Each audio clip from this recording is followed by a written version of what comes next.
Welcome, champions. How's everyone doing? Let's, go here. Hello. What's up, Shashakins, Caius? Oh, Rakarus, Ovium. How's everyone doing? Hey, Arcus. We got, you can see Cat 2 here, staring down at Cat 1. What are you doing?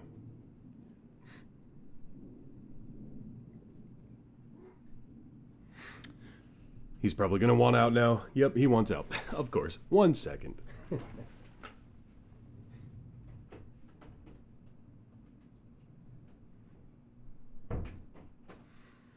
Yo. Okay, let's get some music in the background here. The classic. Still sunburnt, still fatigued, still answering questions to the house while those injuries persist. Sleepy, how are you? How's the disease? That shall not be named. It's still lingering. I'm not coughing too much anymore, but I'm still a little stuffed up and I still can't taste anything. And, in the recovery period. So on the docket today is gonna take a look at maybe making a speed tier list. Coming off of our gold tier list the other day. Wrap up anything else we might want to do, because Saturday we'll probably just dive right into Final Fantasy 1, see how the Final Fantasy Rama can go.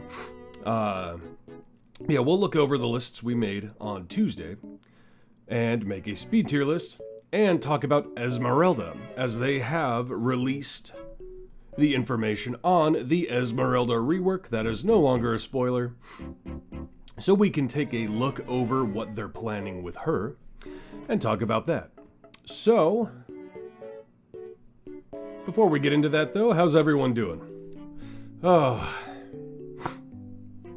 can't stick around too long, Caius. Have you seen the gold tier list we did the other day? Because I know you cut out before we did that.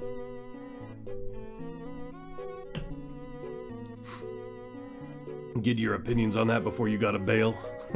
You have not.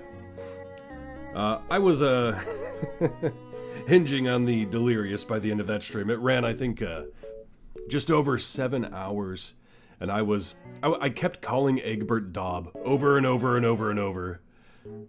You blinked. Tuesday was just watching the VOD. We could, let's see, where did I did a different browser for that one, so I didn't have to clean my, my overall champion. Yeah, here it is. Okay. We specifically chose to go with champions who had the gold tag. So we did incorporate Corazon as a honorable mention. Let's see. Let's hop over there real quick. Here we go. This is what we ended up with. There might be some shifts that'll happen, but we threw in Corazon. He's the only one non-gold tag we threw in because he does have synergy. And the synergy Gemazone is what we decided to call that little bracket down there. And poop for Morgan, as she is a gold tag champion, but her gold is poop. The true egg was Daub all along. You finally beat Penelope. Oh, congrats, Cynics. What was your formation at the end? I know you were struggling with that. Because there's basically best in seat and the ones you only use. Yeah, one factor we considered while ranking them is Dirty and Azaka, right? Omen and Rust being viable for both really helps them. And Azaka still is the only way to Azaka farm, so specifically in a gold tier list, figured she would edge it in. But yeah, this is what we ended up with. Taking into consideration both Azaka and Dirty.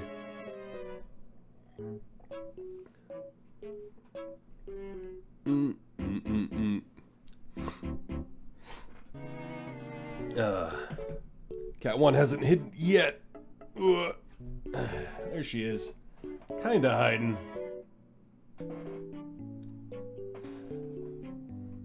She's thinking about it. I think Penelope might be too high. She's fine, but she's solidly the third best gold. yes and no. Again, when we're talking that seat to begin with, she is the end of that seat. So, but unless you invest a lot into Dob and you're willing to put the time into Penelope, Penelope can be better than Dob. She can reach with feats like E11. And Dob to get there is going to take some solid investment beforehand, but you do need to make that decision to farm her all the way up.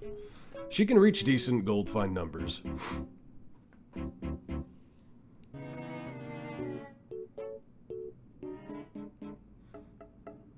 Yeah, I almost in a weird way consider her like the Curl of dirty farming. You just had to dump 10 Lego levels on Wolfgar, good affinity, and COTH got you past it? Okay. Good old companions. You haven't looked into Azaka farming in a while? Is he able to get 40 stacks easily and reliably still? Depends on how you define reliably, but ultimately, he's still by far the best in slot 4 in Azaka farm. And if you can get that solid 40, comparable to Penelope, that's why they're kind of side by side to me. Delusional. I mean, I'm always struggling, but yeah, we were breaching a little too long in the day for how not great I was feeling. Yeah, I can.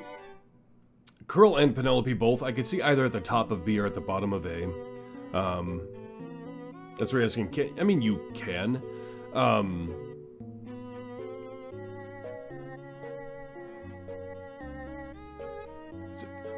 It really depends on how you're setting yourself up.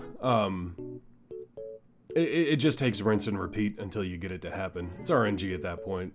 Which, yeah, is annoying, but ultimately it probably takes the same amount of time to fully farm up Penelope, unless you have really good luck.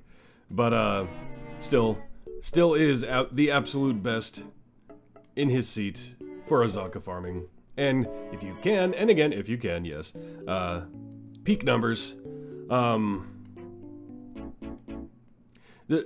That's the thing with the two of them is you just can't deny their peak potential. You want to pull the Shaka card on this? See, but here's the thing. You're not going to not use Kroll, right, in a Azaka farm. Like, even if you can't get 40, you're still insta-slotting him over DM in his seed. Even at 30, he's still outperforming most gold finders. Not most, but those behind him.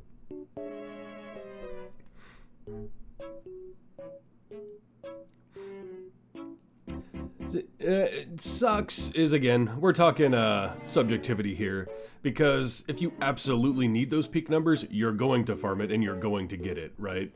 There are times in this game where you absolutely have to, if you want to reach certain thresholds.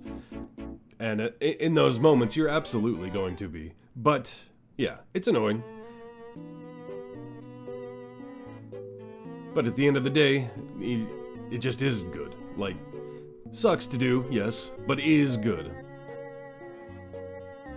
And again, even at 30, it's worth it. And 30 happens. I would say 30 is not that bad. 40 is annoying. If you only get 20, that's high enough numbers to be at least competitive versus others in that seat. Yeah. Well, and especially in an Azaka farm, it's more unlikely you're gonna see Uni out for DM in that seat. But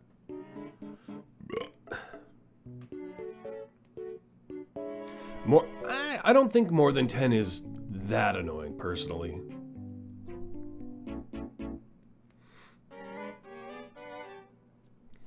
I mean, it depends on the type of wall you're at, and if you are working on like a gym mimic setup, or if you're just doing an armored melee boss, it's way easier in my opinion. But yeah, again, I could see Kroll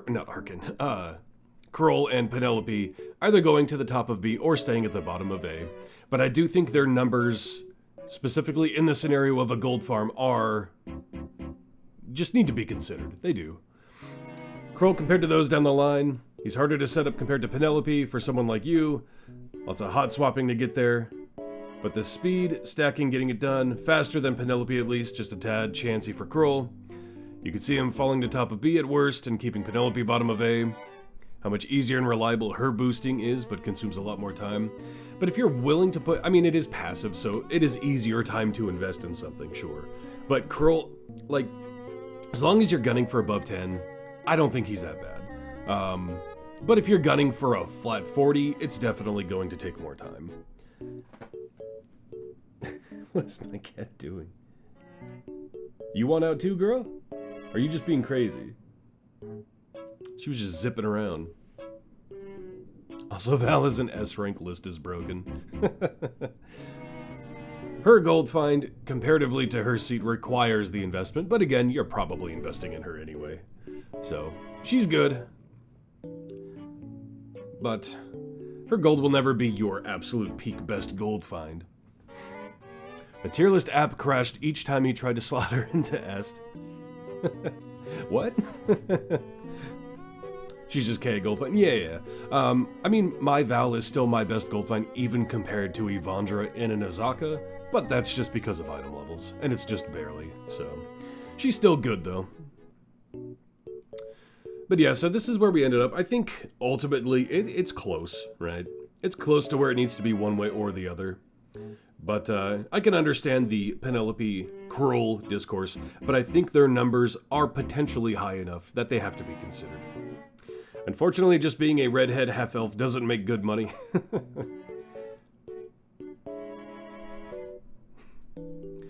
I mean, you're not wrong, guys, but I would say, I mean, she's comparative to certainty, though, even before that investment, so.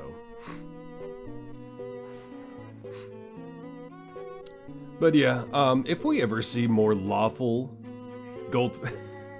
I don't know if you can hear my cat. She's just sitting there hollering at me again. This cat, I swear. What? What do you gotta say, huh? You just complaining as you lay down? Yeah, that's what I thought. But yeah, I don't hate this list. I think it serves its purpose. Hanging around, yeah. She being brave, she'll hide soon enough. Or want out. Yeah, and I don't think, we'll take a look at it just because.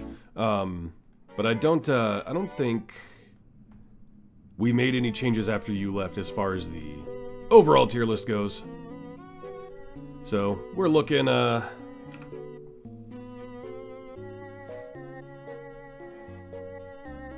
Ishii legit better than Regis? You find that horrifying? Ishii can actually go into a gold farm, whereas Regis kind of can't. He requires the entire COTH and then you're just hamstringing yourself. Whereas Ishii, you technically can slot in and have in a gold find formation. But yeah, I understand why you would say that. He gives the COTH a good boost, but, you mean Regis can, it's just not great, but he needs the companions slotted to get any kind of gold going. And that means you're replacing someone else who is a gold find with a multiplicative gold find buff to be able to use him. And that is counterintuitive to a gold farm. He's good in the scenario of pushing with the companions and giving everybody a little gold boost. But, yeah. So yeah, we're still hanging with this. So we've got the gold tier list, the overall champion tier list, all re-scrambled. And we're looking good. We're looking to make a speed one today. And we're gonna look at Ezmerelda, and then, depending on time, we'll see what we do after that. But, is there anything anyone here would be curious to specifically look at between Ezmerelda and the speed tier list first? Actually, I'll go here first. I forgot to, not that it really matters. I'm gonna make a quick tweet.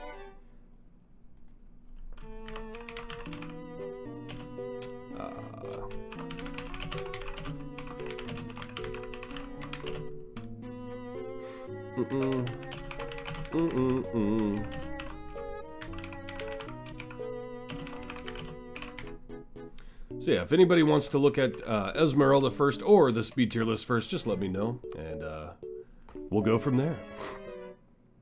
On the gold subject, you need to get more gold champs after your current setup. Since you finally got your first patron unlocked. Well, congrats on that. But ho boys, your favorite bat for some of those comps. Speed first.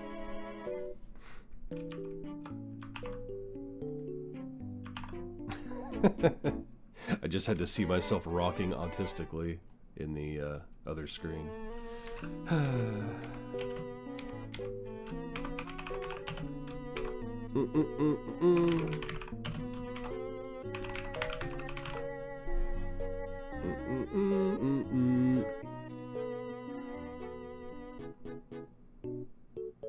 Post, I said. There you go. Egg S tier for speed, trust. Brev S, Shandy maybe also S, Hugh, Diana, BBGA, A plus if you're subcat. Yeah, as with gold, we're probably not gonna subcategorize speed, just with how many champions we're dealing with. Virgil B, Sentry B, Whittle B, Deacon C, Nahara C, all done. It'll probably be closest to that, if nothing else. I just need a glip of Tyredack with his knees clutched to his chest, rocking back and forth for the new Autism Rocky mode. I think I could set up a GIF emote, and just me like rocking would actually be would actually make sense. I don't know why I do it. I hate it. It's like only when I stream too. I don't do it when I'm like actually playing a game or watching a show. I don't sit here and just sway. I'm locked in. But when I stream, for some reason, sounds like a really uncomfortable concert. So yeah, we could, how do I want to do this? Do I want to just do yet another browser to save how I've set up gold? Let's see what that would look like. I still have everybody say hi to Virgil. I was thinking about making a new Virgil with, because Dark Warrior had, made us watch that one video with the Karlak where she's in her getup, and that's why, you know, they all decide to help her. I was gonna put the little Karlak torso in his glasses, see if I could resummon back Dark Warrior with that. How you doing, Shadow Chaos King? So let's see. What if we go to this browser? What does it look like then?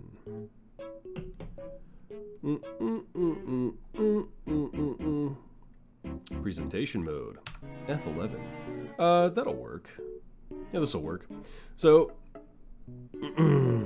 we'll take a look at the speed tier list first, and then we'll go into talking about Ezmerelda, who's getting a rework, and it's a little interesting. We'll see what happens with it.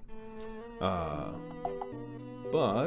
I need to see everyone who has a speed tag for their role and throw them up into this waiting room. So let's see, we got Deacon, we've got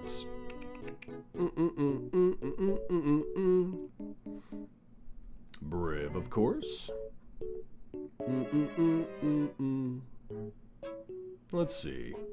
And oh, what am I yeah, I can show you this part, I guess. We'll go here. By the way, did they fix event buffs? You haven't been able to get Gale to do silly numbers? Maybe. I didn't see it in their let's look at the game real quick. I don't think we saw it. I don't think they had anything in the adventures, campaign, search dialogue. Oh yeah, they added the search dialogue, that's right. We could talk about that too, though there's not too much to talk about there. And they re-added on hover gear. When you hover it at least shows their gear now when you hover over them, which is nice that we have that back. Yeah, I don't know. If they did, it's a little shadow fix. Oh, and with the Ezmerelda changes, we'll be able to make another list. Debuffers, yeah, technically. It's not a very weird or rare trait in a lot of borderline disorders. Oh, the rocking rhythm thing, yeah. Specific social circumstances, just... Well, I think it's also the music, too. Like, when I'm just sitting here talking, and there's no one talking back, and all I hear is music, it's just, like, the natural thing for my body to do. I don't know why. Because I don't really rock in any other scenarios. It's funny. So let's pull this back up here. Let's see. We need to find some speedsters. Let's I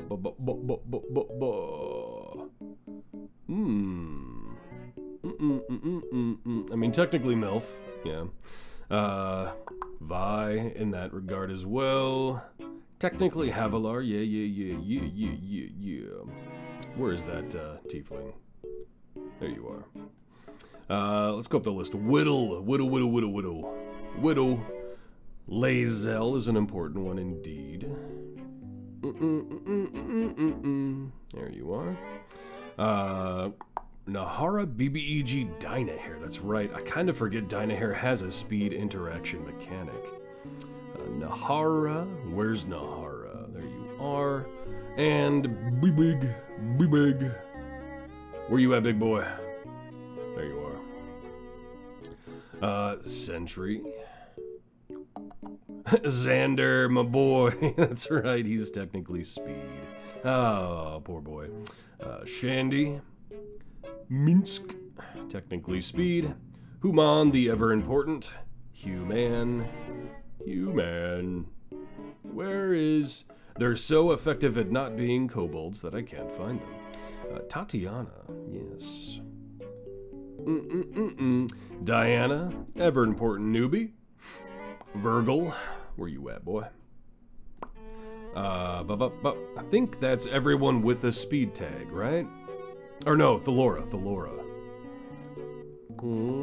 There we go. I think that covers everyone with a speed tag.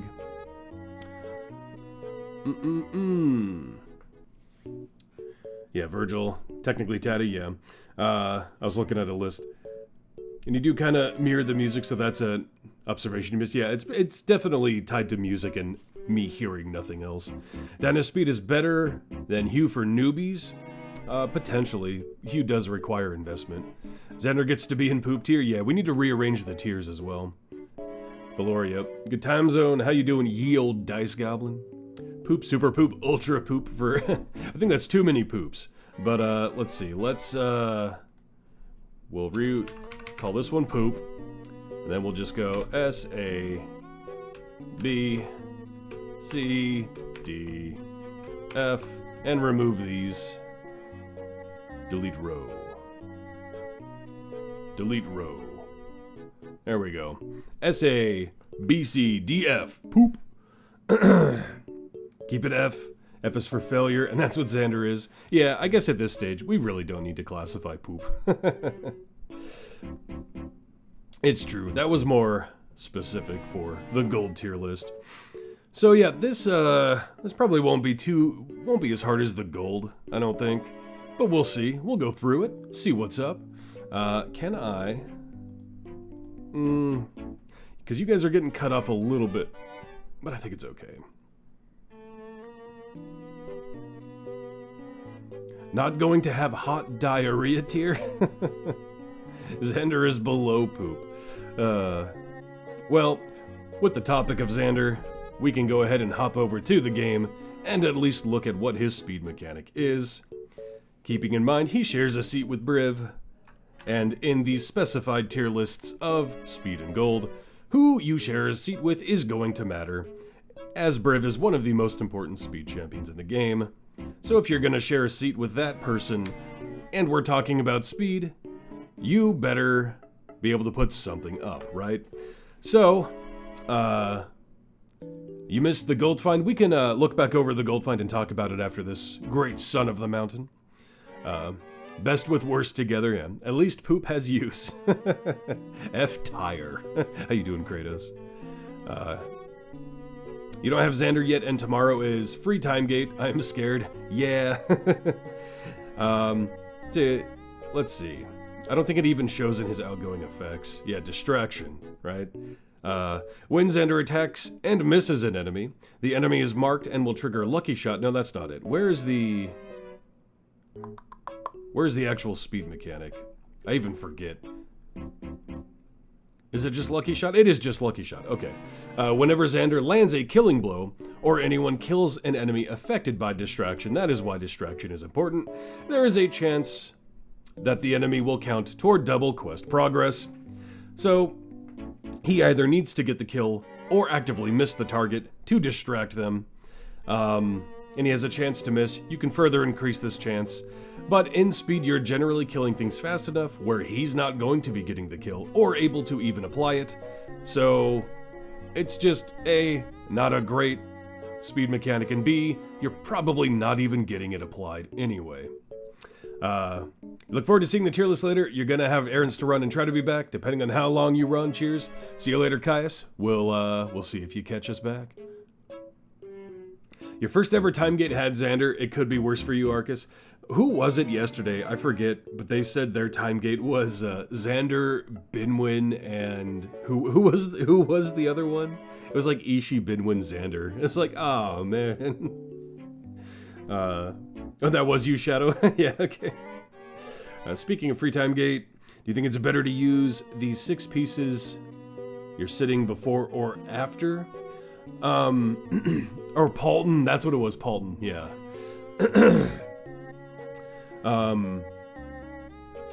You also, how are you sitting just with time gate pieces in general, Cynics? Because we're on the cusp of getting into the next event, and are you going to have enough for your flex slot when the event starts in a week? Because I find that's important to consider with time gate pieces as well. You'll get more Monday, true. Yeah, with the reset. I mean, it can help, unless you have literally nothing else to do, to wait and see what you're gonna get from the free time gate, wrap that up, and then take whoever you got into consideration from the free gate. Every Monday, 5 new pieces? Yeah. That depends, though. Not everyone has all the patrons unlocked. Especially Elminster, for that matter. You did 3 or 4 time gates for Sentry speed item, but got epic on her health. It's nice to get epic on her health, but yeah, when you're talking Sentry. Although her speed, don't you just need the feet nowadays, really? I thought you just needed the feet nowadays.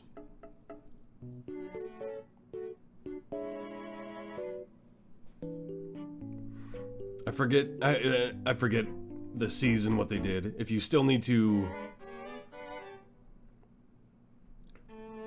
without purple, it only gets to 70%. Okay, so you do need it epic, then the feet as well for 100. Okay. Poor newbiness, you don't even consider the flex slot cost for time gate shards. You're going to be hanging on by a thread for each slot the entire event. Yeah. It is worth doing the flex over a time gate, unless it's just a garbage champion you'll never use, because it's the reduced cost, and you get the event buffs on top of it. But yeah, I do think for absolute newbies, it is rough. I mean, that was a criticism I had, is that I do think, I think it's a bit steep for a new player to be applying those flex slots. But alas, we are talking about speed champions. And, whoop. Xander is the poopy F tier. He can't escape it. It's where he belongs in all regards of life. When we're talking speed, you've got to be able to not only put up, but be able to fit into a speed team, right?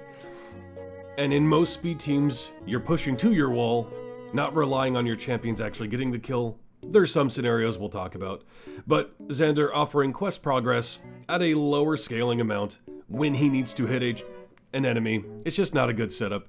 And he shares a seat with Briv, who will just dive right into talking now, and will basically get the top and the bottom sorted out right away. Because we've talked about Briv multiple times, but for the sake of this, we might as well touch on it. His unnatural haste from this equipment slot scales his jumps, where he will clear a new an entire area when you progress. And you can scale that up to skip over multiple areas, setting up gem farms, skipping directly boss to boss. In every way, he is a useful speed champion, breaks the game for gem farming, something everyone should invest in at some point to be able to skip over areas to quickly progress the game and farm those gems. That's Fen. At the end of the day, his jumps, in my opinion, are the most important speed mechanic.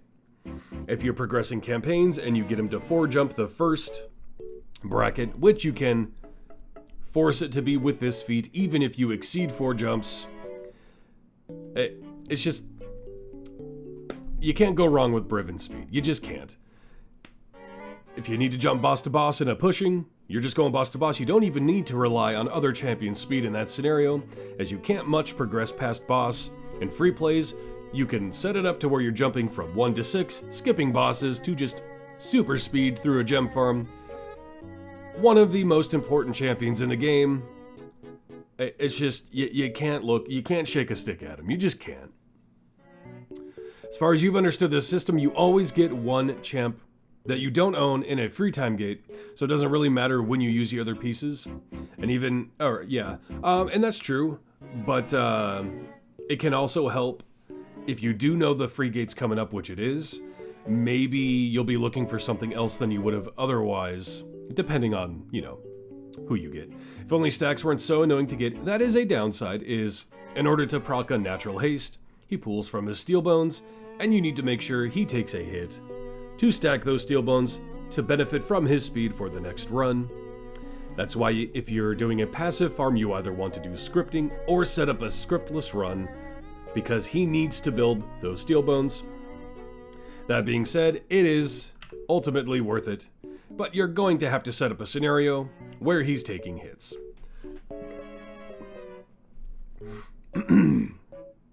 So, stack those steel bones up.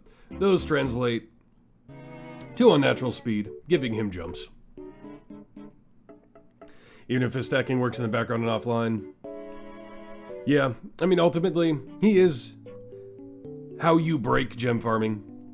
He is how you skip boss to boss. He is a very important speed champion. His taunt feat should also be mentioned. I mean, it's fair, yeah. He is ultimately a great tank as well, and it's easy to build up those steel bones because he's also a healer. So a tank that scales his health, who heals based on the damage he takes, not based on some flat number. He's also the best healer in the game. it's crazy. But yeah, what is the taunt feat? I don't even have it yet. Increase the taunt effect of Briv's Mocking Cleave base attack by 100%. And he has a chance to taunt the enemies. Doesn't matter if you're just building it up when he's the only one to be hit, but his taunt is worth mentioning, as you want him to be the one taking hits. Gotta go later. See you later, Shadow. You put the healing pigment on him and now he's basically unkillable. Yeah, as long as he can survive 10 hits or 10 seconds, he's basically not going down. Once you've invested in him, if you get some of the blessings that alter healing percent or have a healing pigment on him, he becomes nigh unkillable. He really does. He will only die when you reach that threshold where he's taking enough of a hit, because his heal procs after 10 hits or 10 seconds, whichever comes first. So he could die in like 5 hits and then he'll just die, right?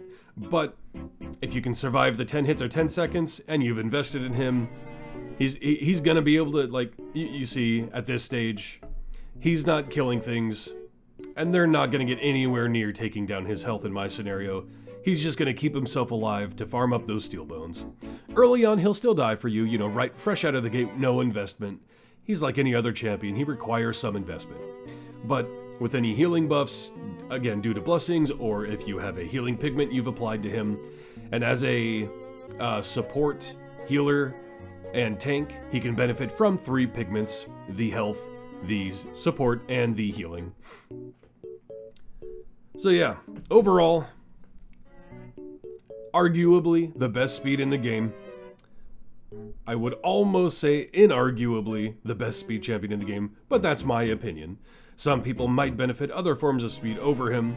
However, the importance can't be denied. It's how you farm gems. It's how you go boss to boss. He's one of the only healers in the game with an actual heal. He's just that good as far as those roles go. He's the anti-Xander, best at everything. Yeah, his actual flat support isn't great. So he does have a downside to his kit, and that his supporting utility is flat, just not good. However, best tank in the game, healer in the game, most important speed mechanic.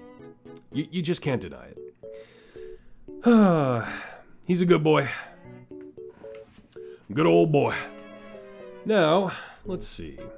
Who do we want to look at next? We kind of got our top and bottom out of the way, so now it's filling everything in between.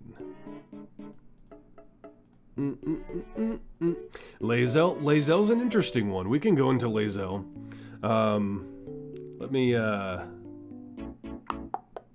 Lae'zel is interesting to talk about because she is very much her own entity when it comes to speed.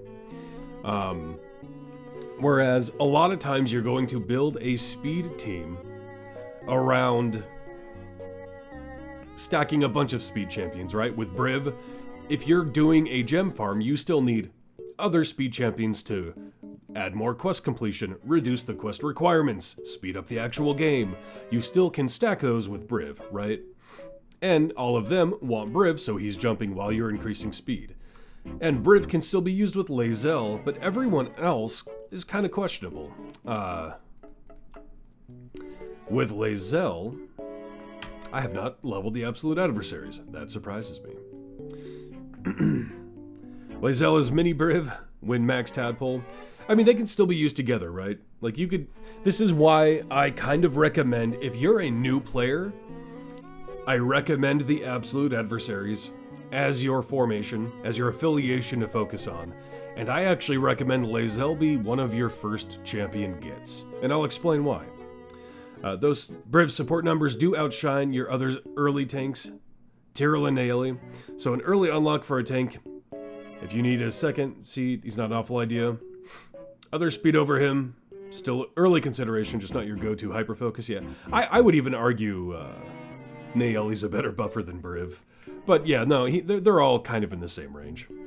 So, Lae'zel, her speed comes from straight to the point.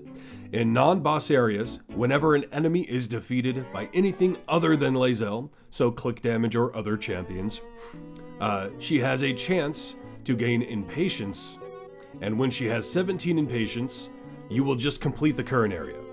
So, you don't need to reduce quest requirements. You don't need to increase how many quest requirements are being attained. She just pushes past that area. How you doing, Lediath? Good afternoon. We're looking at speed champions and doing a speed tier list. So time acceleration can still matter. Speed tier list. Briv skips can still matter, but when we're talking about quest reduction or quest completion, that doesn't matter anymore when we're talking about Lae'zel because she just gets impatient and moves on, regardless of where your quest progression is. Lae'zel's been carrying you hard, but does her impatience proc Briv's jump as it counts as clearing the area? Yes. You can stack Briv with the absolute adversary team. So, generally speaking, I guess I should go over the fact that, where'd it go? Impatience stacks will be set to the current Ceremorphosis count. So that's why it's important to get more people with Ceremorphosis. As you can see, we're going down to 1. She's currently our only Ceremorphosis user. Our Ceremorphosis count is 1. So, slotting other people with Ceremorphosis will increase how quickly she is reaching that threshold. So let's just bust out an NAA team. We'll, I gotta go through this just because, Will benefits from familiars. My AA team has familiars tied to them. Gotta go through this real quick. And we'll take off the familiars, get the clutter out of the way. But we do have to level them. Interesting, she needs to be a support for her speed to matter. Even unlocking her by herself, it still works. You're just making it better with her affiliation. Not necessarily, especially if you mostly click damage to clear. Yeah, because progressing early, you're going to be getting a few familiars on the field, and they're just killing stuff. unless you're in a completely fresh run. Click will be cleaving down a lot of enemies and counting for impatience. But yeah, so we're not at full Ceramorphosis. We have Dragonbait. We have Valentine.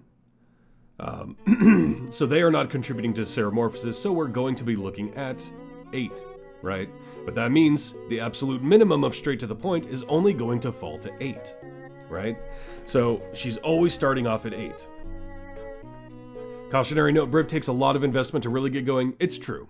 I did talk about that. I didn't highlight it maybe as hard as I should have when we went over Briv. As we've only gone over Briv and Xander at this point. You cannot get Briv and expect him to instantly just be jumping, right? It doesn't take too much to get him to a guaranteed 1 jump, but that still takes investment. Anything beyond that, it's still, you're gonna have to focus on him as your smithing contract invested champion. But there's a certain point where you absolutely want to do that. But once he gets going, he's the most important champion in the entire game. Yeah.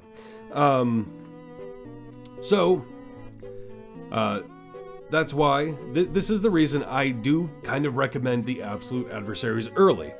Is they're a hot affiliation right now. They do perform well. They have a DPS that is available for literally everything, which is a good type of damage to focus on. In my opinion, I would recommend it. But if you stack up Ceramorphosis, you're rounding out your pushing affiliation. You're rounding out your speed. Because of the Ceramorphosis stacks, if you're just looking to push a Ceramorphosis team, and you're not looking to necessarily fully cap out on Folk Hero for the Dark Urge, you can even slot in other Ceramorphosis champions, like Dynahair, like Minsk, with their feats, like Jaheira. If you're just looking to bump up that Ceramorphosis count, you can get a maximum of 10, so straight to the point will always count as 10. Lazzy was the first champ you dumped 6 pigments on. He'd also be your second in the seat for Split the Party too, so it just needs 1 more seat unlocked before you can do that. You find proc, but without the AA, it's 1 skip every 5 to 6 non-boss areas. I mean, that depends on your, if you're running other speed champions. If you're, and it depends on, because you do want to eventually get her straight to the point feats if you're using her as well, because that will obviously increase the amount of kill credit here. I have her breaching over to 252% chance to gain an impatience stack, so that's more than 1 per kill. For a second, you thought you meant Lazaps. Oh. With Lazzy, you mean? But yeah, so straight to the point is unique too, and that it counts in scenarios where other speed might not count. Who? Because there are going to be some areas when you need to kill this fire or this pillar, and you need to just progress, and they slowly come out. Lazaps, now you have me saying it. Lae'zel still just needs the kills in those areas, right? You don't need to break a blockade. You don't need to kill the fires. You just need to kill enough to get her to be impatient, and she'll skip the area. So it is a unique speed in many ways. It'll push past things where other speed will get blocked up on a little bit. Is it contending for like a gem farm with Briv when you're setting up the perfect speed team? No, but if you focus on them first, it's good enough to then have your absolute adversaries. Maybe, so like if you have an absolute adversary speed team and you're gem farming, I would still, you still want Briv in there. And I would even say you still want Diana in there. And we'll talk about Diana next since we brought her up. But if you're an early absolute adversary team, you can rely on them for speed. It's not going to be the absolute best, but you can work on that later. You can then focus on Briv, have a pushing team, have a speed team, get Briv set up, get Diana set up, and then go from there. Pay to progress faster, define that as you can still get there. Yeah, my account is basically entirely free to play. I've purchased a few things, but it's never, like, I will say I did get Briv's, I bought his golden for this. So that's a little bit of a pay to win there. But I was kind of thinking to support basically all I've bought is that and season passes. I've purchased some really, really cheap things when they go on sale. Like, we're talking $1 to $2, but... stupid variant tomb where you have to kill 9 HP based obstacles and Lazzy just lulls through it. Yeah, exactly. Even though she might not be like the perfect speed setup, she has scenarios where she will shine over other speed teams, and she's still good speed once you get her rolling. That is my overall recommendation for a starting player. Focus on, excuse me, still a little sick. Focus on the absolute adversaries. Get Lae'zel first, or at least early. Get your pushing / speed team rolling. Then you can focus on Briv and get Diana. Ultimately, Lae'zel is good. Early spending probably most impactful. See how you agree with that, Bye. It's going to be over 30 days, Lae'zel, Dirge. Every time you spending myself $15 total worth it. Lae'zel is great for Elminster, especially with rivals slowly falling out of this roster. Yeah, and that's another note is, if you're an early player, you're not really thinking about Elminster yet, right? That's 100 champions off. That's a pretty deep push, actually, all things considered. That's a time investment. But Lae'zel is carrying Elminster speed teams. Rivals has been kind of the second speed team there, but they are getting phased out. We lost Shaka not too long ago. I think we're losing another rival pretty soon, aren't we? I forget who. Who was... When is Virgil's the most important one in that crew. So when are we losing Virgil? Virgil's around for a long time yet. But, yeah. Was it Dahani? Who were we losing soon from the rivals? Dahani's fairly soon. 974. Still a little to go. What's Kent? Yeah, Kent. We still got Kent for a while, though. But yeah, that's another thing is the absolute adversaries are new. They'll be usable for Elminster. And that's important as Elminster is being very difficult these days. And Dirge is an excellent choice as a damage dealer for Elminster. Overall, the absolute adversaries are just a good affiliation. They help your speed, they help your pushing. Good DPS option. All of that. Gonna lose Celise, is that who it was? Let's see. How long is Celise? Yeah, Celise is 10 days out. Celise is going to be gone from Elminster viability in 10 days. So keep that in mind. If anyone's using rivals as speed, if you got some harder ones to push, you might want to think about that if you're using rivals. Which hurts Elmo, because tank, yeah, losing a tank and a speed synergy with the rivals. That's a rough one. We did just gain Gromma as a tank, who is in a great tank, and also doesn't synergize with Dirge, so, Feels weird to be able to check that in-game. Oh yeah, I forgot about that. I've actually been checking on Byglow. Does it say their, Elminster, let's see. I haven't messed with this too much. Elminster. But does it say when they're, how long they have? So at least Sergeant Knox, then Eliwick. With the sort? How do you define when they're leaving Elminster, though, with this?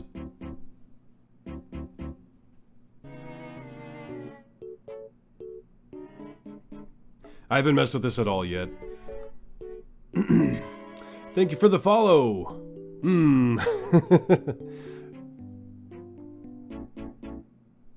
I don't know what you're going for with that name, I'm gonna be honest. What do you want me to call you? Thanks for joining. RLTVM4E. What is that? I feel like there's something there. Sword for release rework.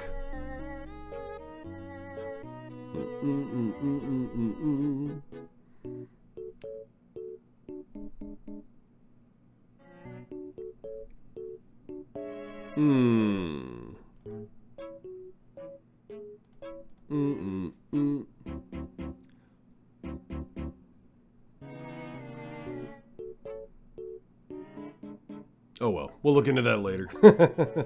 But yeah, so the sword bar is the lowest thing on the left side. I guess we'll look at it real quick. Oops. Bottom option above reset. Sort gives rework release order option. Oh, right here you're saying. Item level, equipment rarity, release date. I see. Then let's say Elminster.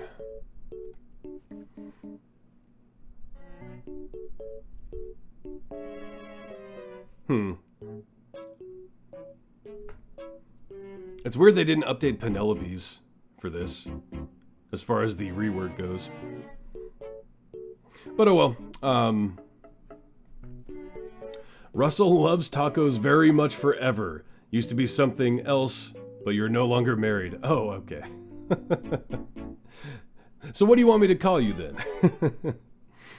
One more to the right also has rework dates. Oh, does it? Okay, that makes sense. Aha, release / rework. I see. Okay. Yeah, so you can see she's at the top there then.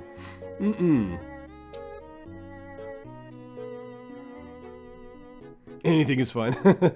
We'll call you Russ. How's that? If I remember. I'll forget. I'm stupid. So if they are based on today's date closing in on 3 years, then you can tell in game.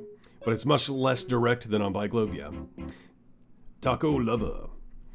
So yeah, Lae'zel, to rank her is kind of interesting because she doesn't necessarily, she's not cohesive with a lot of other speed. Good, still good with Briv and the likes of Diana, and we'll explain Diana next. But on her own as a speed champion, where are we gonna put her? I think,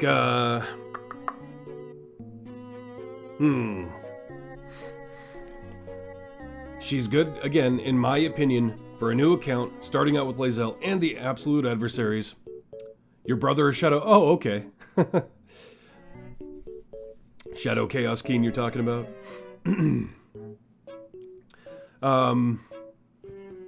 Well, welcome. She's powerful as an independent option with her affiliation. It'd be top of B Gatekeeper or somewhere in A to be adjusted as you go. Maybe Raider later too. Yeah, Shadow Chaos King, okay. Well, welcome. Yeah, he was just here and then had to bail. I don't know what he's got going on, but he's doing something. That's kind of what I was thinking too. I was thinking for now, because like she is kind of in her own league, not necessarily the best of the best, but definitely a little separate. And if you lean into her, it's entirely reliant on her. Maybe B, just because it requires more Ceramorphosis to pop off. I do think somewhere in that range is, maybe for now, we'll say she's the gatekeeper of B. But we'll see as we fill out. We've got a few to get in here. Let's talk about Diana now, since we were talking about her. Newest champion, not for long. You would put her in A, doesn't need item levels.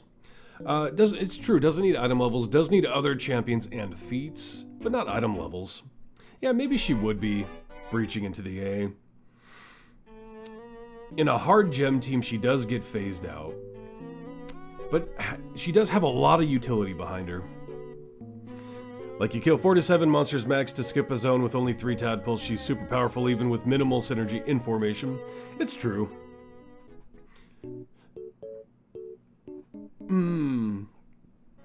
She'll probably end up being the lower end of A if she stays in A.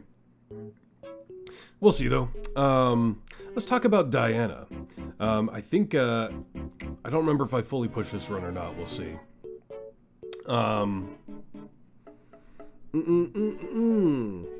Diana is interesting. Has a unique to her speed mechanic. Where she... Oh, I changed her feats. Oh, no. I don't remember changing her feats. And I never did. I think I even said... Have I... Oh, my... I think I haven't changed them since we covered Seat 9. And I think when I switched her feats, I even said, I'm going to forget to put them back. And look at me. I did. Oh, man. That's a bad look. Yeah, oh no, yeah. No, that's definitely slowed down my my speed. But her feats are important to mention. How do you get her to farm chest? You just had her event, so the event is now over. And other than that, you're gonna be looking at unlocking time gates for her. Last event was the big time to farm her up. Her speed comes from, we'll be right back. Oh, you do have her? Yeah. I mean, at this point, it's just patron chests for whatever patrons she qualifies for, or unlocking her time gates. To be honest, her speed mechanic is less valuable than others until you're one-hitting zones. I mean, it definitely pops off the most then. It definitely shaves time off of a gem farm. I still think she's useful. Even before that. Do you mean Electrum chests? Oh, I see what you're saying. We could go over that too. We covered her when we went over the Seat 9 video. But if we're just talking Electrum chests, she just needs to be present when you're killing bosses, and it will slowly farm up. So I mean, really, she just needs to be in a present pushing formation that's killing bosses. It is a low chance, but... Excuse me. Just get her 200 and push bosses. Pretty passive, yeah. Definitely still useful, but your gut instinct was S tier. You don't know if I think she's going to fall more into an A tier, but yeah. So her speed comes in the form of, we'll be right back, increasing the speed of area transitions. You've only gotten one so far, yeah. It's a very low percent, but as long as she's present, it'll just happen. Yeah, so she does have the item, and it does have a hard cap, and once you reach that hard cap, the speed will be capped at her 400% transition speed increase. However, like I do, you can get feats for it, and you can see I'm at 400% without even being at the item level cap, so you don't need to invest in her crazy hard. Hi A. It's pretty low chance, but even you're at 20 of 34 total drop, since you've used her in every run you've done this week alone, yeah. So in 1 week getting there, and with how hard that tapers off, like, once you reach that cap, you really don't have to worry about it, because it's so slow. But, yeah. She just needs to be present, that's all. So yeah, very simple mechanic, all things considered, but a useful one, and again, can be useful with Lae'zel and the absolute adversaries, and that car has a loud muffler. For what you understand, you get one a day as long as you're using her. I'm sure it depends on how quick you're, speeding up. Do they have an actual pity timer, though? I actually haven't heard that. But overall, useful. Doesn't have Ceramorphosis, so slotting her over someone with Ceramorphosis slightly hurts Lae'zel, but I think the transition speed is worth it if you have an absolute adversary speed team, and she fits into any other speed team. And again, we're talking about a speed tier list. There is no other speed in her seat either. So she's a good speed champion in a seat without speed competition. Overall, really good speed. Doesn't need hard investment like the likes of Human or Briv. Yeah, overall good, solid. Oopsie. Here we are. I think ultimately she's a solid A. Solid A speed champion. But Jaheira has a tadpole in that seat. I guess that's at least fair to mention. However, if you're looking for tadpoles, you can find them in other seats. You could use Dynahair and Minsk and be at 10 and not even consider Jaheira. But even then, I think Diana is worth it in a Ceramorphosis team to take one Ceramorphosis out of the equation in favor of her transition anyway. But I guess if we're talking speed and synergy, it's worth mentioning Jaheira does have a tadpole feat. Pretty sure Diana beats tadpole? Yeah, I think so. Especially if you're running an 8 Ceramorphosis team, maybe, like you're using Briv Diana and 8 Ceramorphosis. Overall, that's going to outperform one more Ceramorphosis in a speed push with them. And let alone that, not talking about a Ceramorphosis team, Diana's an insta slot in any other form of speed. So she has utility beyond that, and it's not too hard to reach that cap threshold. And even if you can't reach the 400% cap, she starts out pretty high in you don't need 400% to make her benefit in his speed team. At 400%, her transition buff does... Anyone know what that translates to total acceleration? If you have 10 times cap acceleration, it will make it go to 50 times. So if you're at 10 times, it makes it go to 50 at the 400.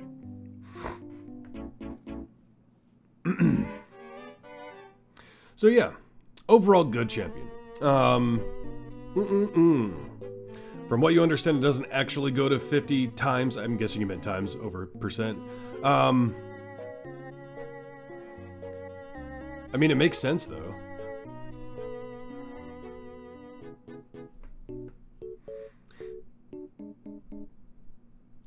So it's an adjustment on top of acceleration from you. Yeah, it directly affects the acceleration. Yeah, like it doesn't...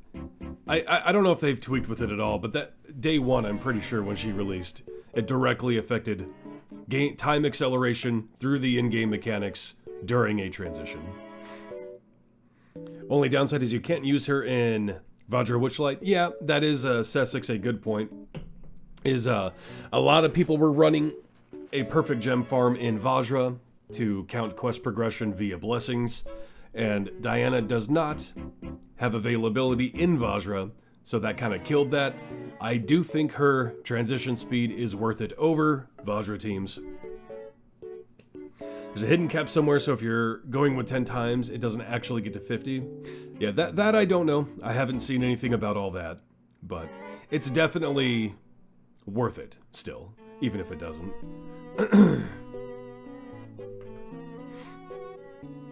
So let's see.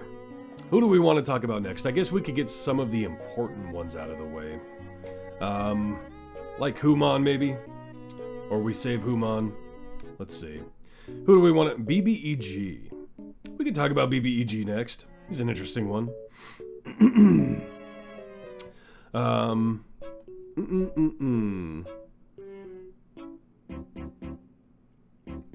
I only speak English. Dibble, if that's your name. Welcome. I'm assuming you want Lae'zel in S tier, based on what that's saying, but I do not know. So, yeah, we could talk about BBEG. We do BBG then Nahara after? That's fair, yeah. Howdy, Dad. How you doing, P-Dog? Quarter on the table for Melf, Minsk, then Vi. Ooh, that's a lot of quarters. If I can remember that, if you can remind me as we go. Already on to our next list. Yeah, we've covered, we finished up the overall champions. We did gold on Tuesday, and now we're doing speed today. And then we'll talk about Ezmerelda after, as they have released the information for Ezmerelda's rework. It is no longer a spoiler, and we won't fully break it down, but we'll talk about everything. But now we're gonna talk about BBEG. If we're talking only speed, you think Melf has to be A tier? I know you think that. We'll see when we get there. But for now, we'll talk about BBEG. Fairly simple mechanic. In that, his speed comes from Railroad. In the current area, if the current area is completed in 5 seconds or less, which if you're looking to push quickly, you probably are doing, BBEG reduces the next area's quest requirements by 50%. I do have his feet, so it's naturally at 25% if you're using him for speed. Absolutely get his railroad feet to just flat boost it to 50%. The only reason he disagrees is because his randomness. He's better than a lot of people say, though. Yeah, we'll talk about Melfa when we get to him. So yeah, a big thing with BBEG is he doesn't require item level investment. You do want to get that feat if you're focusing on him specifically for speed. But doesn't require item level investment. He's a good slot and go. BBG as set and forget, and by the time you aren't clearing in less than 5 seconds, you wouldn't be using speed. And I don't know if he fully breaches into S. he's high A, probably no matter what. Because yeah, he's a set and forget. He doesn't require item level investment, and he just flat reduces quest requirements. Is he usable with the absolute adversaries? No. Quest requirements do not matter for Lae'zel, so you're not gonna pair him with absolute adversaries. But most other forms of speed you're going to be using BBEG for. Yeah, I mean, there's not much else to talk about him, really. He just flat halves the quest requirements, which is huge. In a traditional, you disagree with S just because his speed lags things down from your computer can't handle it. And that is one thing to consider, is some systems, his zombies do kind of chug. However, also, he's not good for a scriptless team. If you're running a scriptless speed team, he's pumping out too much bud. He will likely, almost guaranteed, mess up your scriptless team. So you're not going to see him with AA, you're not going to see him in scriptless. However, in a perfectly set up speed team, scripting, or just general quest reduction, he's perfect. You set and forget him, he does his thing. Good whatever time of the day it is. How you doing, Ravenous? How you doing, Pills? You can run scriptless with bud damage perfectly fine. I don't know if I fully agree with that. You can set it up, yes, but it can mess up a scriptless. And thank you for the follow. Is it Dibble or Dibiel? Pretty sure Dinah Havilar Hugh is faster for you than Sentry BBEG Who just because of lag. I mean, it's possible, but that's a very specific you case scenario, I think, too.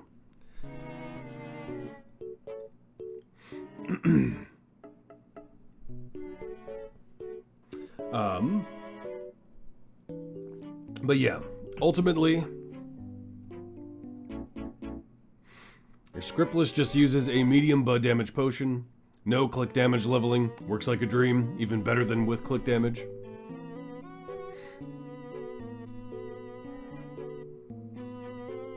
I mean, I guess probably if you're setting up like the perfect team in a perfect scenario, yeah. It can though. Still, he is just good though. Like we're not docking huge points here at all. Because he is set and forget. Not usable with absolute, but you're gonna use him in most gem farm teams. Is he game breaking like Briv? No, but he is very good. You play on tablet because you moved across country, had to sell your Xbox.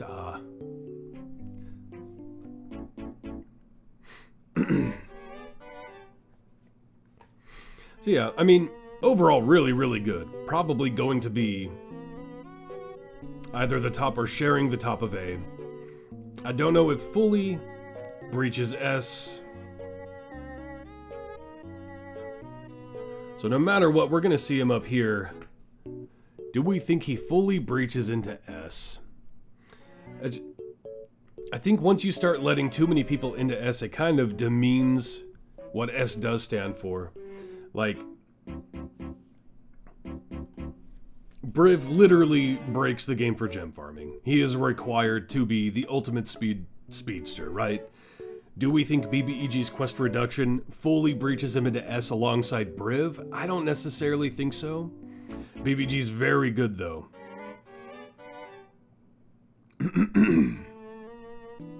A is good.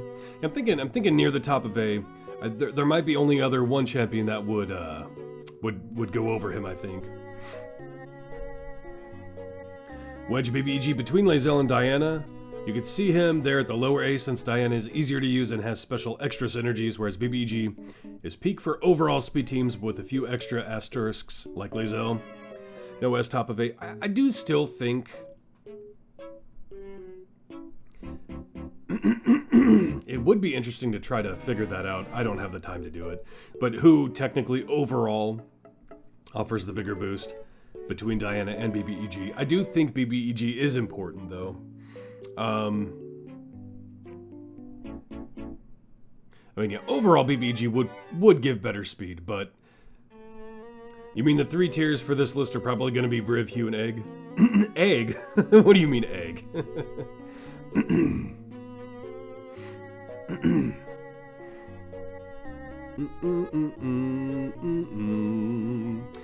But in talking about BBEG, we have to talk about Nahara as well.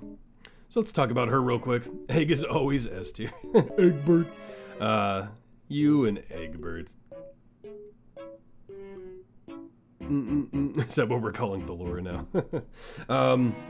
Shares a seat with BBEG and effectively does the same thing, but to a lesser degree. Or wait, did I take the,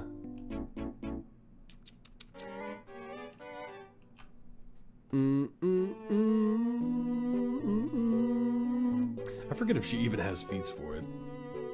Yeah, just the damage. Damage. Yeah, no.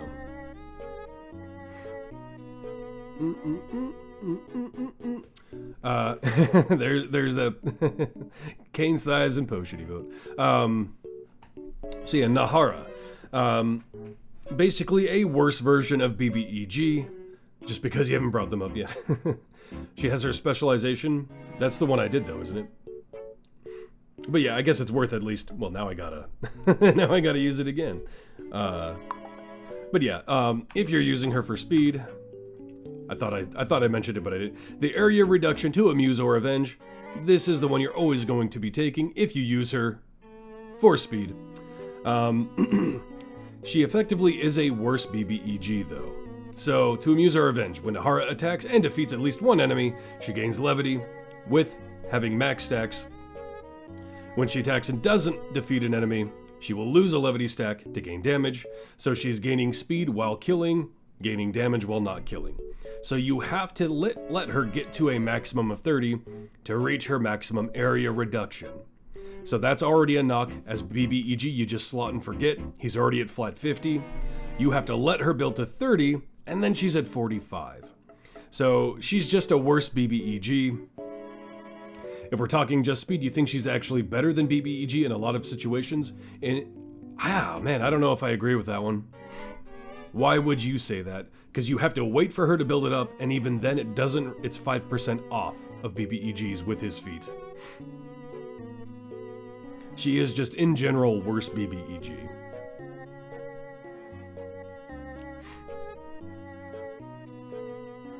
I prefer Nahara even though BBEG is better. And if we're talking ideal gem farm, BBEG wins out every time. Every time.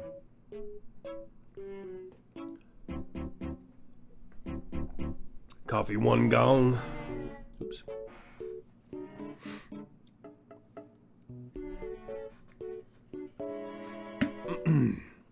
Because you will generally get a couple levity stacks built up if you're waiting on Shandy's speed to come online.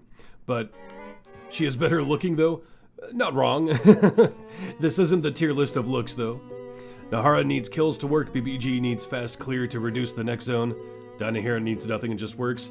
I don't think Diana Hair is even really comparable to BBEG's reduction at all.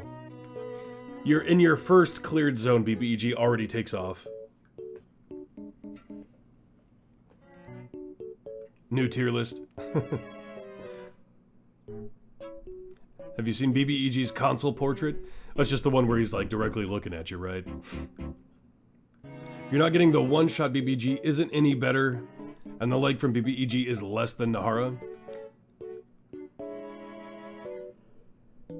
I mean, if you're not getting the one-shot, if you're not clearing quick enough, then Nahara's not taking off either, though. So what's the point there then? If you're not clearing an area in that time frame, Nahara's probably not popping off either. Tryzen, thanks for the follow. How you doing?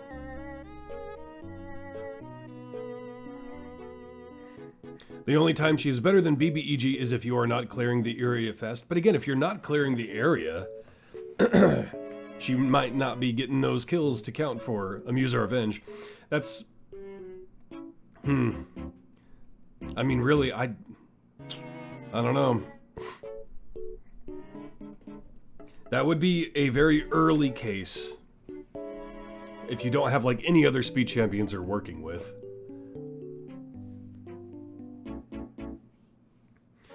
And gem farms, you kill things fast enough 99% of the time, yeah. I think she actually falls... You mean you're still killing, it's just not clearing an area within 1 kill? You don't... 5 seconds isn't 1 kill. That could still be a couple kills.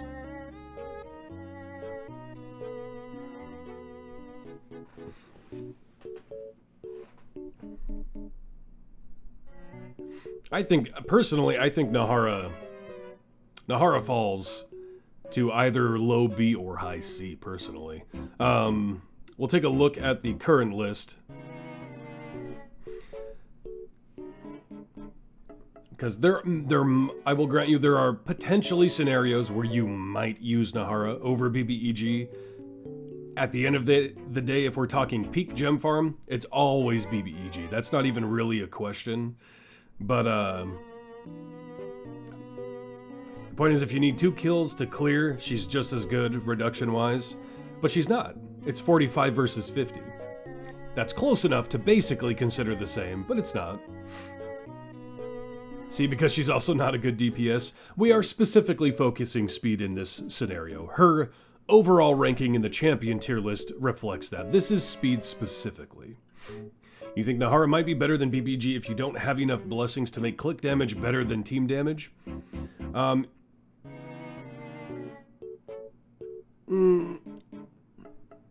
It's still 2 kills to clear, but 2 kills is...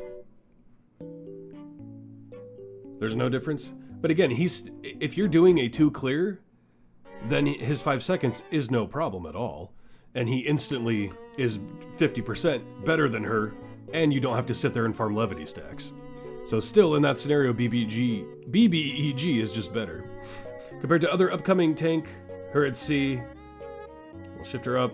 She's solid. Early for time. Once you get other options, she is outshone by BBG in her own seat and circumstance from your understanding. Yeah. I mean, there are potentially niche scenarios where you might use her over BBEG. Overall speaking, BBEG is just better than her.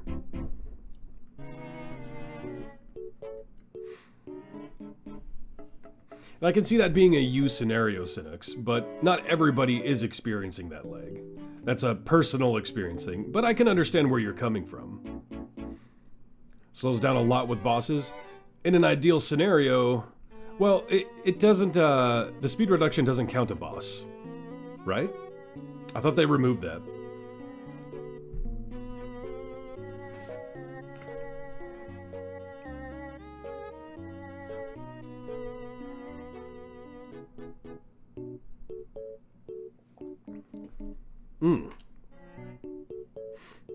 I'm in the middle of having COVID, and I can't really taste anything, but I tasted a little something in that coffee. Huh. Why would this be different? You can get behind C, but you can get behind B. You don't think this list should be built on the assumption that everyone is equipped to run the optimal formation due to hardware restraints, newness to the game, unwillingness to use scripts, etc. The time requirement means every zone. After an armored boss, BBG doesn't trigger. See, I thought they changed that though. I thought bosses didn't count against that anymore. I could be wrong, but I thought they changed that. In a speed team, you're still running a team. You don't need more than 1 DPS. A lot of speed teams, you don't even need a DPS. But I will say, on this tier list, I don't think she reaches the tier of BBEG. I see her as the gatekeeper of C. For now, we could put her at low B, but she will not breach A.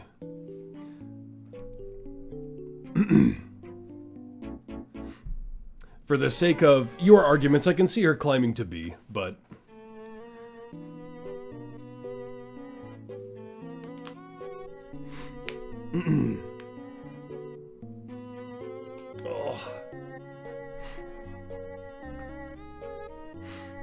Oh, let's see. We did mention Shandy, but we had a lot of quarters on the table, I think. I already forgot who all we were thinking about here. Who did we have?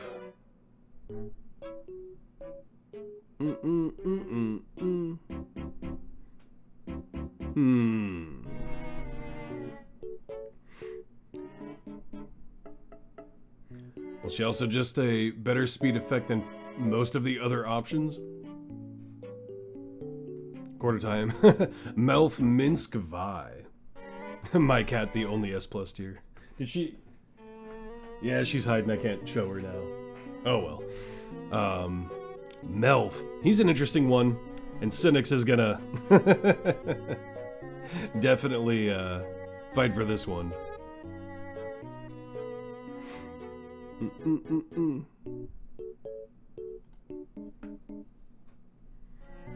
Yeah, we'll get to Sentry soon. We'll go ahead and talk about Melf. If you're using him for speed, you definitely want to take that speed specialization I just picked. That's a no-brainer.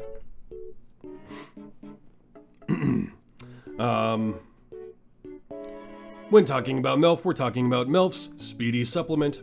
Has feats, so you'll want those as well. F just to argue. Melf provides a random speed up buff. The buff provided changes after every 50th area. It will choose randomly between the 3 options. Melf has other specializations? Not really. He will have a chance to spawn additional enemies, increase enemy spawn speed, or grant a chance at increased quest drops. Now, the biggest problem here is this is completely RNG. And you can't control whatsoever which one it's going to pick. So, in my case, he usually picks enemy spawn speed, and that's not that useful for me, as if you're using Whittle, you're probably already at the speed cap. And if you wanted to rely on him for the speed cap, you can't because it's random. The additional spawning enemies is interesting to consider, as it's kind of an interesting scenario.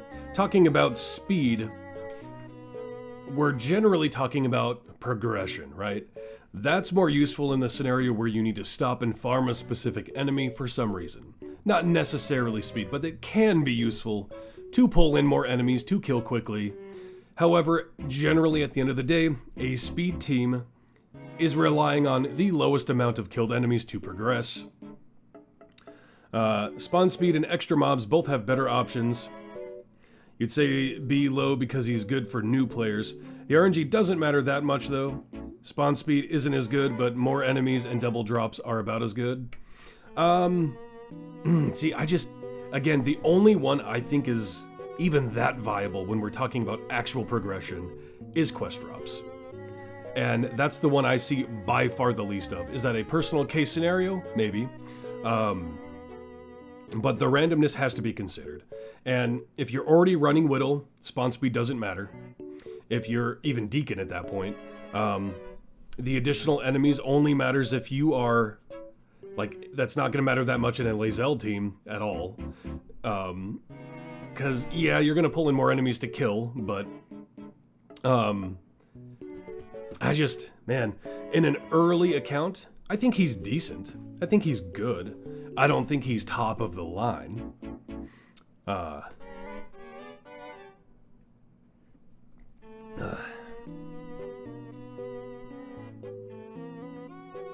Tati does more mobs better. I mean, they're comparable at least, but the bigger problem there is you can guarantee Tatiana is spawning enemies, whereas Melf, you have to get lucky. You have to have Whittle leveled with feats for his spawn speed. Well, sure, but you also need Melf with feats to benefit.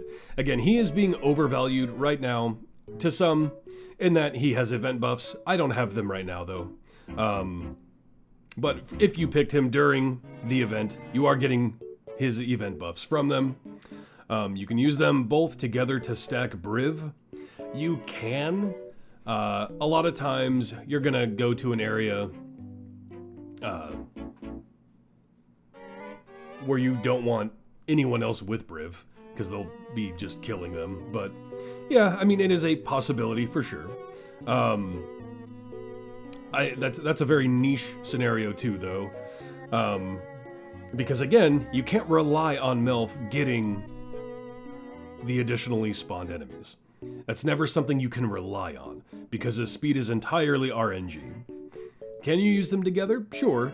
But again, that's the big question mark of did you get it or not? That's the biggest problem with Melf. You can never focus on which speed you're getting.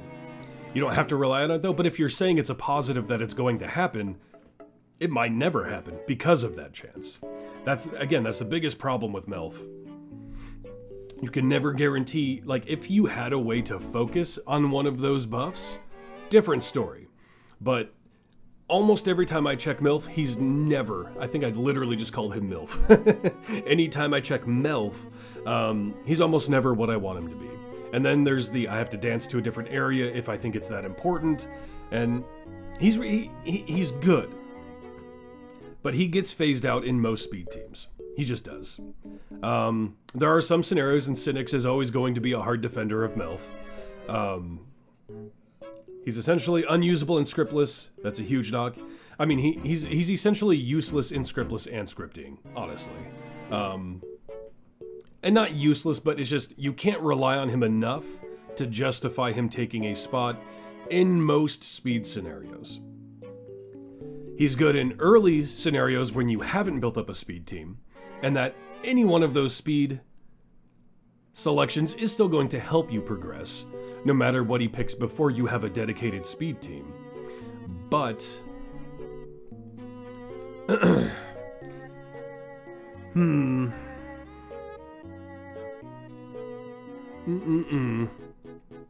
His numbers are just too good for new players.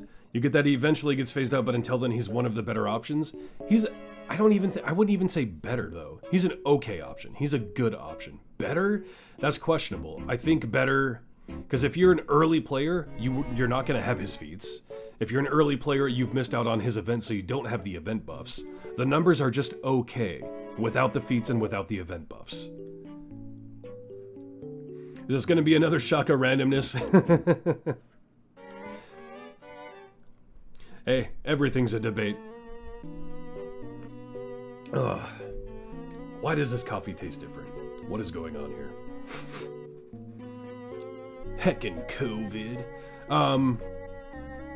Yeah, it's just...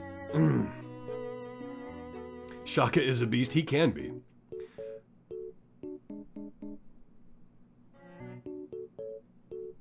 I don't know what got blanked out in your comment there.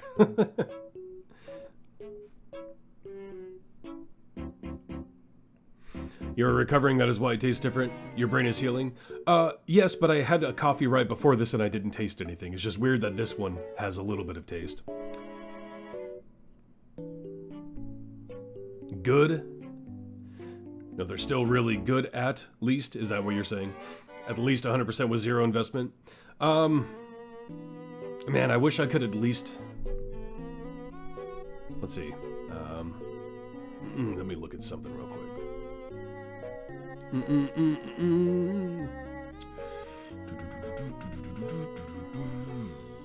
Let's see here.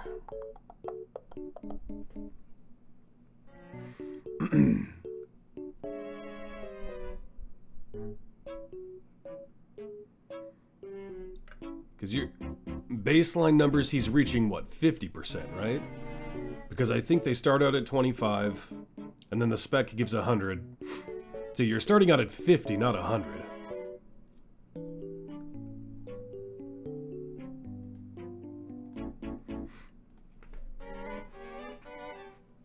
That's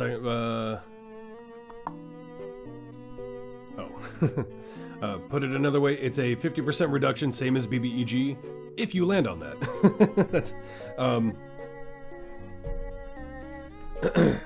because a 50%, we're talking early game now, right?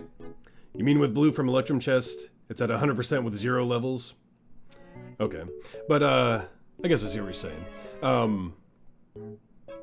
So we're saying a chance to spawn an additional enemy, a chance for enemy spawn speed, which is less than like even Deacon and Whittle at that point, or a chance to drop in an additional quest item.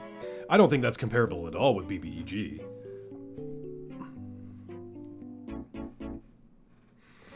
Because I wouldn't call that a full 50% reduction to your progression at all. I will say, ultimately, my instinct with Melf is, and I know there's going to be fight for this, I see him as a C. As a high C. It's 100% with 0 levels. I see what you're saying, but I'm saying a 50% reduction to quest requirements of the area is way more valuable than anything Melf offers at that point. Additional 1 enemy, additional 1 quest progression, or 100% spawn speed, none of that is nearly as valuable as flat quest reduction in every area guaranteed. It's kind of what I'm saying.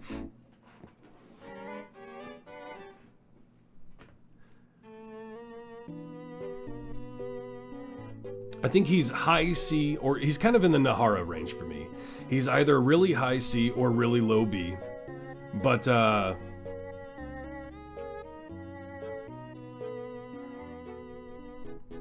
because he fought so hard. You guys fought hard for Nahara too, though, and I give you that one. I think Melf ultimately gets completely phased out, and that's the problem. Can you use Nahara in a gem team? You can use her over BBEG. Melf is gonna get phased out, though. He is. Because all his effects work when you're new.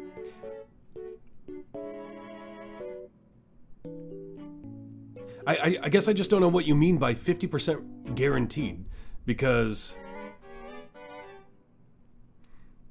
if we're comparing Melf to BBEG, I guess I just don't know what you're saying in that scenario. It's not a chance to get 50% reduction, it's a guaranteed 50% reduction. Hello, hello, how you doing, Tyler?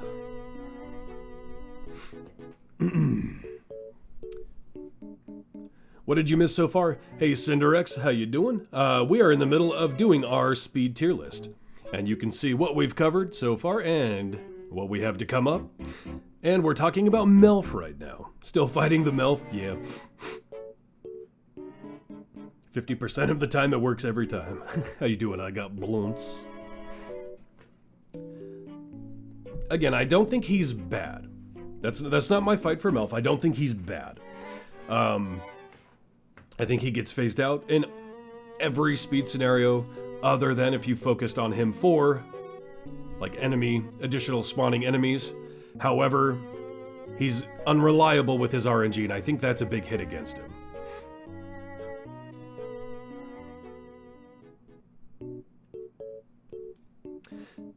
If you have a 100% chance to double items, spawn another enemy, or increase spawn speed, that means regardless you're cutting some aspects of the area by 50%. I mean, yes and no. If you're getting the quest progression, I would grant you that. If you could guarantee his quest progression, we'd be having a different conversation. But again, we're talking very early game. You're not necessarily wrong. But that early, I would recommend Lae'zel anyway, right? And Melf is not completely worthless for Lae'zel, but you're probably not going to use him with Lae'zel. He can spawn additional enemies and increase spawn speed, and that can help her, right? But wouldn't it just be better to get BBG? I mean, again, we're different scenarios, right? Ultimately, probably, but Melf isn't bad, but he's unreliable with his RNG, and there are aspects he helps with. I just don't think he's reliable enough. And he, again, ultimately will be phased out of almost every formation anyway. He's a solid CDU with respect to Cynics. If you get Melf as an option, you'd get him. When he's not competing with someone better. Will you use him?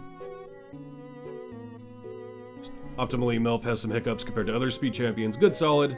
Just could use a little love. Yeah.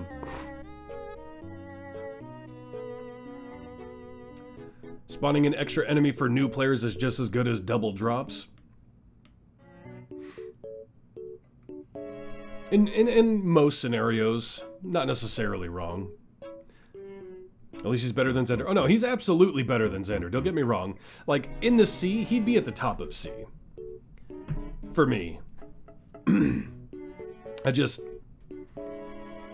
In we're talking about a very specific scenario, a completely fresh player, right?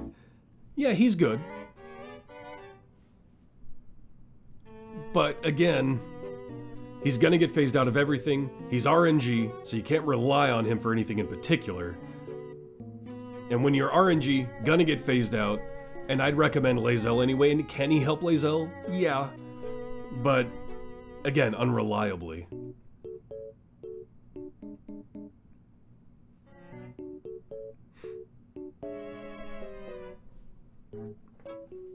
Now, if you hit him up during his event, and you have all his feats, and you're in an early state of the game, yeah, he's gonna be useful, for sure. And don't get me wrong, Cynics, I get that you love him.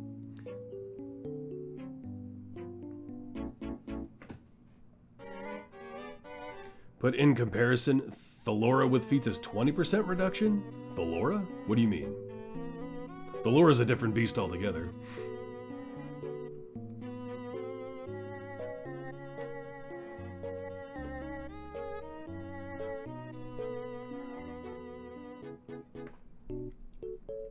It's so weird that this kind of has a taste to it. And the spawns is why you chose Minsk next. Same mechanic as Melf, and same seed as with Vi, to compare 1-to-1. If you want him to farm stacks, his RNG is not a big deal. The problem for this is that he is in the same seed as Zorbu. I don't think that matters much at all. Why does him sharing a seat with Zorbu matter? Mechanics are different, but essentially you're skipping 20% of the areas with Thel. I mean, that's entirely reliant on what your favorite push is, how deep your push actually is. There's a lot of different factors with Thalora. Does it taste like coffee or is it different? No, it tastes weird. I don't even know what to call it.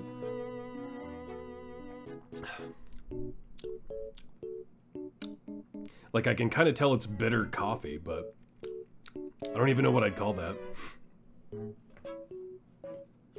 But again, with Thalora, you're not sacrificing anything, and she's not going to get phased out. Whereas you can reach everything else Melf can offer with a speed team, not have to rely on Melf whatsoever, and still use Thalora. I don't even know what I'd call that. Call it nasty? I mean, nothing tastes good yet with my COVID. I can taste a few things. I can kind of taste like the corn oil on Fritos. I can kind of taste peanut butter. Can't taste mint at all. Can't taste meat at all. Can't taste coffee.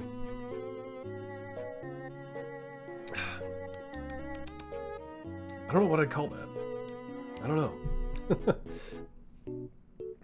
The only thing you're sacrificing having Melfin is the leg from having one more champ out. Yes and no. I mean, in ideal teams, you just don't even need his kit. And it's RNG again. I don't know. I get why you're fighting for him. Is it the 33% chance of happening every 50 levels that hurts him? Not reliable for it? Yeah. Because the leg of one more champion in most endgame teams is enough to justify not using him. But we're talking about specific endgame, and you're talking about specific early game, and I don't think he's bad.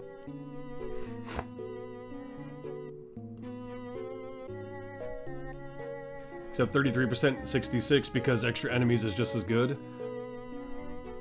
Not necessarily, because you can compare him with someone else who's already doing enemy spawn speed. And I do naturally just have bad RNG. I don't think it's 33%. I always get the one I don't need. Gotta love the weirdness. Connecting your senses in order to prevent disease from spreading deeper.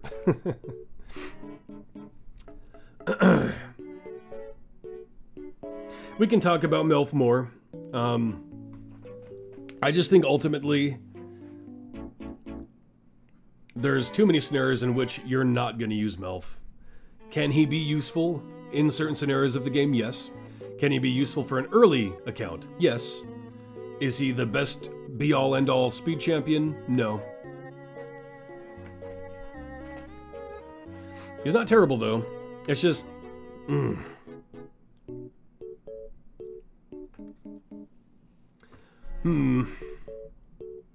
We'll think about him more. We'll get more of the speed champions out there and then take another greater look at it.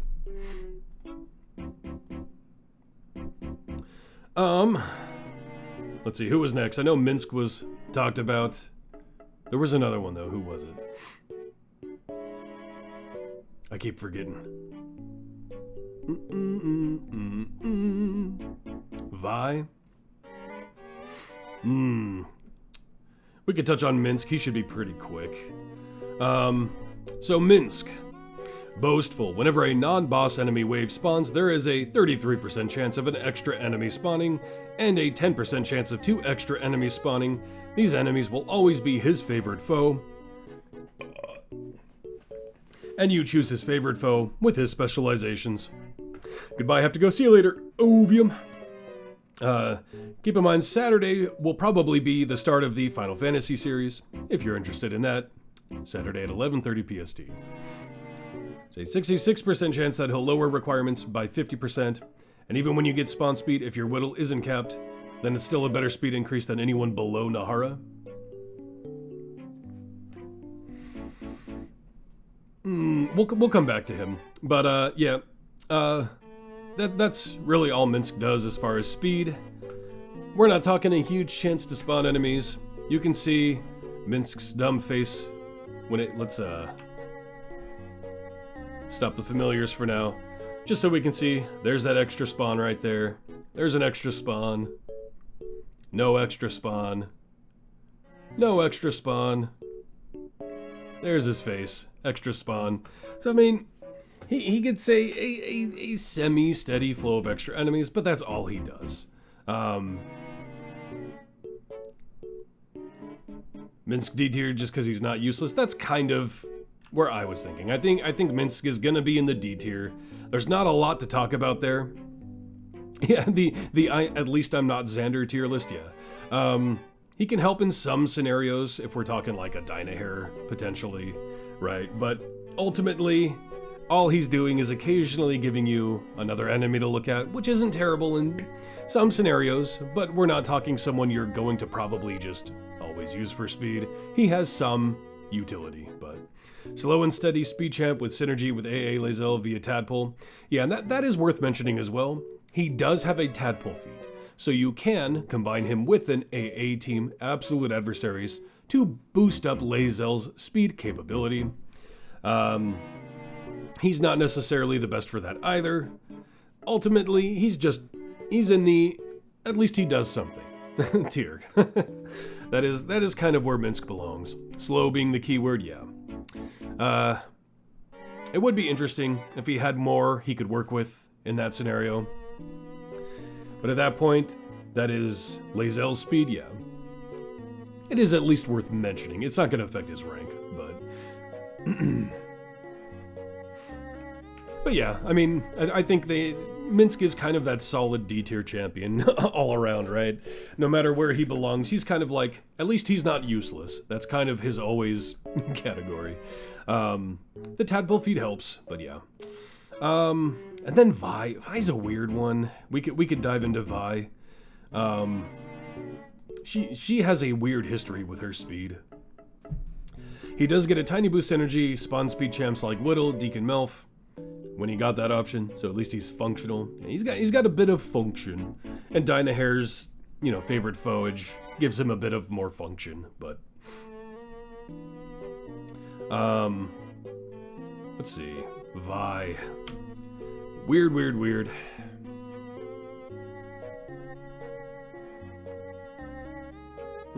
Come on, level up all the way.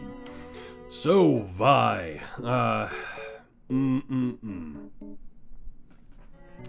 If there are 5 or fewer enemies on screen, Vi waits impatiently instead of attacking with her base attack, and there is a chance that a second monster in each wave will spawn alongside the first one.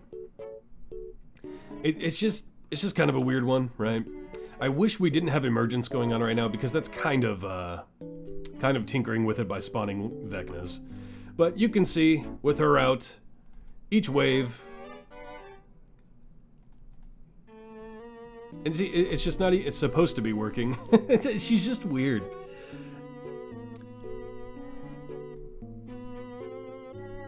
But yeah, I don't even really know. There we go.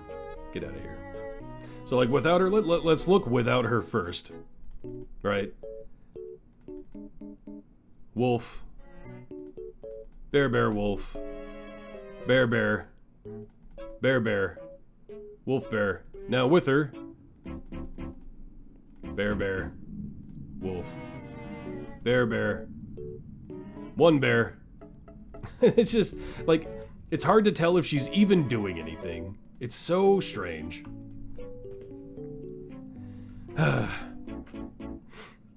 There's a chance that a second monster in each wave will spawn. Like, I don't know, I don't even know how to quantify Vi. Like, it's not a scenario like Melf and Tatiana where it's force pulling another enemy. It's hard to even tell if it's working half the time. It's just a weird speed mechanic.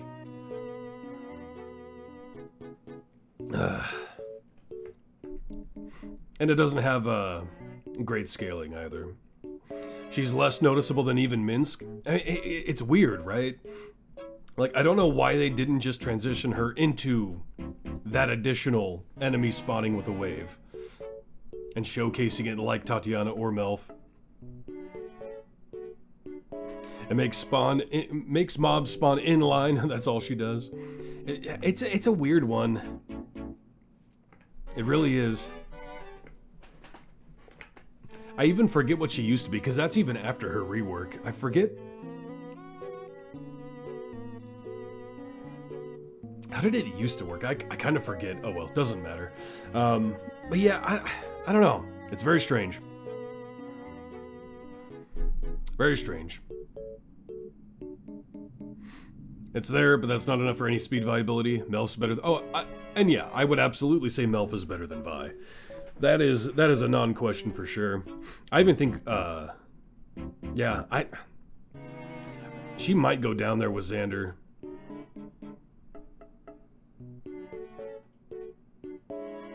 Apparently she's super useful in non-free play because she makes enemies come out quicker in boss zones. And that could be a fair thing because it makes that enemy spawn with them, right? So maybe that's a potential use for her, right?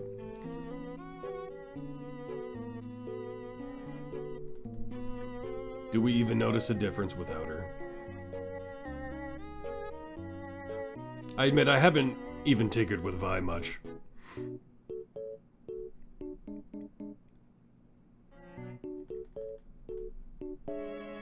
It's just like, I don't know.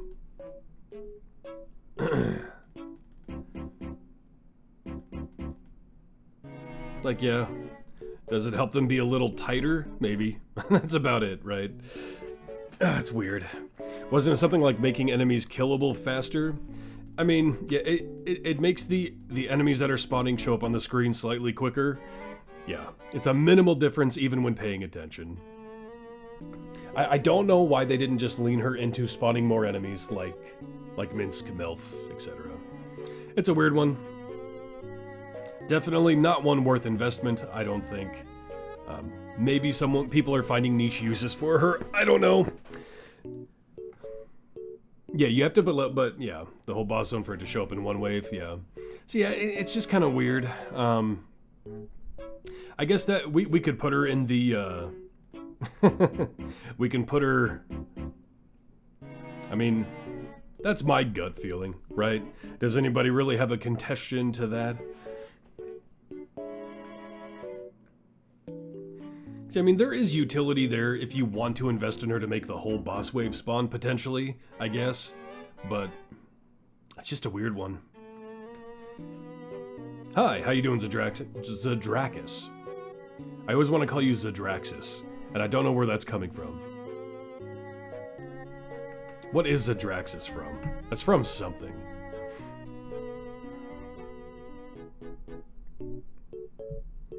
High-level Briv players would argue higher? Why? Just in, like, progression boss-to-boss jumping we're talking about?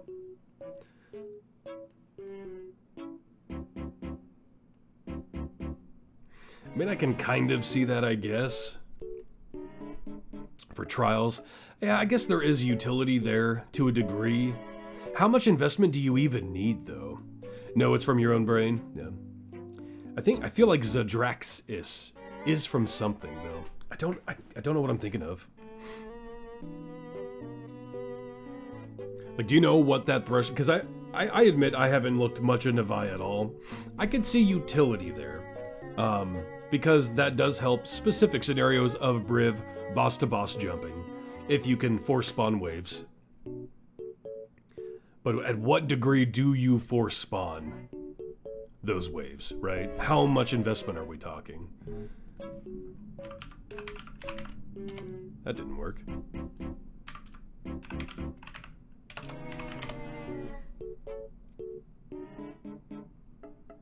Man, I swear I know the term Zadraxis from something. Huh.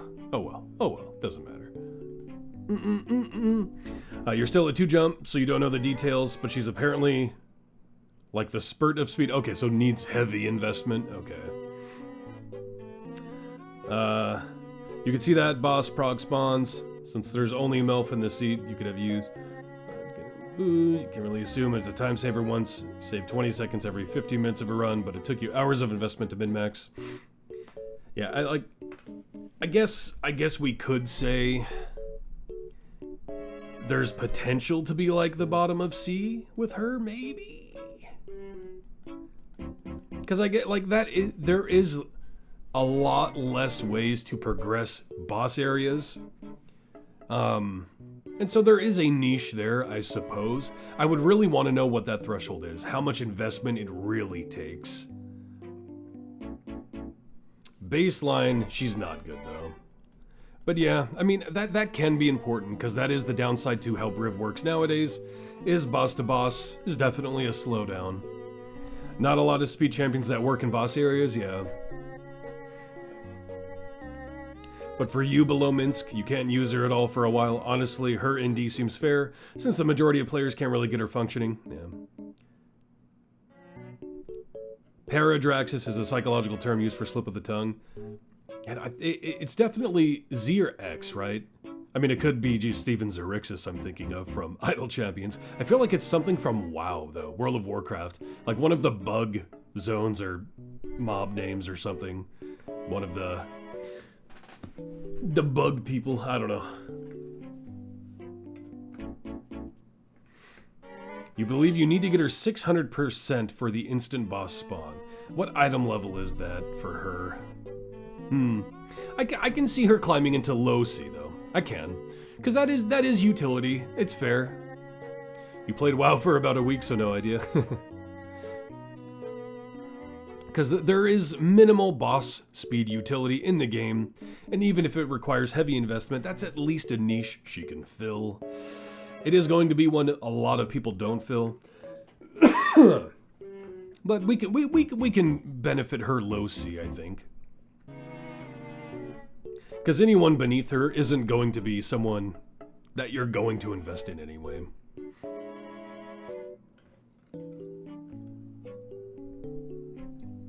I'm okay with that. We're doing speed tier list, Xander and F is an indicator for nothing. Yeah, Briv at the top and Xander at the bottom isn't good indicators, but yeah, we're doing speed. You hear you on the Draxis part of the name. Warcraft 3 had a few of those kings in the campaign, and one was Abradraxis. I can't even pronounce that. Abradraxis or something. There we go. Human quarter. Yeah, Human is, in regard to speed, going to be another one that either breaches into S or be high A. So let's talk about the Uman. Again, not the greatest formation to showcase Human.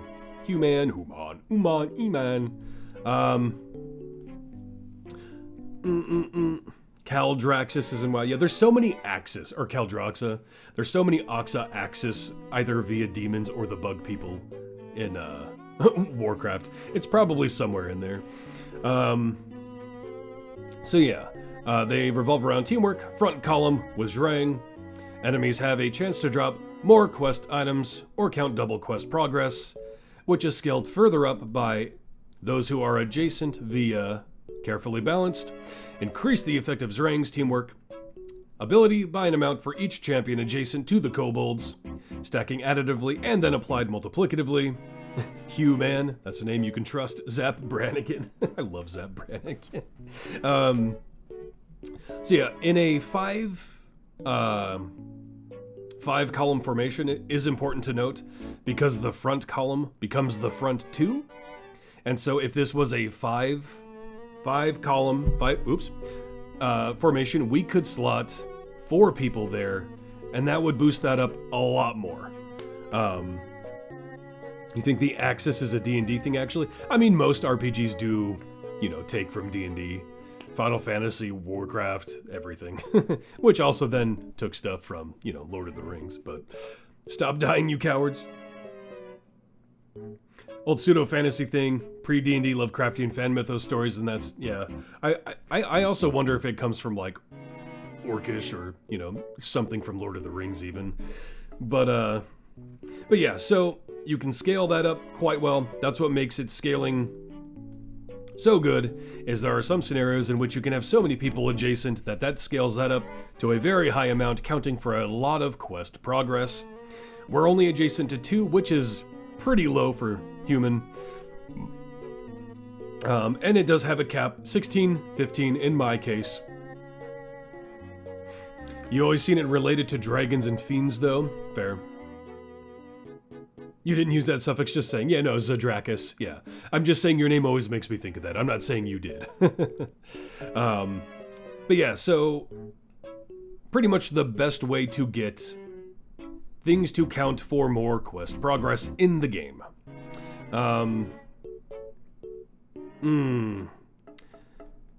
Not every speed formation necessarily relies on that. Again, absolute adversaries.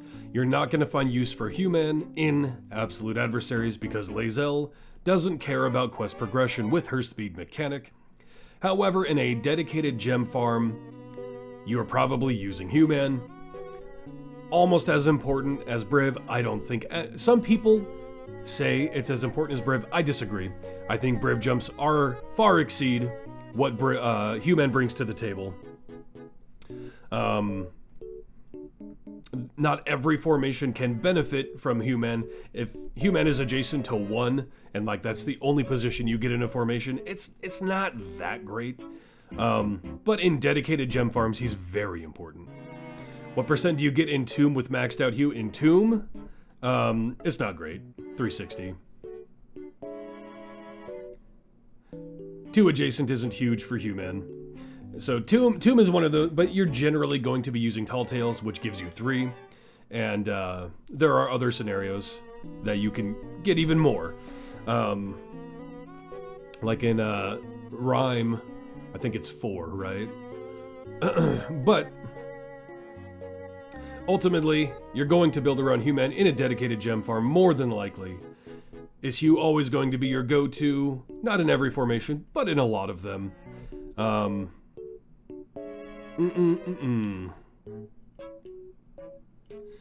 I think a lot of people would advocate for Hue to be S.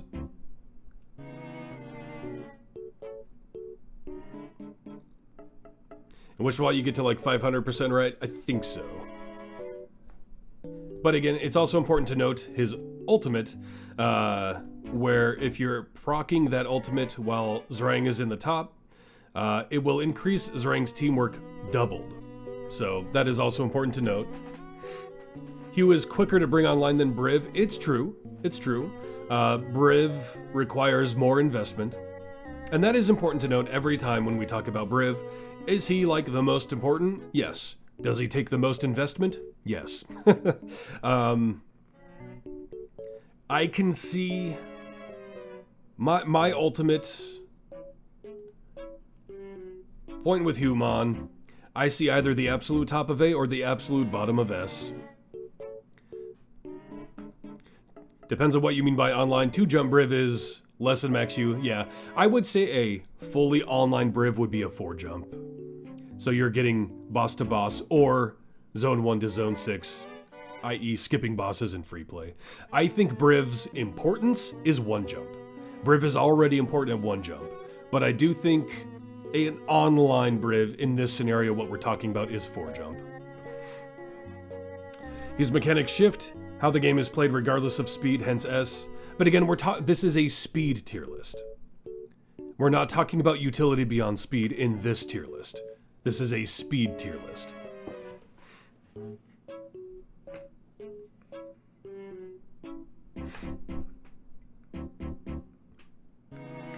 And yeah, you will likely see unless you focus absolute adversaries, you're probably using Hugh.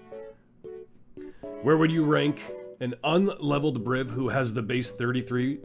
Ooh, base Briv? I don't even know, honestly. That would take some thought.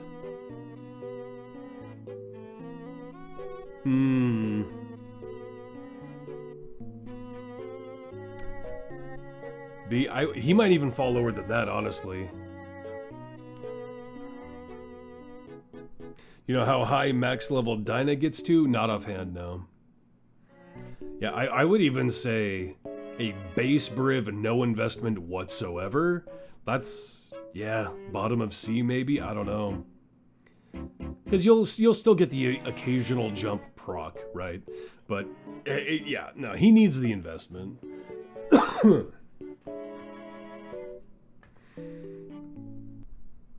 Glad you're stacking electrums.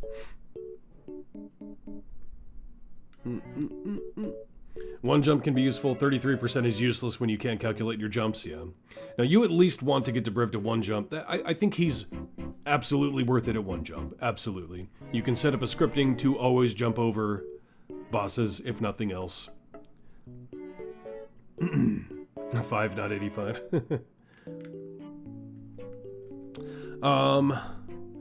A good one to talk about next would probably be Shandy. Another drop and go champion.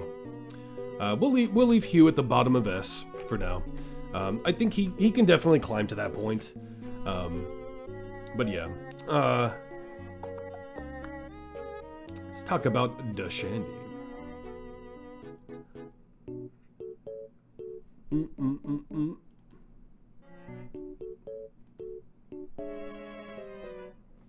I do not have her leveled. Interesting.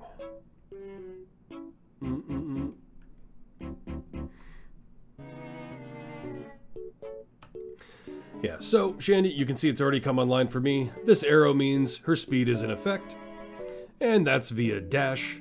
Increase the game speed by a flat % when the formation has not come under attack.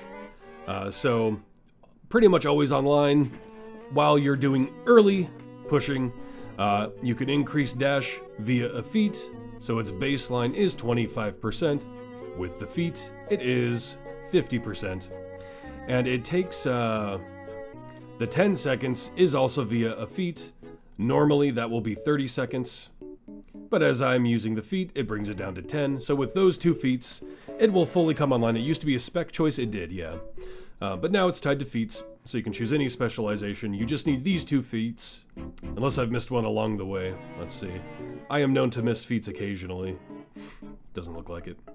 So yeah, with both feats, it will only take 10 seconds to come online and be a 50% time acceleration. Speeds of the game when on attack, definitely A tier. Depends when you need the speed. Base Briv gem farming equals useless. Pushing through the easy bits of a new adventure variant in an active party useful. You know, if we're comparing her speed to others, it's not actually good. I disagree. What do you mean? Why would you say it's not actually good?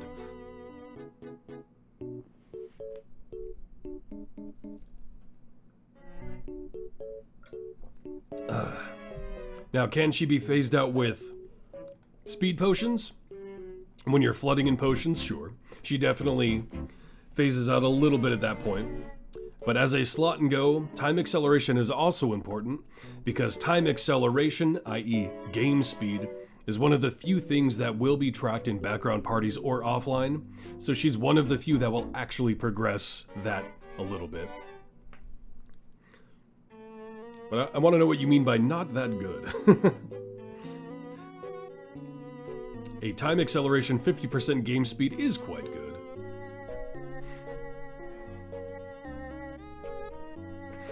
Considering the only other ways to get speed bonus is consumables or Modron core that requires investment, then no, her speed ability is good. And how you doing, Void? I don't think I said hi to you yet. Just number-wise, it's less effect in terms of time reduction than other champs. I don't know if I fully agree with that. As a slot and go, time acceleration champion that's easy to use. You're all right. Good to hear. I think we're talking a solid speed champion. Useful in just about any speed formation as long as you need that time acceleration.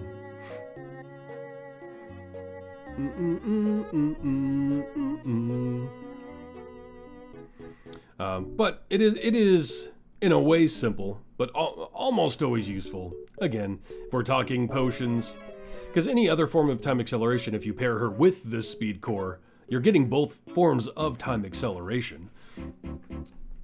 Again, the only time she will not be useful is when your formation's under attack, or if you're breaching that cap of 10 times time acceleration via potions.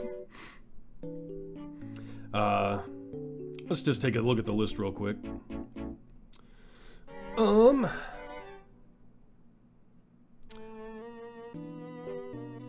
Yeah, I foresee her either being at the tail end of A or at the top of B. It's kind of where I see Shandy sneaking in.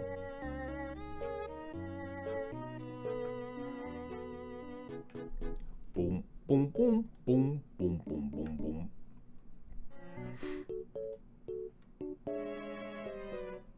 Because there are scenarios where she won't be fully online, but if you're not a potion sustain level, she is worth her weight in gold. You agree with top of B? You're not saying she's bad. 50% increase is like 33% reduction, comparable to Nahara without spec. She's really good for all of the idle players.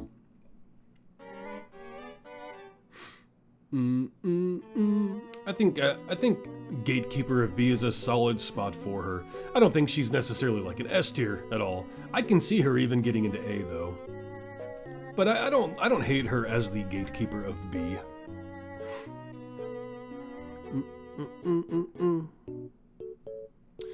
Let's see. I guess another simple one to go over would be Sentry. We'll talk about Sentry next.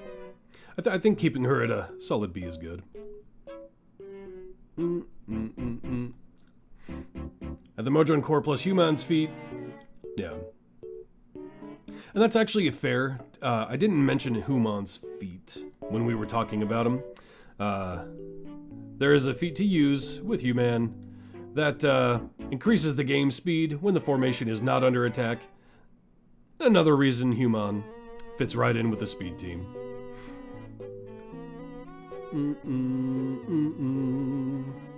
But let's talk about Descentui.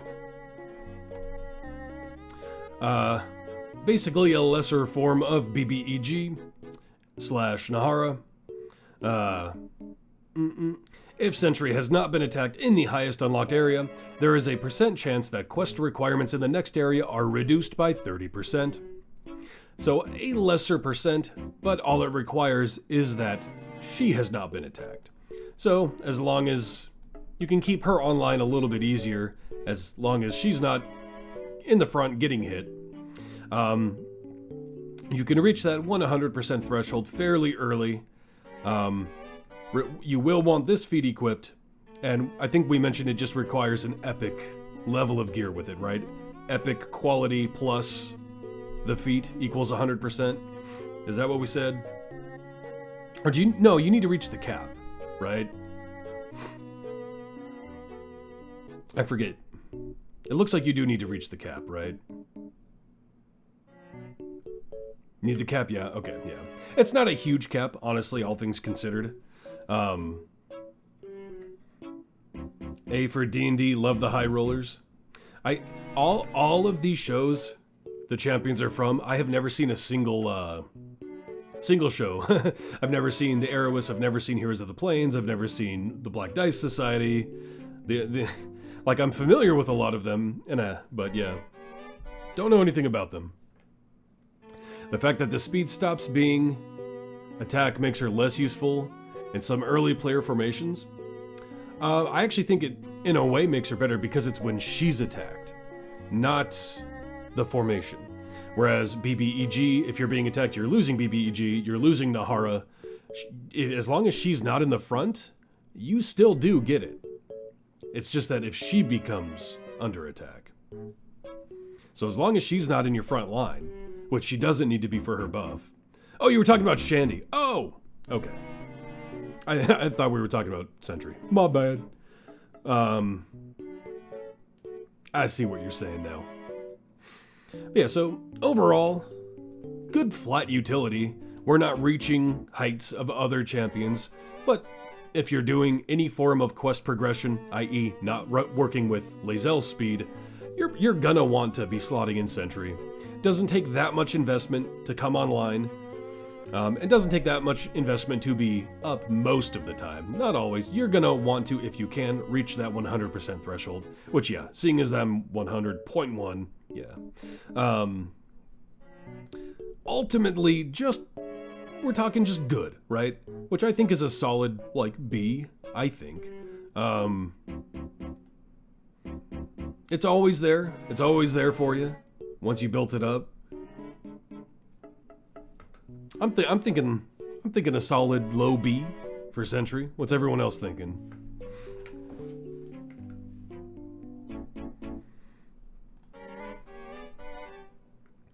You let her feet further reduce the quest requirement.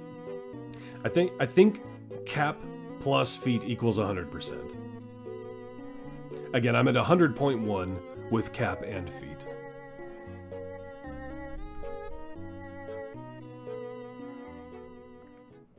How's everyone feel about her just being the solid B?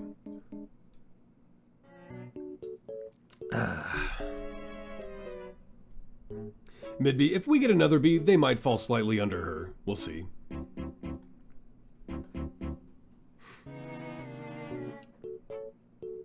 Remove the feet, see if it changes the chance to gain. That's fair. We can do that. I just have to re-equip it right away so I don't forget like I did with... I can't believe I did forget with Diana. I even like wrote it down. I think it's in my notebook. Put feats back on. I didn't. Solid core to the group. No muss, no fuss for her within reason. B is a good place. Yeah, so, blah, that's off. Oh no. No, so the cap is... It is just hard capped at 100.1. So I don't even need the feat. Yeah, I didn't realize that. It doesn't increase it though. It is a hard cap. Huh. I actually didn't realize that. Look at that. Either way, the 100 is a hard cap. So I don't even need that feat. That's funny. Ha ha. Ha ha. Guess we'll get her, we'll throw in that. I thought I got that, but I didn't. Huh. It further reduces the quest requirement for the next stage. At least above Nahara, maybe above Shandy, on par in your opinion? I think they're all fairly even. Ultimately, Nahara's is better. It is more annoying to come online, but Nahara's quest reduction is better.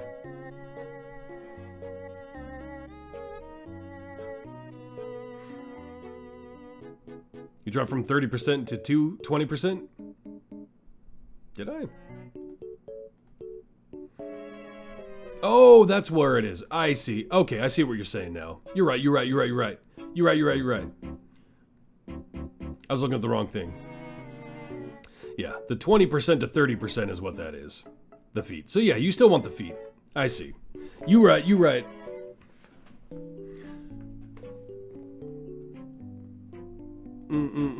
Yeah, because it turns it to 30%, not 20%.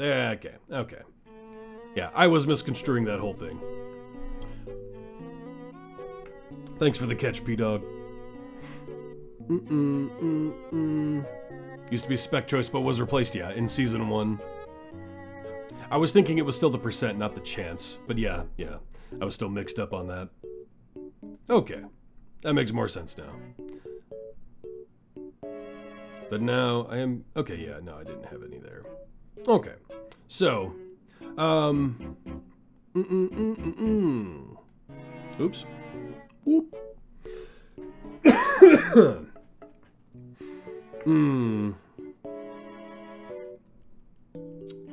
I think that's a decent spot for her. Well, oops. I keep dropping the things I fidget with. Do I just need a legitimate fidget toy? Am I actually that autistic? Deacon. We take a peek at the Deek. A peek at the Deek. And then we'll take a look at Whittle after that too.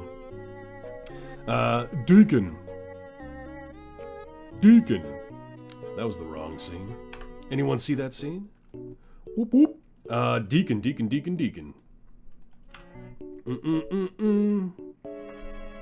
A peek at the Deek. And clipped. Well, what'd you clip? This? Oh no. Or was it me saying peek at the dick? So with Deacon, if you're relying on him for speed, you're going to want to take this specialization choice, increase the effect of Deacon's confidence in the boss, and we'll explain why. That, a peek. Oh, I'll say way more out-of-pocket things, just give me time, don't worry about that. Confidence in the boss. When Deacon has fewer than 6 stacks of Story of Doom, the speed of enemy spawning is increased. So, I don't even know. Does he? Yeah, he actually doesn't have feats for it. Deacon's feats definitely could use some love. But yeah, so that's with the specialization choice. We're looking at 280. I believe we quantified before that 1,000 is kind of the cap for that. No items and 1 feat. I didn't even see a feat though. Did I miss it? Oh no, yeah, there is the 1 feat. You're right. Confidence in the boss right there. So he does have 1 feat for it.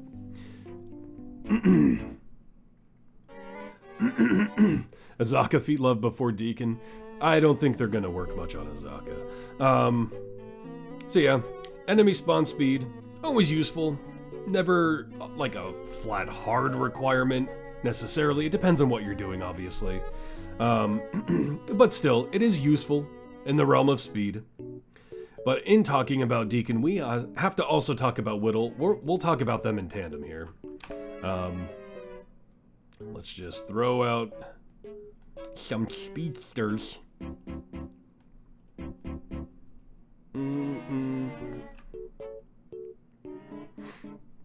He needs an 80% feat too, but that won't increase it much higher than 400% enemy spawn speed. So yeah, talking about his Deacon with spec and feat, 280%. We can look at Whittle, and champions affected by Whittle's vampiric gaze look extra tasty to enemies. Each affected champion increases the monster spawn speed. With 6 adjacent, we're talking 2,000.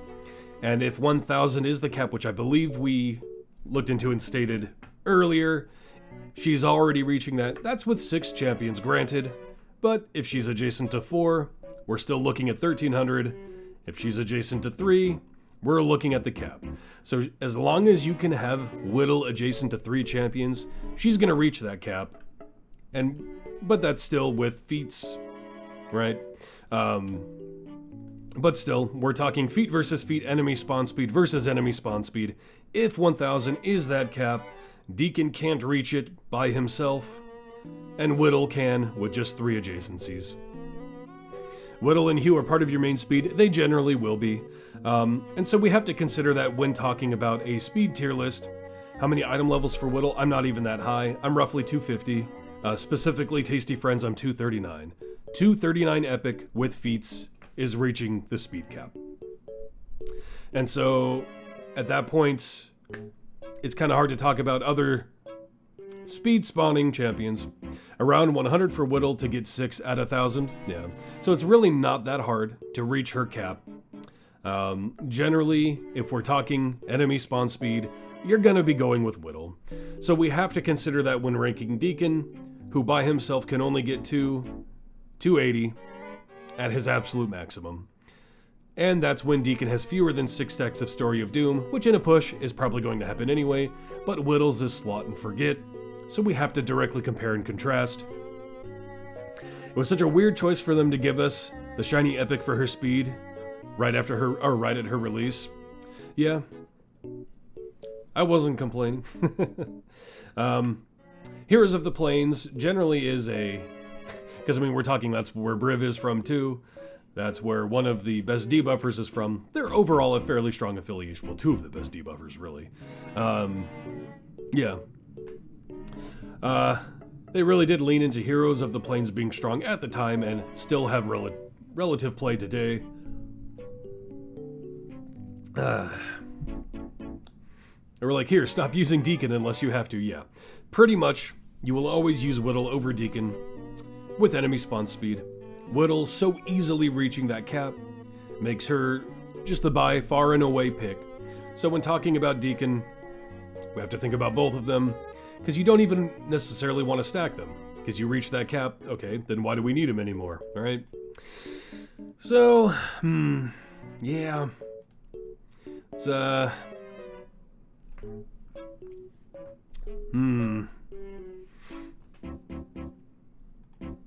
Poor Deacon. Yeah, it kind of is. At that stage, it's almost like you should just give enemy spawn speed champions a way to reach 1,000 if you're gonna make it that easy for Whittle. Sad kobold noises. Are those like whimpers? Luckily, Deacon doesn't share Lae'zel's seat, so he can still be used with AA. Yeah. Hi, how you doing, Adrian? Adrian! Deacon C. Whittle A. Do we value spawn speed all the way at A, is the question. Potentially, but it is a question.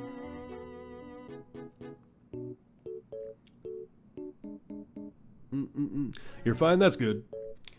That seems to be the vibe today. Everyone's fine. And thanks for the follow, Adrian. Question is, do you want to use him, though? Yeah, his spawn speed is so low. Yeah, Thalora exists. Gale exists with Ceramorphosis in that seat.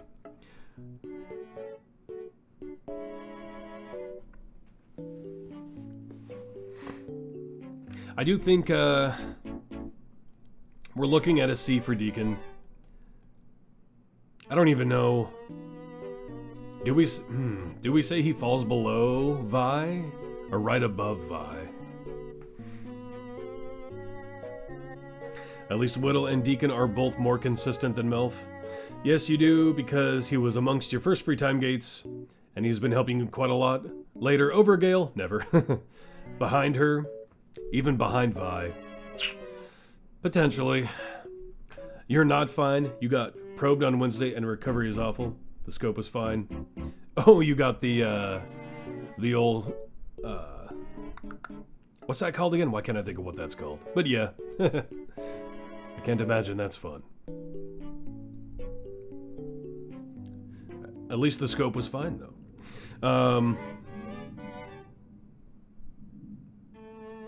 Oh, not the butt this time. Oh, so you got a stomach scan? Is that what you were going for?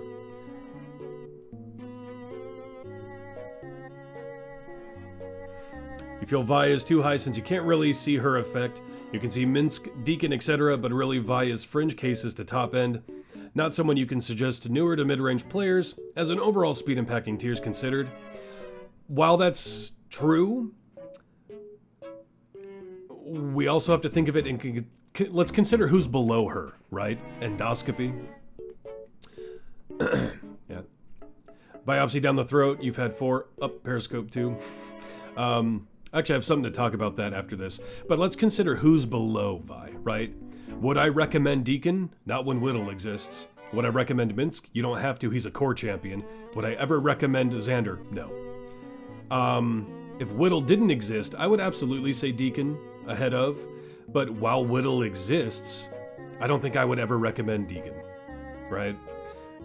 You can definitely see Vi's effect happen. Is it really good? No, just like Deacon, Minsk, and Xander. But then Vi does come online in the super late game, so she does at least have a niche, where the others don't even really have a niche. You're kind of forced to see Minsk and Tatiana as they have an animation with the effect. I mean, yeah.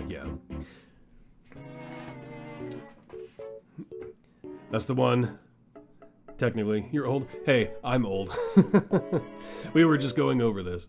But I got scoped down the throat once. It sucked. I had a disease. It's actually why I started doing voice work.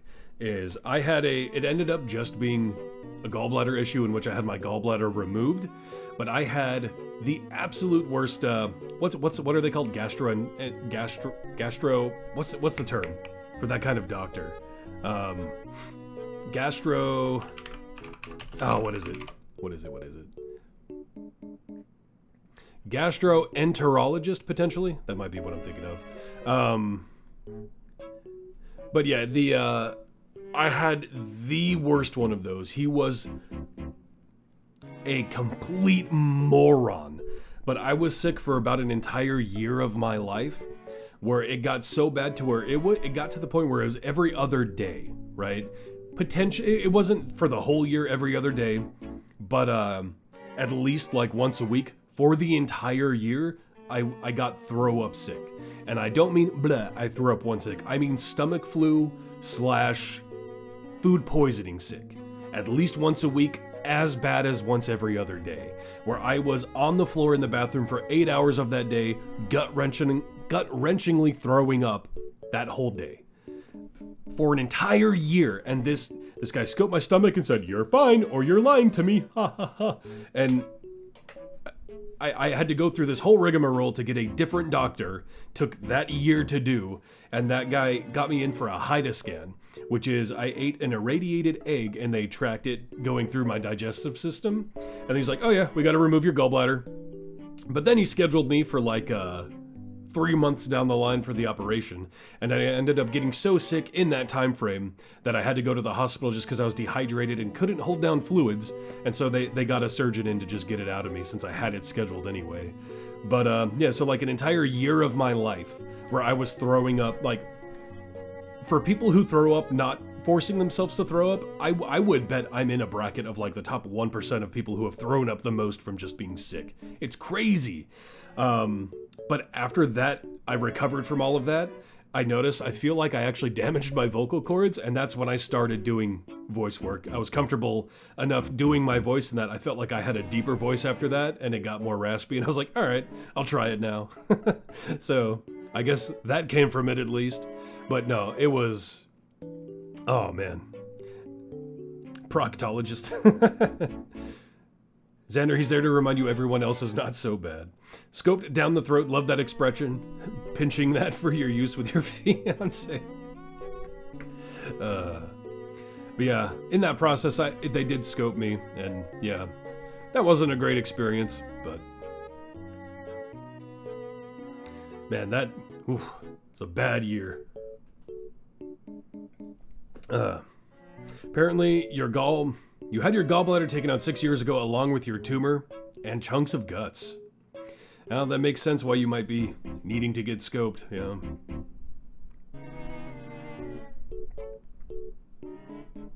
Yeah, they did a, what's it called, laparoscopic for me. So I have you can't really see, but I have a scar here, and then above my belly button where they pulled it out. So I have 3 cuts in me from that operation. You're in that boat for other reasons, finally managed to get a new specialist. Yeah, getting a terrible specialist, it literally ruins your life to a degree, right? Like, I had a year of my life basically taken away because I was so sick I couldn't even walk for just about every other day at the end when it was getting to the worst. Like, and I'm not saying a little bleh throw up, like gut, like I'm a violent upchucker. I'm like it gets bad. Yeah. Ton of painkillers. That sucks, man. What I mean, you don't have to talk about it if you don't want to, but for what, if you don't mind me asking? Exorcist range? No, I'm telling you, like it's not a pleasant sight to see me throw up. I'm not a bleh. I am a just projectile vomiter. Iowa has bad nurses. I'm in Arizona and we have a lot of bad doctors, and the VA doctors are terrible too. Not for me. My dad was served, and his cardiologist from the VA said he was fine, and yet his Widowmaker, the valve that will kill you, was 100% blocked, and my dad almost died because of that, because that doctor just didn't care at all. Scary movie, Exorcist spoof range? Legitimately. Like, I can get some distance on my vomit, boy. Some of my friends can attest to that. Something to do with your bladder, especially very, very severe pain and hot flashes. No one can tell you why. That sucks. Iowa Bennett, so you moved to New Mexico. Yeah, I don't know how I've driven through New Mexico. That's all I've done. I don't know much about the state. Welcome to the sand. Yeah, oh man. Living in Arizona, everything is dusty, dirty, sandy. I hate it. I hate the heat too. Oh. That was an interesting tangent, but talking about getting scoped, I had to go on that one because man, I don't know if anyone else gets this. When I know I'm getting sick because my burps will start tasting like very, very rotten eggs or sulfur. Oh, I hate it. It's like PTSD. If I burp and I kind of taste that, I do like the SpongeBob meme, unga bunga. Like, am I getting sick? Oh, crap. Because I hate throwing up. I do anything I can to not throw up. But everyone around me knows when I'm sick, because if you smell sulfur or rotten eggs, it's because I'm burping and I'm about to throw up. It's gross. I hate it. Let's cover the Better Deacon now. We kind of covered the Better Deacon already, but let's go ahead and rank her. So, as you saw, with decent item level investment, shifting gears right back into the game now. With decent, not even that much item level investment. Dry heat is better than humid heat. True. I also lived in Tennessee and humidity was god awful there. I see her being like a... Are we saying, just because she can get the cap on her own, maybe she sneaks into A, right? Maybe. Low A? Potentially, yeah. Because it is of note to be the singular way to get speed cap. That's noteworthy. You mostly agree, except it sucks to touch stuff in places with extreme dry heat. You're also an AZ and you've bumped yourself on mailboxes, doorknobs, steering wheels. And when I have to bring out my black trash can to the, like, I will literally burn my hand from just grabbing my trash bin to pull it out for trash day. It sucks, man. Or if you're in your car that's been in the steering wheel, oh, that blows. So let's see. We've got, we've got some interesting ones. Who do we want next? I guess if we're talking about enemy spawn speed and spawning more enemies, we could talk about Tati. We can move into Tatiana. Tatiana.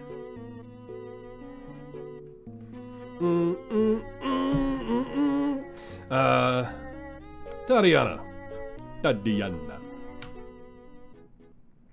Her specializations do not matter for her speed mechanics, so we don't need to go over those.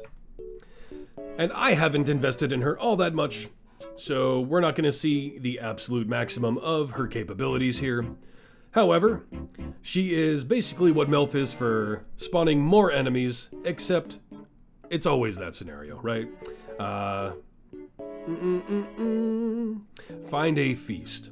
If Tatiana is not attacked for 15 seconds, and the players are in a non-boss area with no barriers, she briefly runs ahead off to the right of the screen, returning 2 seconds later from the right side with more enemies. We should save the best arguably with investment in your account, the lore, for last. We'll see. After she returns, the 15-second counter starts again from 0.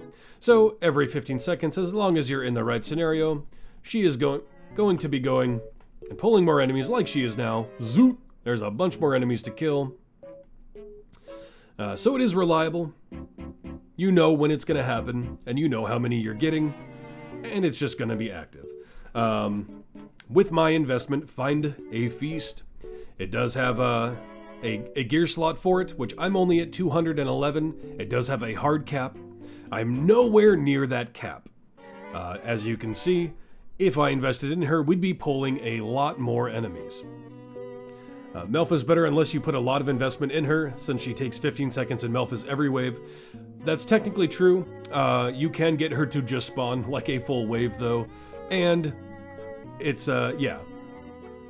Might not actually get a rework after, but yeah. It's up to you. Yeah, you can spawn, if you did invest in her, a whole enemy wave with her. So, saying Melf is better, like, at certain thresholds, sure, but again, you can never rely on Melf getting that. That's the biggest problem with Melf. I swear, if you could just choose which you wanted from his specializations, that would be, yeah, the cap is 100, yeah. So like, if you choose to invest in her, you don't have to rely on Melf because you can just bring in a whole wave, but that's a lot of investment. Up to 83 or so, there is a blind cap, but I thought her feats counteracted that, I thought. Does it not? I thought cap with feet was a full wave.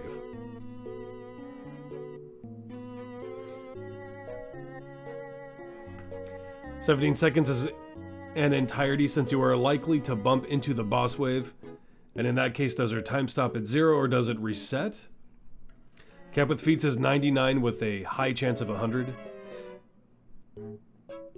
I mean, even if it's 99, one enemy spawn into her full pull is, you know. But yeah, as far as, like, I would say Melf's version is better for if you are trying to actively progress, right? But you can't rely on him getting that. That's the rough thing. If you are specifically looking to just pull in a wave, she is reliable. But, yeah.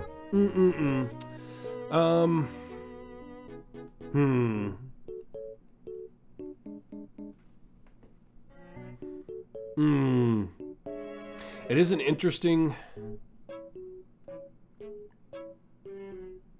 She's really good for building favorite foe or murder stacks for Zobro Dirge. Yeah, there are, you know, variants you can go to that don't rely on something like that. Like, what was it? I always forget what it's called. Unwelcome Geist or Unexpected Geist. That's it. Now, her spawning a chunk of foes for farmed favorite foes, patron kills, etc. Sweet, awesome, but not what you want for the speed tag 4. Every 15 seconds isn't that good for farming. It depends. If you've invested in her, it's still good. But yeah, baseline, she's good more in the patron challenges or specific enemy hunting scenarios, not necessarily progression speed, for sure. And she requires heavy investment to boost it up. Unexpected Geist is every 5 seconds a full wave. Yeah. I definitely think either, Trickster Gods or Unexpected Geist is a better scenario to farm. You have her capped. There are coming enemies on the field while she is away, so she pulls 87 max. With the feat,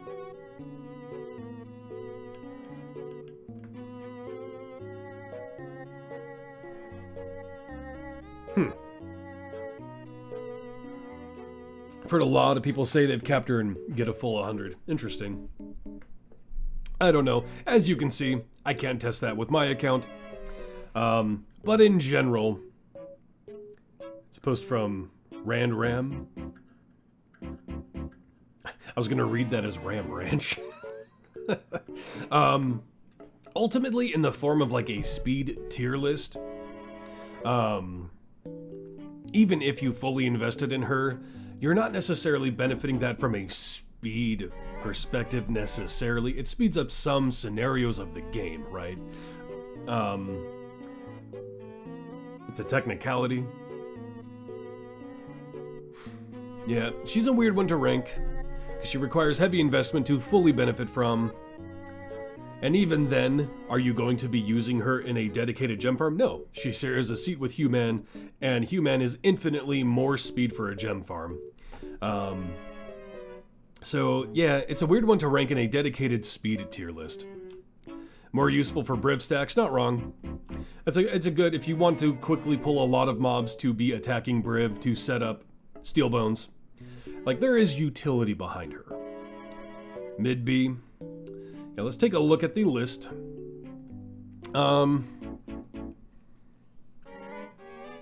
She's the kill farm champ, but again, I even think Unexpected Geist is a better setup than even Tatiana. Very useful for patron challenges, useful for pulling out a lot of mobs for any reason. Definitely better than Minsk. I do see her being in the same range. Not if you farm constructs. For what? Like a patron challenge, sure, but what else other than a patron challenge would you be farming constructs? I see her being even above Vi, honestly. I see her being, personally, I see her around here. Chores and seasons, yeah. It's not a thing at the moment. I mean, patrons, challenges still, but, I do think, Vi changes enemies into constructs for those challenges.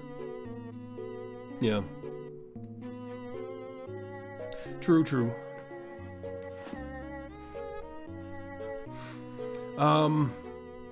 I think there's an argument for both her and Melf. If you're looking simply to spawn enemies, I think she takes over Melf. But I think Melf is overall a better speed tagged champion in a speed tier list setting. That's what I'll say between the two of them. So if you're just looking to spawn more enemies, Tatiana. Overall speed champion, Melf. Utility and a niche, but less useful without investment and intention to use that utility. Solid in the Vi to Minsk range. Vi brings about as many enemies as Tatiana unless you put a lot of... I don't agree with that.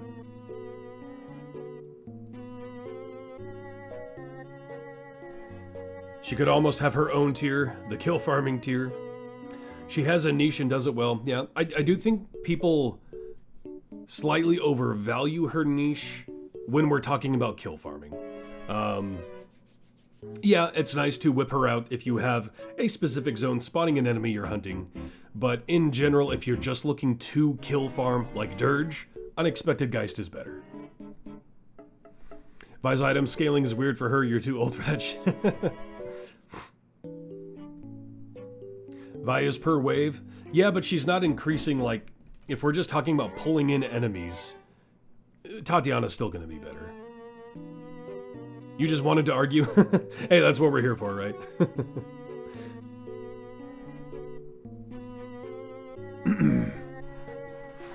Oh. I still think that is a good spot for both of them. In regards to a speed tier list, I think she has her niche and can excel in it. But, yeah. Let's talk about the Virgil. The Virgil.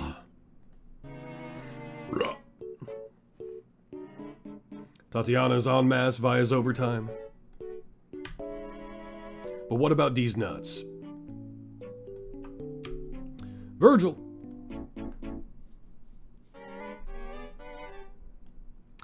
So...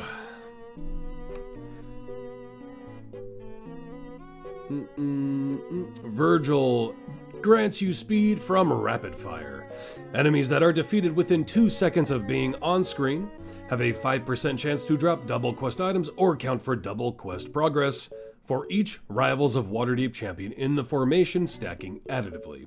So he takes off more so when you can get more rivals in the formation, but in doing so, you know, that causes issue because how many people do you need to slot to make it beneficial? How much investment do you need in him for it to pop off?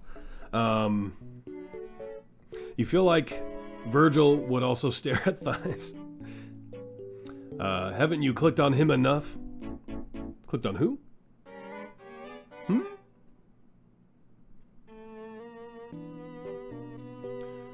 Clicked on what now? What?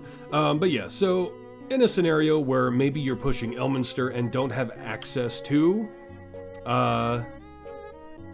Lae'zel, you're still gonna see some use from the rivals, and like the absolute peak perfect invested gem farm team likely will use him to 1-kill areas.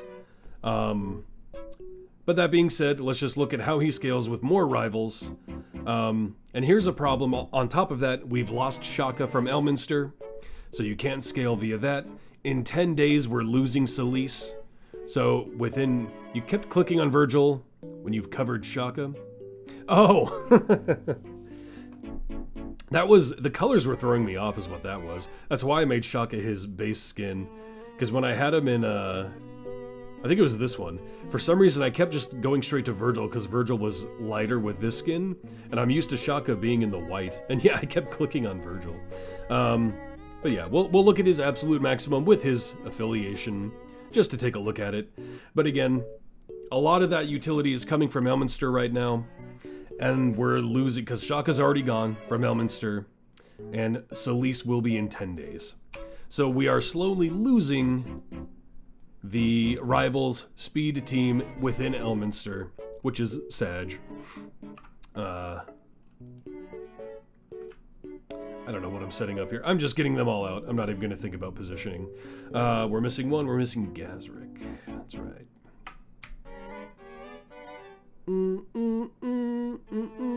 That's everyone, right? Dahani, Gazrick, Kent, Solis, Shaka, Virgil. Yes. So with his entire affiliation at my item level, that doesn't feel right. Oh, no, there it is. I was looking at the wrong number. Yeah, so we're looking at a total bonus of 164. That is with 6 rivals. Strongheart, technically true. Technically true. You can throw Strongheart in there to count as a rival. And that does give it a boost. So with Strongheart, almost 200%. Yeah, but again, if we're talking Elminster specifically, we've lost Shaka, and very soon we're losing Solis. I think we have, how long is Gazrick for that world?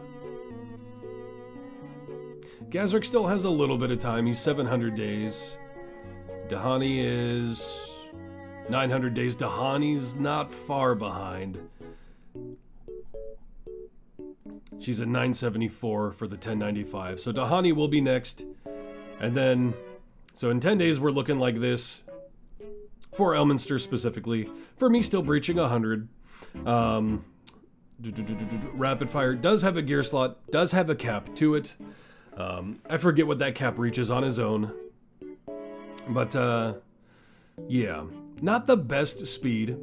Not the best scaling speed. You believe max is 300%. You don't know if that includes all rivals. So that solo 300, that would make sense. Yeah. Rip rivals, yeah, they're slowly being phased out of Elminster, and that definitely hurts them. And their season wasn't the greatest at all. However, again, there is a scenario with Virgil being in a base gem speed team. A lot of people tend to get a little bit of slowdown because of this graphic you see here. So there is some slowdown with him, so you need to make sure you're getting enough from him to justify it. But there are people in a perfect scenario where he is offering enough of a boost. He makes your game chug. Yeah, I think a lot of people, he does make them chug, so it's questionable. But there is a scenario you can set up in a speed team with the likes of Hugh, BBEG, etc., where his boost will be enough to make you get 1 kill progression. So there is utility there. He is still useful for Elminster speed. Generally, you'll probably lean into Absolute Adversary, but there is still utility.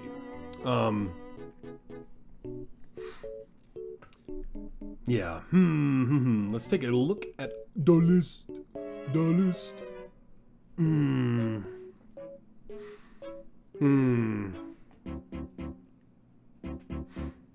Only as long as Diana has no Vajra feat. I don't think Diana's ever going to get a Vajra feat. You think people are going to switch to Xerxes over using Virgil, though? Maybe. It's possible, yeah.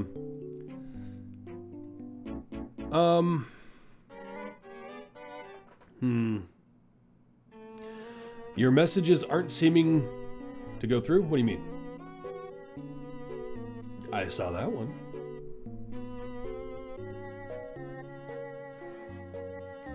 Max is 2 times enemy drop rate with a very small chance for 3. Sent that earlier. Oh, yeah, that didn't go through before. Interesting. People use Witchlight for the quick transitions, but that's less important with Diana. It's still important a little bit, though, because If they just made it where she made everything a quick transition, then yeah, for sure. But she still speeds up both quick and normal transitions. But saying it's less important isn't wrong, though. He still does have utility.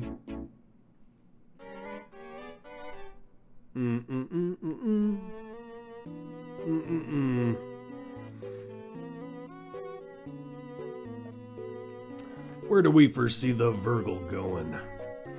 Saw C's while we were talking about him. Someone earlier said B. Below Deacon. I don't know if I agree with that. My initial thought is behind Tatiana.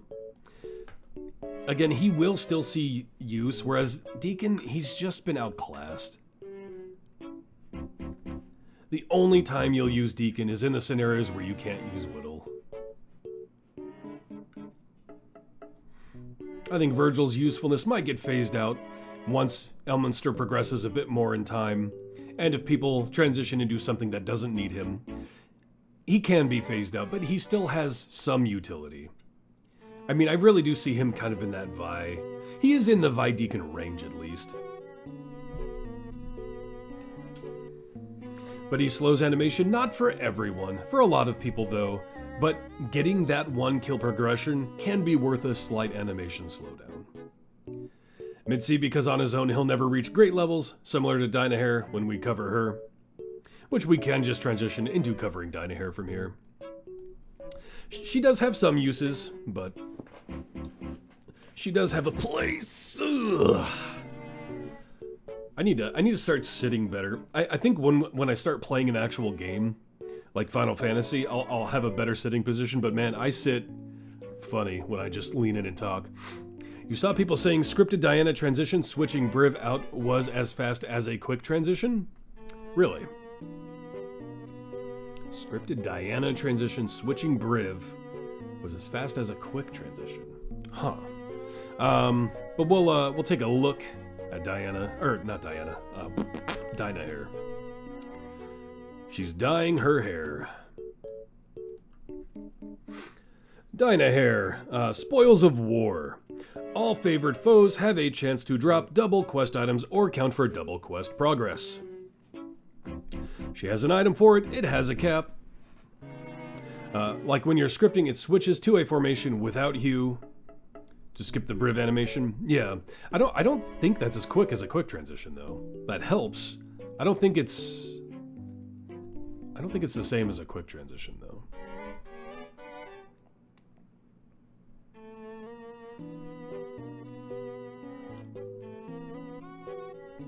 But yeah, she's an interesting one to rank, as she can scale that well, but then you do have to set up a favorite foe scenario, and there is other synergy you can use, like I think it's Sinux often mentions Havilar. We might as well talk about Havilar while we're talking about this. Because Diana doesn't affect quick transitions. At least she spawns her favorite foe though. Yeah, and that's worth mentioning with Dynahair as well. She, as the enemy of Thay, she will spawn her favorite foe. So they will be actively spawning. Or you can set up the scenario where like Fiend enemies drop 2 quest items at once. Or kills count as 2 as once, with Havilar out, as Fiends become favorite foes there.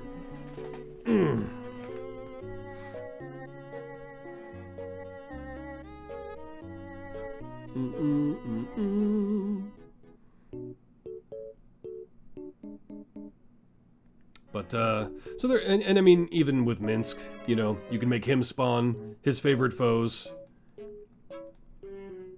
And they can also be humanoid, which is also her favorite foe, but that doesn't matter. It's just when a favorite foe dies. So there are ways to make a favorite foe climb work. Dyna plus Havilar in Army of Tiamat is basically 4 kills every zone. Yeah. So is she going to be the best gem farm in the game? No. But there are ways to make her work. But it does require specific setups. Doesn't Will do that too? Will spawns familiars, not enemies.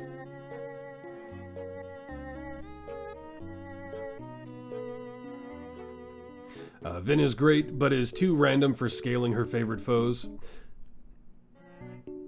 Oh, favored for mechanics. Oh, I see what you're saying. That's fair.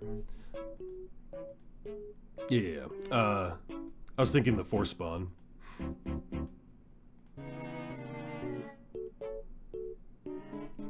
Fiends are Wild's favorite foes. So yeah, that is how you can tag Fiend as the favorite foe. Yeah. I was thinking you meant the Force spawns. So yeah, there are ways to set up, a favorite foe run and make use out of it. You can, absolutely. But it does force you into specific adventures, or relying on forced favorite foe spawns. It's not ideal, but it can work. It's probably not, it's a way to get one running early on, for sure. But not ideal. But there's utility there, for sure. I do find it weird that, they gave Dynahair synergy with the absolute adversaries, but then her speed mechanic just is anti-synergistic with Lae'zel. I found that kind of strange, but irrelevant. Overall, there is utility here.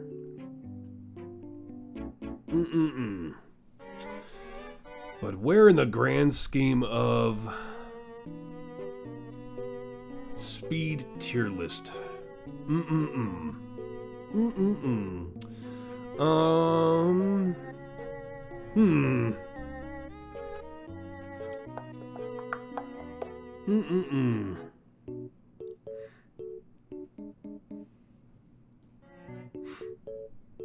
Running Dynacrux is apparently good for mid-game players, because even though Crux slows things down with Spyglass, it's basically double kills every zone. I guess it's true, he will guarantee whatever he's looking at is going to at least become. Hi, Goat, hope you're having a good day. I know who you are from the YouTube comments. How you doing? Pluis? Play? How do you want me to pronounce that? Pluis? I don't know. Let me know how to pronounce it. Glad you could catch a live stream. Yeah, I would have thought Crux would still be too much of a slowdown, but it's definitely possible. Better than Virgil, her item can reach higher numbers and she helps herself by spawning her favorite foe.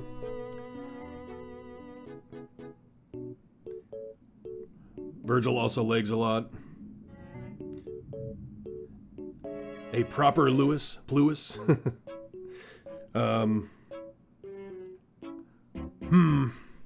Yeah, I mean, Virgil does at least have a place in a one-hit kill gem farm.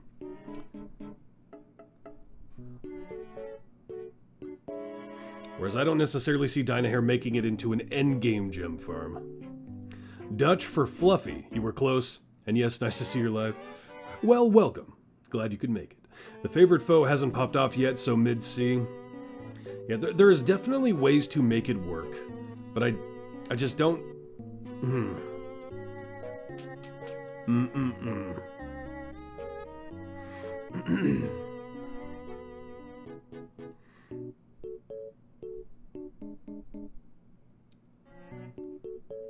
Dutch for Fluffy. I don't know why that was still just going through my head. I mean, so we're saying like just ahead of Virgil, people are feeling? Is that what you guys are thinking? This one I'm pretty flexible on because it is unique, and that it's definitely better for an earlier account, above Xander next. Well, we don't have too many left, and the only thing we have on the docket left for today is talking about Ezmerelda. So, if she had a feat to have her a greater chance of spawning her favorite foe, then she'd pop off. Dynaspeed is probably going to replace Lazzy Speed if the 4-4 folk hero BG characters get more popular.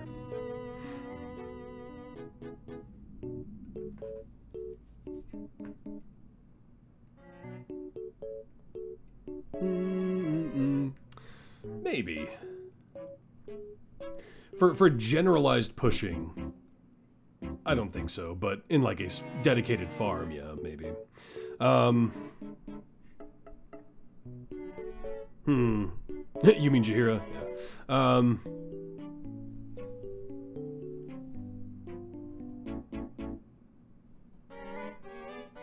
Minsk, Jaheira, Imoen, yeah.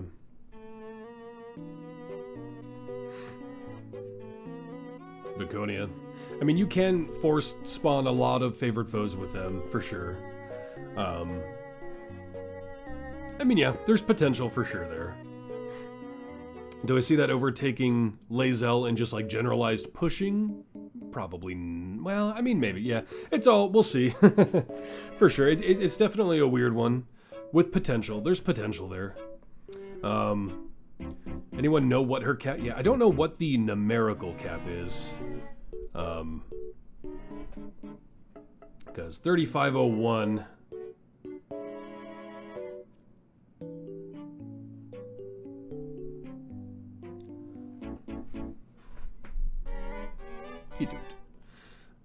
I don't know what that would hard cap at. 5 times sounds about right, though. In the Discord, if we're talking about it being... It would make sense looking at what we're looking at here. There's a lot of C-crunch among speed champions. Use cases, niche use. But we've nearly gotten that core must-have into S&B.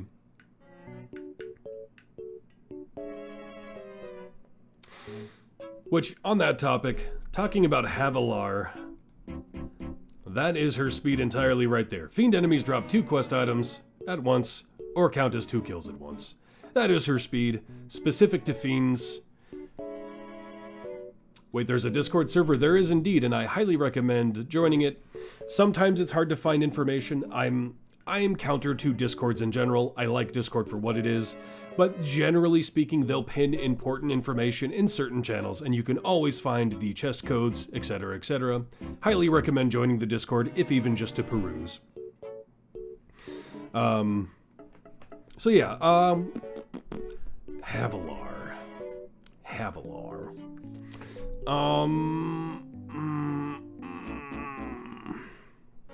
Low C because it's so restricted. I was like, specifically in the case of Dynahair, yes, there's synergy there. Baseline, I'd say just above Minsk and D. Do we think she climbs into C because of Dynahair synergy? I kind of see her in D. I get that there is a place for her. I know Sinux, yeah. Baseline. For new players, she's peak. Again, new players, I think Lae'zel blows her out of the water.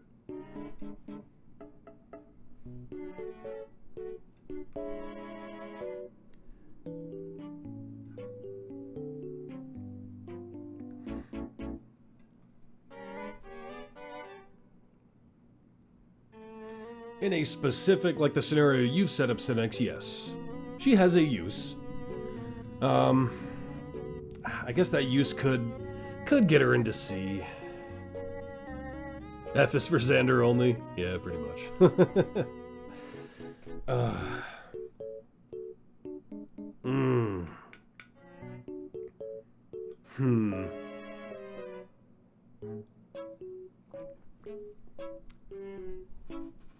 Lae'zel doesn't interact with BB, EG, or Sentry. I mean, true.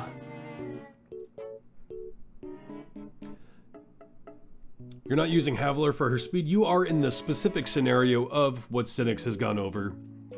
But they only in that scenario. Let's take the peg against her that Minsk doesn't have. You need to unlock her. But at the same time, that's actually kind of a benefit to her in that you don't need any investment whatsoever to get what you need out of her. It's just an unlock and that's it.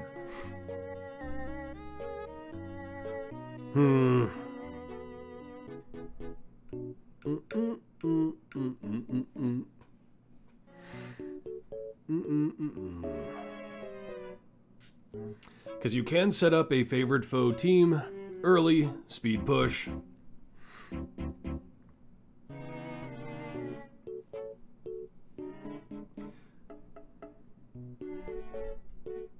Lae'zel's speed is more used for hit-based quests where the zone spawns enemies too. Also in just a generalized early account though. Because I would recommend unlocking Lae'zel and getting the absolute adversaries so you have a pushing and speed team come online. Is it ever going to be a one-hit speed? No. But then you start focusing on the speed champions.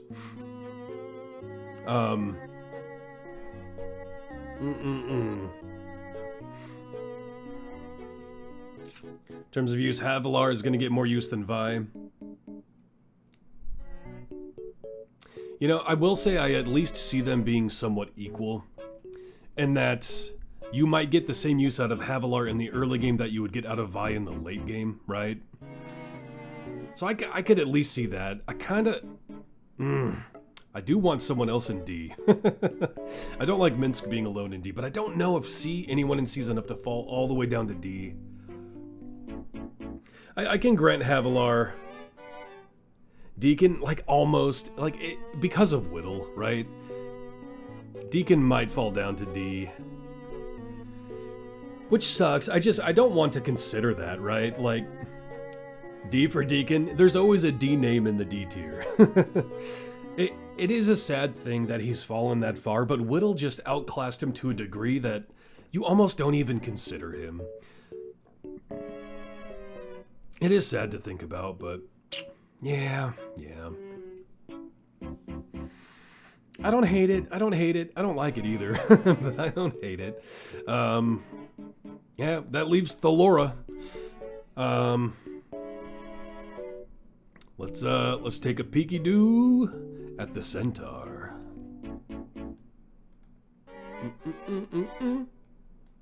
Now, did I use her jump this run? Probably not.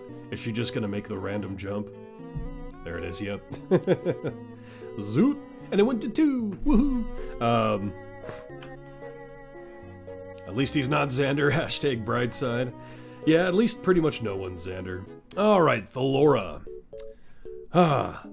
Plateaus of Unicorn Run. Thalora, your most used champ you never think about. Thalora gains a rush stack for every 5 areas she completes in an adventure that is affected by, I believe, a feat, right? Reduce the number of areas required per rush stack for Thalora's Plateaus of Unicorn Run. So, naturally 10. You can make it 5 with a feat. Where did it go? There it is.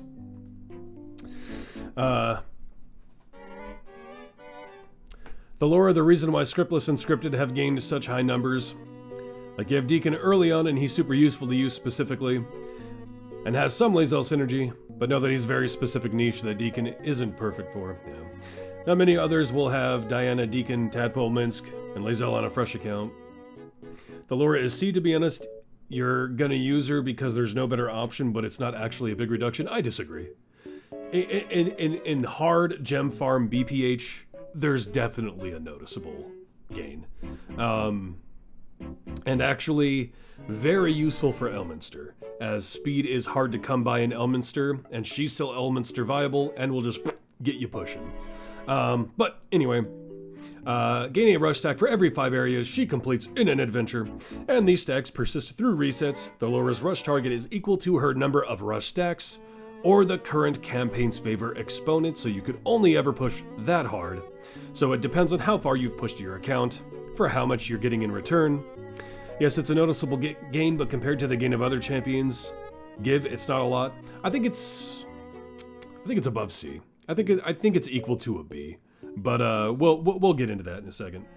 But I guess we could get into it now, because really, that's it. You have her slotted in your formation as long to get your rush stacks up to your favor exponent.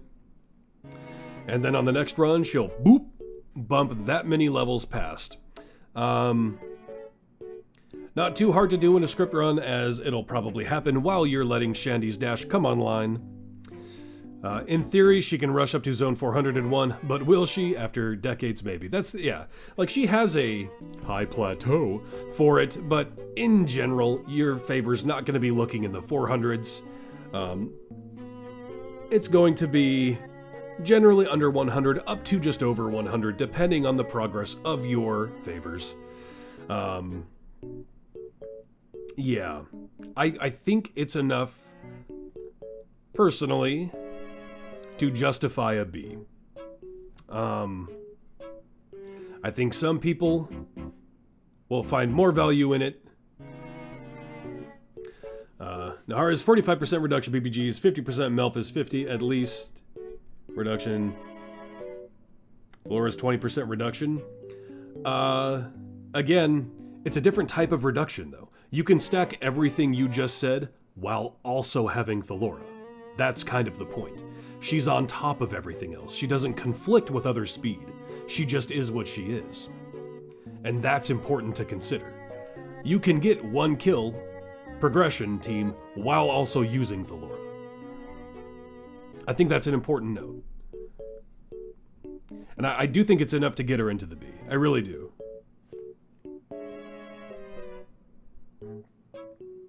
You've got her rush to 119 so far. She's really improved BPH. 221 right now for you. Pushing, dang. Yeah, she has, you know, higher heights she can always reach based entirely on how much you've progressed your account, your favor, your blessings, etc., etc. I think in general, she will hang around, you know, the 80 to 100 for mid to late game pushers. Always want your favor to end with a 1 for Briv jumping, ideally, yeah. So she only can push to a maximum of blank 1 instead of landing on a boss encounter or something.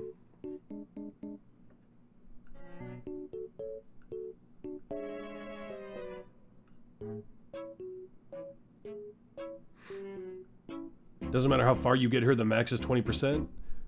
That's not really true, though. Every convert meshes, I'm guessing you meant meshes with the Laura, so you don't have to do time gates.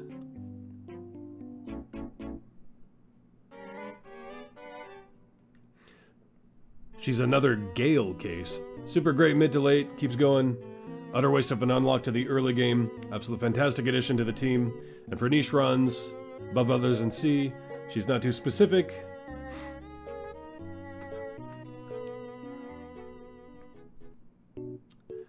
It's more so, you get what she gets. It's such a unique mechanic that it stacks with any other form of speed. If she conflicted or you had to pick and choose, we'd be talking a different story. But no matter what, she's just a boon to a speed team. There's no conflict.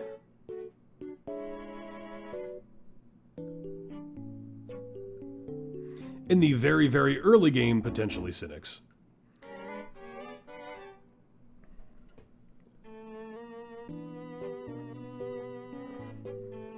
Low A in your opinion? Because it's true that you're not going to get a lot of use out of the Laura in the really early game. If you're really new to the game, the Laura would not be someone I would recommend unlocking early on, at all. You're not going to get a lot from her if you haven't pushed your favors and blessings. Even once you can push past, 20 levels, still not even that much worth it. And there's other reasons for her ranking in the overall tier list why she's not that high, because she has conflicts with who she can buff. She's a pretty restrictive buffer, but coming from a speed specific standpoint, she doesn't conflict with any speed. I don't think she falls to C. Because no matter what, once you do start getting use out of her, she's just useful. Doesn't conflict, doesn't cause problems. It's her speed on top of any other form of speed you're running.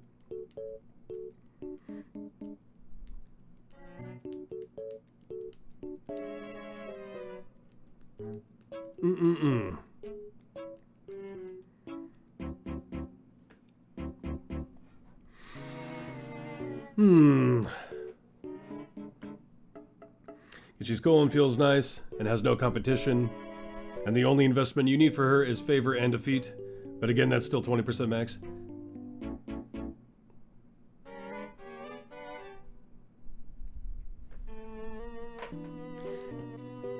It's like gold, right? With the gold tier list. Rust basically got S because he's usable in every scenario while being good. That's like the Laura. No matter what, you're getting a free slot for your speed and it benefits every speed. That's a good ranking speed champion, regardless of what percentile you're boiling it down to. There's no conflict whatsoever. She can be used with everything. She's only in Deacon slot, and, well...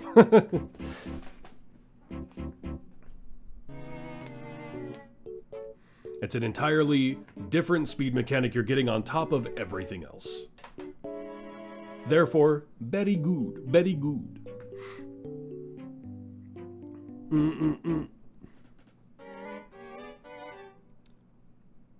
I mean, I could actually even see an argument for her to be higher, but...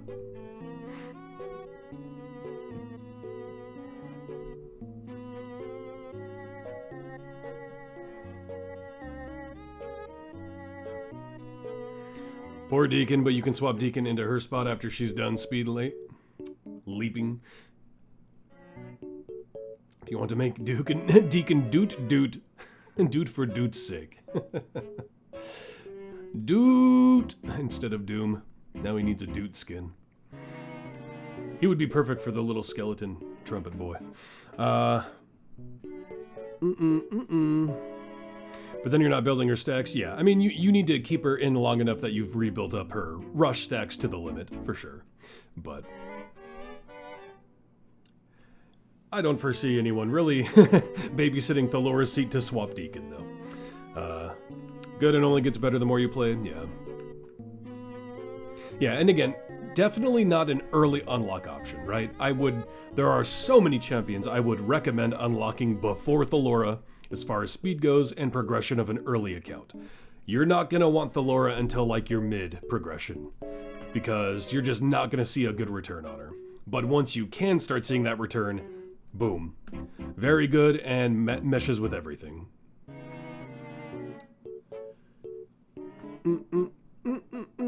So, I'm kind of liking the way this list is looking. Yeah. I'm going to hop over real quick to this scene, make sure I save this so I don't lose it.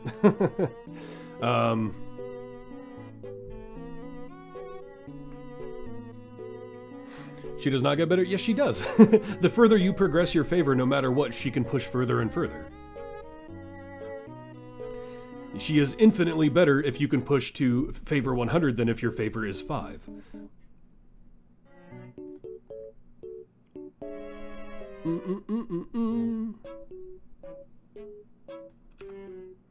Oh, I did it twice.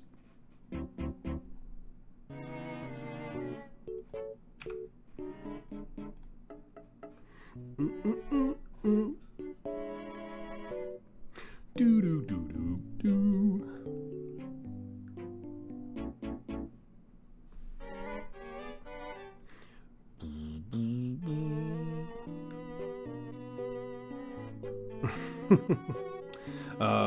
Let's see.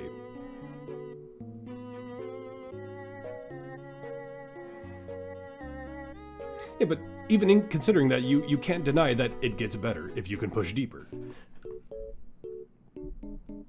And again, her speed is on top of any other speed.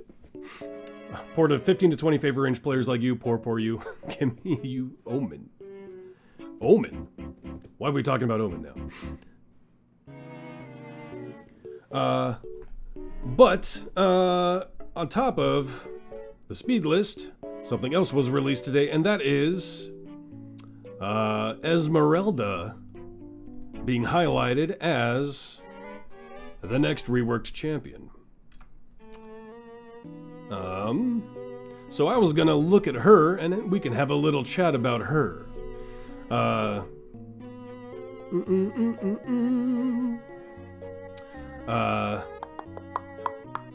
So let me get this set up here. The next event, which will be starting in 5 days and 21 hours, Dragon Down, will feature the new champion, who I don't believe they have announced yet. Let me make sure they have or have not announced that yet. I don't think they have. So for now, we'll keep that under wraps.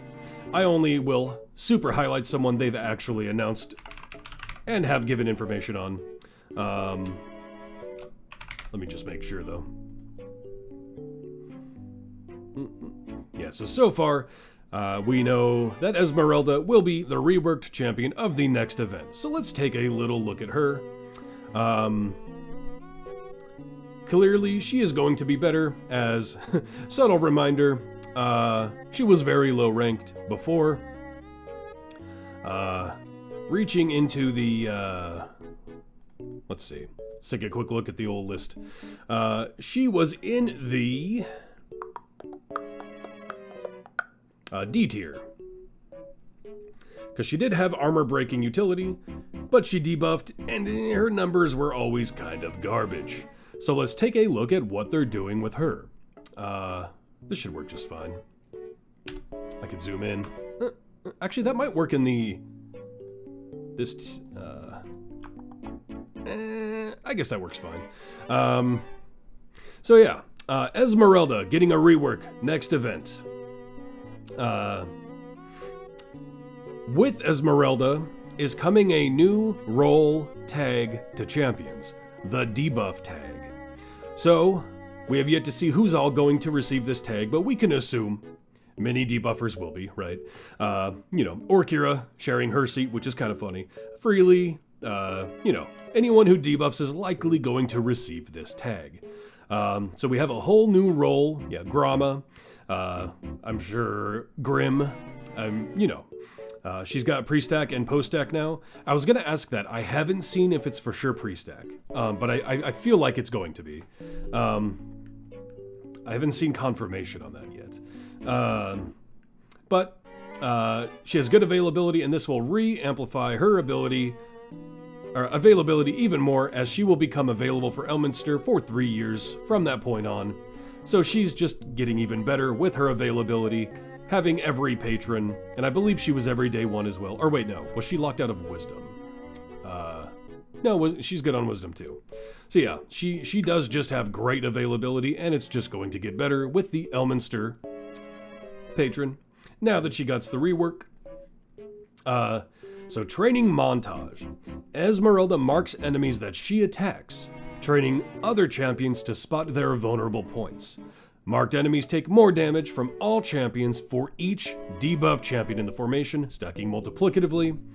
I think, I didn't see whether it was confirmed or not. I do think this is pre-stack, where as long as there is a debuff champion in the formation, it's going to increase her debuff's damage. Do we have confirmation on whether or not that's pre-stack? Does anyone know?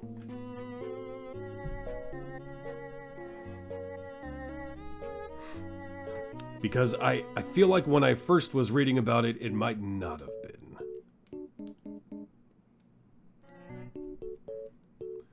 Threat tracking is the pre-stack? Okay.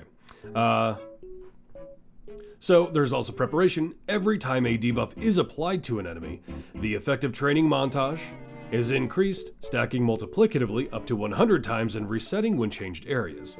So you want debuffers slot to scale training montage, and for every debuff that is affecting targets from other debuffers, you are scaling it up even further. And then threat tracking. Undead are Ezmerelda's favorite foes.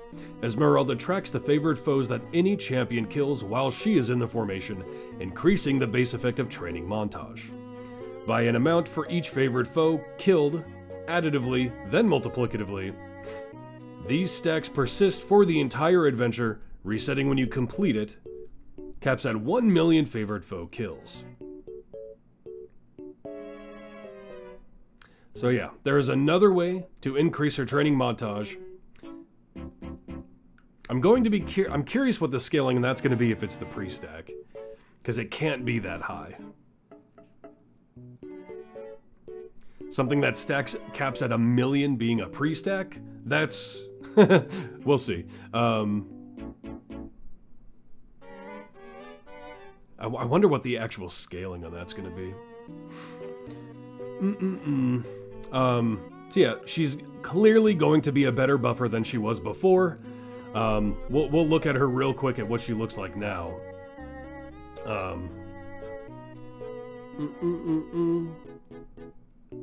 So previously, you would choose her specializations for her favorite foe, and then you would choose one of these, which is between marking enemies that spawns with training montage, pause, which is kind of reflective of what her buff's going to be. Training montage, pause. I mean, really, at the end of the day, who cares? You would normally take pause because that's the only way to mark every enemy that spawned, and that's what's pretty important for her. But her buffing came from Devil's Playthings, undead enemies became her favorite foe, champions in the same column as Ezmerelda deal slight more damage to undead creatures. That depended on which favorite foe you would take, and the pause was her other damage buff, where she would mark enemies that spawns and debuff them once marked. The target gains a stack for every 3 seconds to a max of 10. For each stack, champions in Ezmerelda's column dealt an additional, very low amount, stacking additively to the target. She would buff things with threat tracking, which technically, I mean, is it just going to be the same scaling as it is now? No. Because it is the post-stack multiplier. Yeah, so she would increase Devil's Playthings, her buff to favorite foes, not the debuff. So that's switching too. But if we consider all of that scaling she's going to get, it's going to be a lot better, because as long as you are using a debuff team. But therein lies a problem as well. So yeah, it's going to scale with how many debuffs are in the team, scale with debuffs that are going out, and scale with threat tracking. So there's a lot of scaling going into training montage, and training montage, preparation, oh wait, if you're saying threat tracking is pre-stack, there's no scaling for threat tracking though. Her gear doesn't scale with threat tracking. Are you sure that's the pre-stack?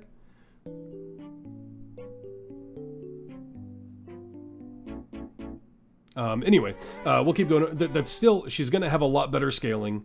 But then there's enemies in the mist. Well, Ezmerelda is in the formation 0 to 2 mist enemies. We'll have to see, how the gear affects that, or feats. Enemies can spawn with each wave. When a mist enemy is defeated, an enemy whose type matches one of Ezmerelda's favorite foe appears in the mist, and all nearby enemies gain training montage debuff. Preparation affects training montage pre-stack, and threat tracking scales it too, you're pretty sure. Yeah, we'll definitely see once she's actually out. I think she's going to have a form of pre-stack. I just don't know where it's going to come from. I think it's training montage, but I actually don't know. So I can't affirm that one way or the other. Because if we're talking a pre-stack, this doesn't have gear, so you can't scale the pre-stack on threat tracking if that's the case. So that's kind of a moot point. And if it's preparation, that's a up to 100 pre-stack. I don't foresee that a 100 being a pre-stack. I foresee it being just training montage. 100% more damage for all champions with the debuff tag. That's a hard limiter on 10. I see that being the pre-stack if anything. Now maybe threat tracking affects the pre-stack, but it has no gear to scale it. So, but we'll see, yeah. The way you're understanding how it is worded, but you have a, yeah, I don't know for sure. This is just me kind of guessing, because I didn't see any form of pre-stack when I was looking into it before. If there is, I just see it being a part of flat training montage, right? Because you have to consider how hard you're scaling a pre-stack. Are you going to scale a pre-stack 1 million times? Are you going to scale a pre-stack 100 times? Or are you going to scale a pre-stack 10 times by the way the game works? Probably 10 times. But we'll see. These are, there's no gear to threat tracking, so I doubt if it is threat tracking, that doesn't really matter. If it's preparation, you can scale preparation, and that will matter, as it's a lower percent but can stack 100 times. 100. We don't have anything that's pre-stack up to 100 in the game. I don't think it's going to be that. I think it'll be training montage, if anything. She'll still have decent scaling, though, as all of these together will scale well. Yeah, 10 by 100, gonna break the game, yeah. I think just training montage, counting debuff champions is going to be the pre-stack. And if it's not, she's not gonna have pre-stack. However, even if she doesn't get a pre-stack, this will scale altogether pretty good. While Ezmerelda is in the formation, the mist thing is kind of weird. I'm curious what they mean by 0 to 2. We'll see in the game what the percentiles for that are. But mist counting as favorite foe gives her more favorite foe synergy, and it will spread her debuff more. But let's look at her specializations. We've trained for this. All champions deal 100% more damage against enemies with armor-based health, increasing their chance of breaking an armor piece. Additionally, if a hit-based or armored-based enemy is affected by training montage, successful hits against them remove additional hit armor, so she will still be an armor shredder. That's important as that she was kind of used for before, so she'll still have armored synergy, that's good, but it's tied to the specialization now. You think it's mobs from the Mist, like in the D&D area. Vampire Hunter. The effective training montage is increased by 400% on enemies who are one of Ezmerelda's favorite foes, and threat tracking counts for each favorite foe kill twice. So you can stack up threat tracking harder. Shredder and support tied to specialization. Increase the effective training montage by 100%. The effect is doubled during Strahd. So, if you need a little boost during Strahd and you're not shredding armor or farming favorite foes, you'll take that one. Her ultimate, I actually haven't looked at that. Ezmerelda reveals a magical sun dagger. Thank you for the follow, Hard Kill 6. How you doing? Magical sun dagger and launches it at the enemy with the highest health, randomly if tied. The dagger lands on the target, dealing ultimate damage, and then remains there as it begins to glow and burst with radiant energy, creating a new debuff that lasts 10 seconds. The debuff increases the damage done to the enemy by 25% for each stack of preparation currently active, stacking multiplicatively. So another debuff on top of that, another way to scale stuff, and affecting preparation. Interesting. So yeah, gear slot for all damage, training montage, the main buff, preparation, the scaling debuff, that then affects training montage on top of that, and then scaling her specializations, and then ultimate cooldown. So yeah, no scaling to threat tracking.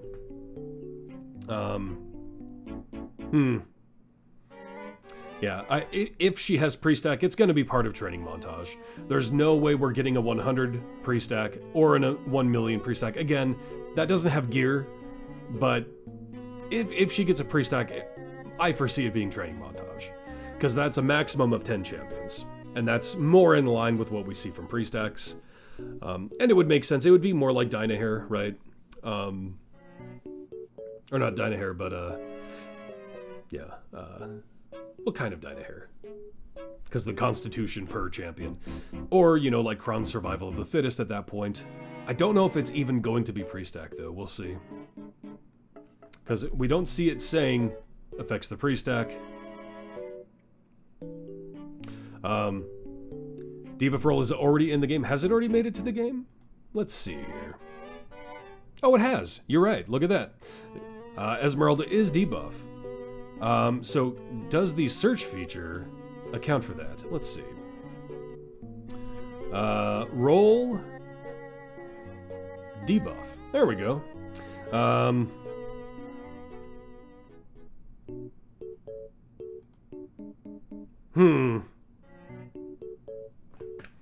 More people need the debuff tag if that's true, because that's just not correct. This was brought up by Garwar during Dev Insights that there's some additional feats being added to her, and additional favorite enemies from feats were mentioned. Oh, I'm in Elminster. That's fair. There we go. Thank you. Yep, you're right. Boop. There we go. I was going to check that in a second. You just don't know the direct source outside those two streams mentioning it. So interesting hyper debuff focuser, but we'll see the details later, yeah. So yeah,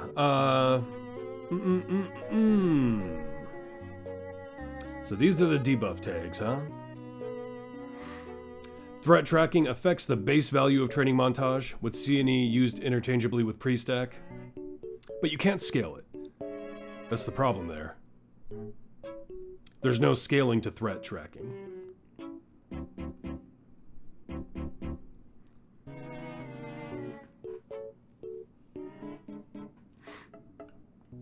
Let's see here, though.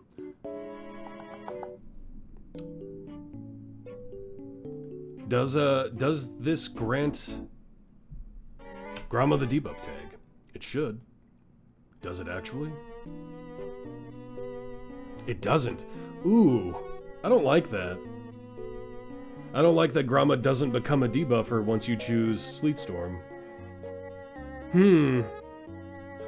Interesting. I think she should. I don't like that.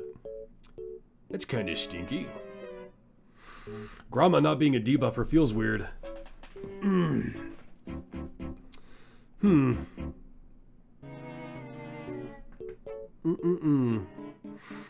So, but herein lies the problem with Ezmerelda, right?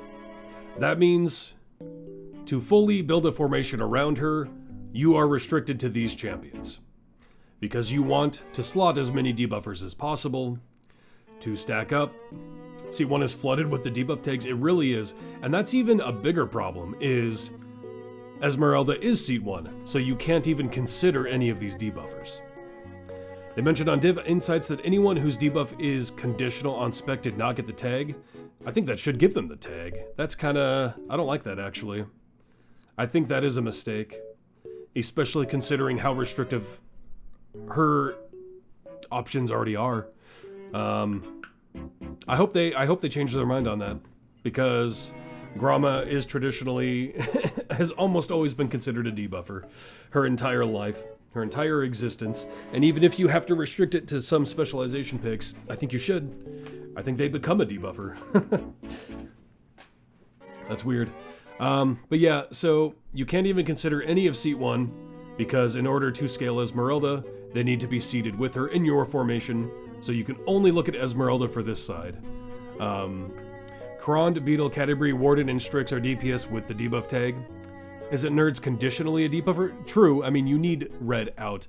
Nerds has always worked with all of their tags regardless of which ones are out, though.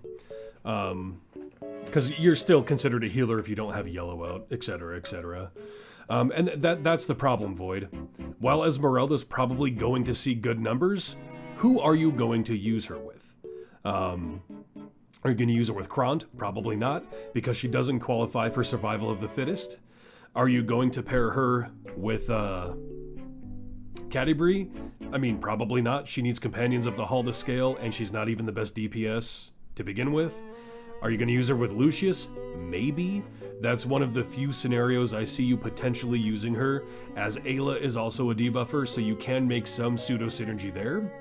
Are you going to use Grim? I mean, Grim is a decent debuffer, but he's not a great DPS. Are you going to use Yorvin or Torogar? Probably not. You might use Warden or Strix. But even then, we're not talking the greatest synergy. So she's going to actually probably have a really good kit, and her availability is going to be great. But who does she work with, right? So that's definitely going to be a hit against her. If she still just doesn't have a great place in a formation because she needs debuffers. And yeah, there's just not a whole lot to synergize there. So she's going to see a bump, for sure, because her numbers are going to be undeniably better. She will still have her armor-breaking utility, and she'll get the good numbers, but she needs a better place. They need to redistribute the seat 1 debuffers, kind of. In addition to a team and some variant use, but not incredible, yeah. She'll be better, and she'll probably get a bump in the tier. But it is very, very low synergy here. However, maybe they're looking to the future, right? Maybe we'll see synergy with the Saturday morning squad, even though only Presto's a debuffer from there and not Diana. But maybe we'll start seeing some other champions come out where she does synergize with. So there might be potential in the future. However, as it sits right now, we're not looking at the greatest synergy. So that's going to take a huge hit against her. But I think we might be leaning into a better direction with her. But especially when considering she's in a bad seat. She really is. If they moved her seat, this would be almost like a good champion to do a Jaheira, right? Throw her in seat 3, something, I don't know, 5 maybe actually. I don't know which seat I would throw her in if they moved her, but having that many debuffers in that seat and gaining gaining a Seat 1 Elminster is kind of a who cares because we have Gale, you know? So yeah, it's not that exciting. I kind of hope they do something fun with debuffs in the future. You can see their Ranger SMS being a debuffer. Yeah, there might be a Saturday morning squad. But again, no matter what, you're still restricting a little bit there because you're going to want to use Diana, and probably DM is going to get further synergy with them, and neither of them are debuffers. So that hurts her in that scenario too. As has TOT 93, so at least part of the unaffected for Diana's buff for that choice, yeah.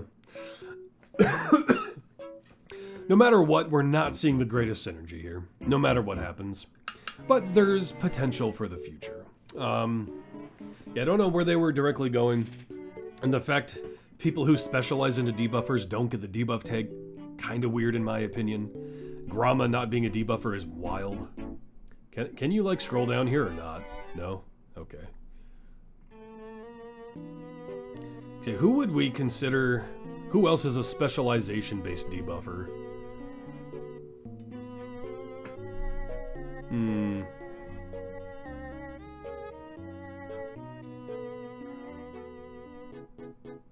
I mean, I guess Nordom would be. Is Solok can debuff with his spec choice, right? Yeah, take an additional 400 damage, yeah. So there are definitely other champions that are locked out like Grama, Nordom, Solok, among others. So yeah, she'll get a boost. She'll get a little boost. And she's cool. I like Ezmerelda. She'll still be useful for armor breaking. You have to bounce up to catch you Saturday. Peace. For those who have stuck around, Saturday we're gonna do a bit of a shift. We're probably going to start Final Fantasy 1. We might go over everything we've gone over Idle Champions in the intro, but we're going to transition into me actually playing a game and looking at old school Final Fantasy 1. I believe it released the same year I was born, so we're talking old, but it'll be fun. So I hope anyone who's just interested in me in general, not just Idle Champions. I understand most of you are here for Idle Champions, but we're going to be transitioning into an actual game. I mean, Idle Champions is a game, but you know, me actively playing a game. And we'll see. We might just keep going through the Final Fantasies depending, and of course we'll be highlighting Idle Champions when something happens. It was the year after you and I. Oh, was it? It's 87?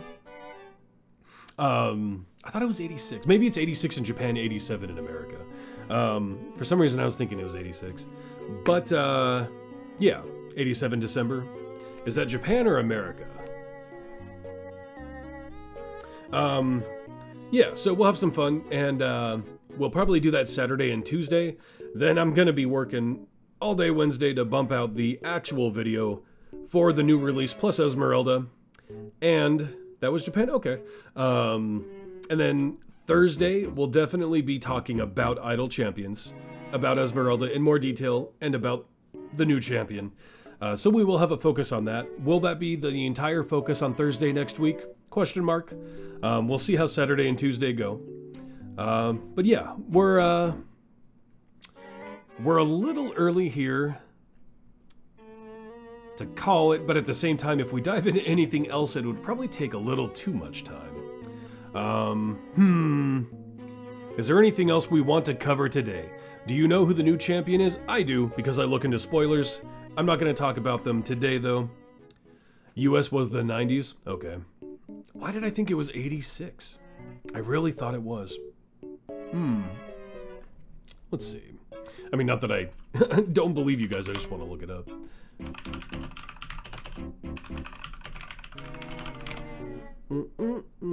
So what game was I thinking about here? Games that released in 1986. Maybe I was thinking of Zelda. That's possible.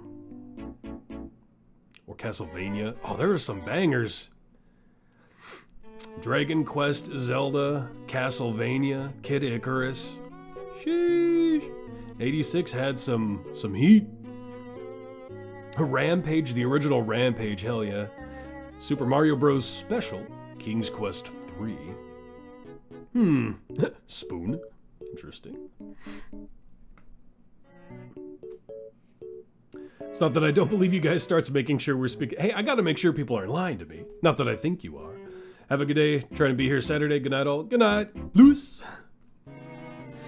Few newbie questions since we have some time. Variants you should skip for other uses. This stinks Waterdeep, and the ghost one also Waterdeep. The ghost one is Witchlight. Unexpected Geist under Tall Tales is one you should definitely keep. Another one that is highly recommended is who Discorded me? Oddheader. I'll have to watch a new Oddheader video later. I thought he just released one too. But yeah, I'll go ahead and you see, oh yeah, and then also in Tomb of Annihilation has the Trickster Gods. That one has areas that work like Unexpected Geist, but with different enemy types. So that's one to keep open as well. That would be, I'm in Tomb. Boop. I believe it's over here in Lost Love. Yeah, Spirit of the Trickster Gods under Lost Love has certain areas that work the same as Unexpected Geist, but with humanoids and I forget what else is all there. I think there's 2 types there. So that's one to keep open as well. Yeah, Unexpected Geist, This Quest Stinks, and Spirit of the Trickster Gods, I would say are kind of the top 3 to keep open for brave farming or enemy farming. My Trials adventure is waiting for me. I'll do that later. Got a lot of variants to do before you get Trickster Gods. Yeah. And again, it's not terrible to do it like on your, you want to complete it on probably the base adventure. I mean, it depends on, some people don't. But at least keeping it to a, open to a variant patron, if nothing else. Or if you're real early, keeping it just on the base for a while. But yeah, those would be the ones. Don't forget to finish your emergence, as that's going to be dropping off in 20 hours. Get your emergence done. Not that it's hard to do. Yeah. So, I mean, we'll probably go into the cooldown period here, talk about anything. Any questions you have about the game or otherwise. What happens if you don't finish a day? Well, I mean, we are in the last day for emergence, but you will skip out on the bonus quest if you don't finish a day with an emergence. C&E should allow free play for variant. I agree. I agree. Even if it gives you no gems, no nothing, you should be able to replay variants. Absolutely. I don't know why you can't. That was the other question. Variants via patrons. Do they count toward total for unlocking other variants? And you answered the one about keeping some variants unlocked via patrons if you already messed up and did them. Yeah, that's kind of the grace period is that. But as far as count toward total of unlocking other variants, the only time finishing in a variant within a patron really matters is if you're just looking to completion, or someone like Karlach, right? Who scales with... Karlach increases the effect of the Fury of Avernus for 10% for each Zariel patron variant completed. So you want to complete Zariel patrons specifically for Karlach, or Xerxes variants specifically for Crux, or Elminster variants for Gale. As far as like progression, the biggest reason you would complete, you would kind of want to target out the highest push you could make within variants for the sake of patron influence and currency. That's kind of if you target the hardest you can push, the ones beneath it generally offer little enough that you don't even need to consider them. Once you can push really deep, you're just going to do the highest you can do, and that's going to get you like the big influence numbers. But as far as like progression, it doesn't really matter what variants you complete within patrons. The influence grind is real already, so you're doing well enough. You have a bet with some. You put your money on seat 8 tank. You know, if you're losing your $5 or not. For what, the next champion? Or what are we talking about here? Are we talking this next event's champion? Or what are you talking about? Well, then you're probably going to need to pay up.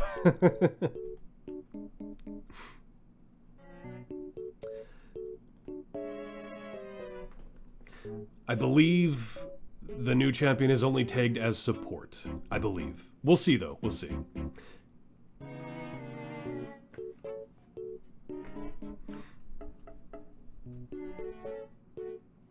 Is Quick Friends Feat for Evelyn Goodbye for 10k?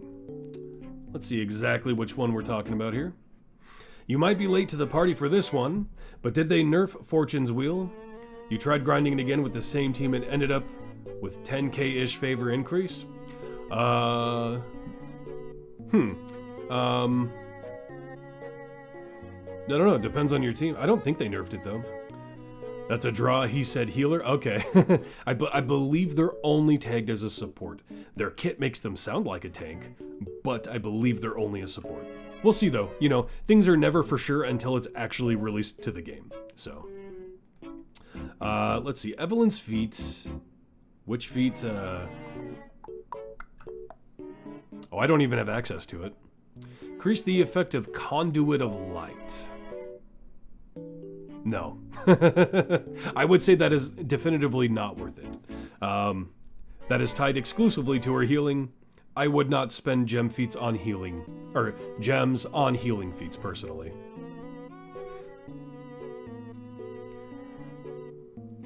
Do you think her specializations are pre-stack? On Ezmerelda, like with Dynahair? I don't think so, no. One of them is a flat buff. We could look at them again to see if they could be worded in a way that would be pre-stack. We'll look in just a second. But yeah, Chibi, I'm not sure. As far as I know, they didn't nerf it. Maybe you farmed better somehow, got a lucky proc on something. I don't know. You did Fortunes yesterday, barely any gains. Yeah, I don't think they did anything with them. Evelyn has enough feats to feed a nation. Yeah, she's got a lot of feats, and I would not recommend the Conduit of Feet spending. Or Conduit of Light, Conduit of Feet. Conduit of Feet. Yeah, healing is... I would not recommend spending gems on heals. It's an emergence reward, but not really worth it. Yeah, I would say not worth. They have an item now. They changed her ult damage item to buff the specialization. They have an item now. They changed ult damage to... Yeah, oh, you're talking Ezmerelda? Yeah, she buffs her specializations, but... all champions deal 100% more damage against enemies with... The effect is increased by on enemies who are... See, but none of them scale. How would they be pre-stack? None of them have like a way to scale in a pre-stack method. One is a flat... They're all flat buffs. So I don't think that's a pre-stack. Conduit of Feet sounds like a great MTG card name. It's just like a statue of feet. Don't buy the Cradle Feet either. I would not recommend the Cradle Feet either. Pigments at this point, pigments are important, and the feats right now, I wouldn't say any of the feats are super great. Yeah, she does scale her specializations, but all champions deal flat more damage. This doesn't scale, so why would it be? Pre-stack wouldn't matter. The effect of training montage is increased by 400% on enemies who are a favorite foe. That doesn't scale, pre-stack doesn't matter. Increase the effect of training montage by a flat percent. Doubled if Strahd. Yeah, I don't see how those would be pre-stack. The only thing I foresee being pre-stack is training montage itself, as it scales with debuff champions, and you could have a maximum of 10 of that then. That's the only thing I can see viably being pre-stack.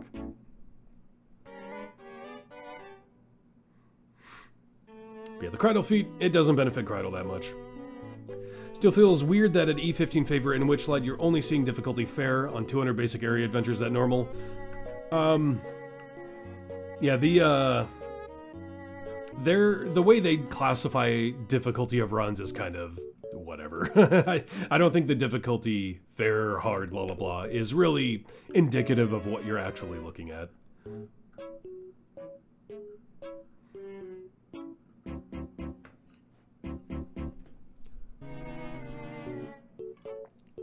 It's a gig, a carnival, a fair.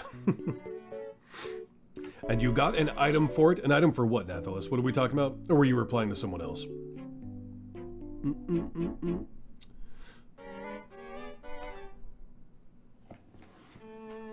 Training montage. Yeah. It does have an it's her first big buffer here. Increase the effect of Ezmerelda's training montage. I don't know if it's a pre-stack or not though. They don't say it here. I didn't see any info about it beforehand. Unless anyone has direct confirmation. I do think that's the only potential pre-stack here is training montage itself. But that could even be a post-stack buff on top of. It could be like Dadius, right? Where he scales it up multiplicatively and then there's a post-stack buff. Could be like Dadius. Or it could be like Dynahair. We'll see. Or not even Dynahair, but you know what I mean. Unless you want to pay real money, you'd think pigments are best. Feats will come eventually in gems, and golden epics can be useful for some. Yeah, the only golden epics I would recommend are ones that fit something you're really hard focusing on, right? I could foresee some people getting the nerds one. Would I recommend it? No. And if you're early, especially, pigments are a huge boost. And they are harder to come by. Especially now that seasons aren't a thing. You used to be able to get more from seasons. Seasons aren't a thing anymore, so pigments are coming less frequently. Pigments are important.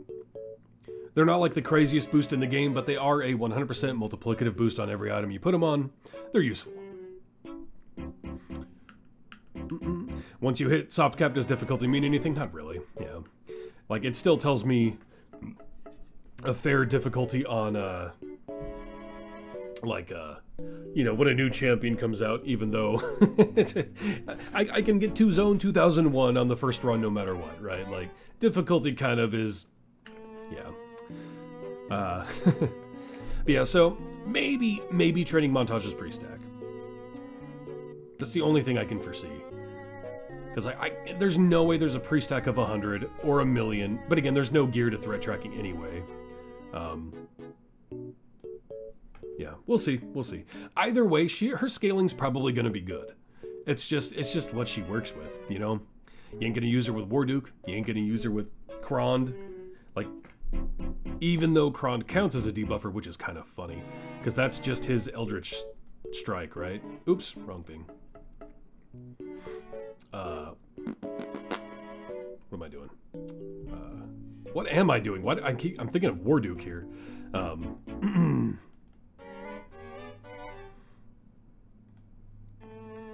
Yeah, Eldritch Strike would be what they're considering a debuff there. Enemies that Krond damages will take additional damage from his cantrip spells.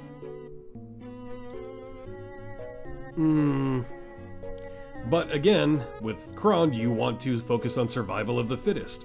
And is she evil or have 16 strength? No. Unless they give her a 2 strength feat. Will they give her a 2 strength feat? That, I doubt it. But if that happens, she would be viable for Krond. And that would be one scenario you might be able to make something happen. I don't think they're going to give her a 2 strength feat, though. That is a question now, though. Because if they plan to give her a 2 strength feat, there's potential.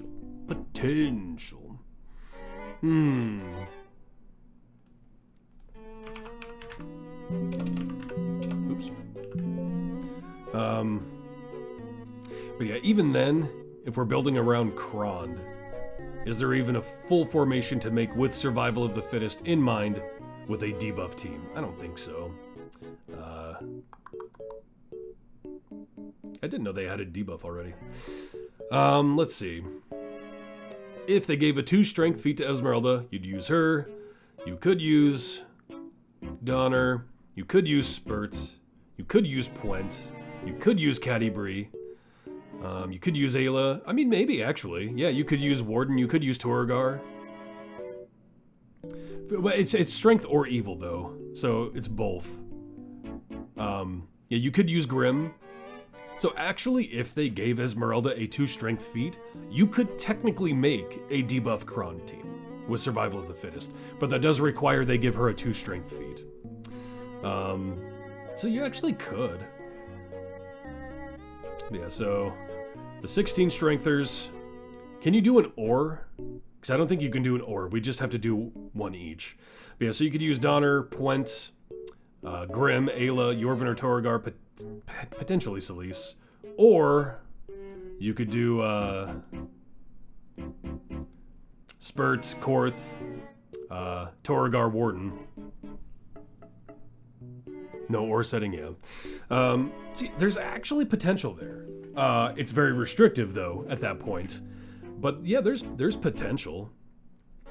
Do I think they're gonna give her a 2 strength feat? No. But I mean, it's something to think about. So then, Spurt. Yeah, there was no Seed 4, that was only Antreus. Let's just see what that would look like. Puent.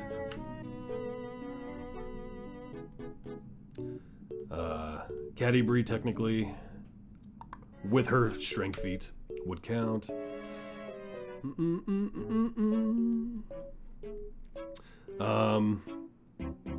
For now, we could throw in Grim.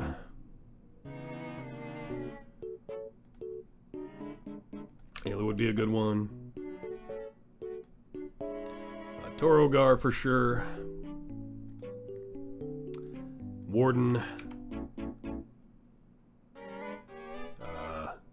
And then who would we do at the end here?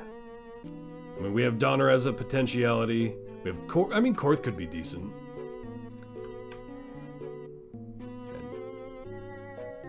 So I mean, you could, if they gave her, if Ezmerelda gets a 2 strength feat, you could make a Kron formation work with a full slot of debuffers.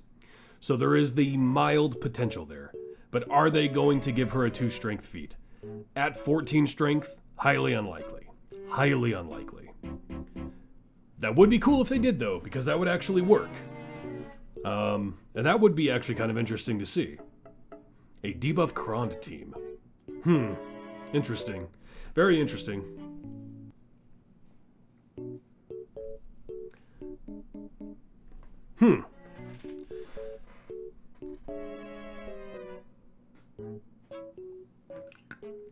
Because other than that, what do we have? Like Warden?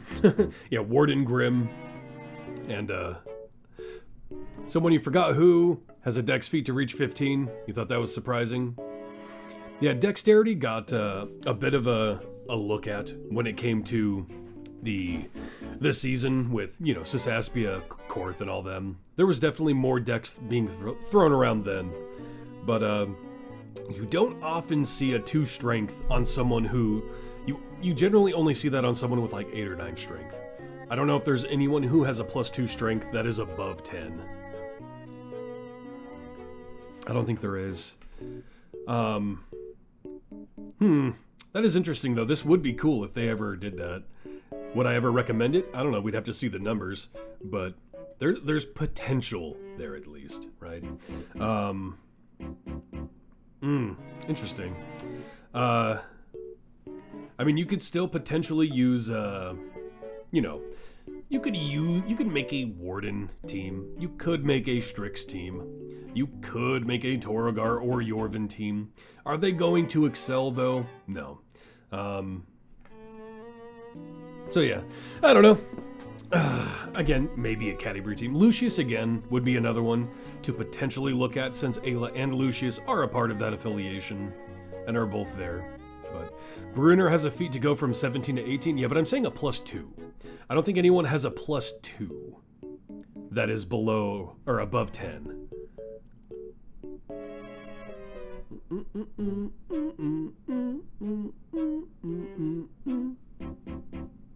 There she is, the Gargoyle. Just 26 variants left to unlock.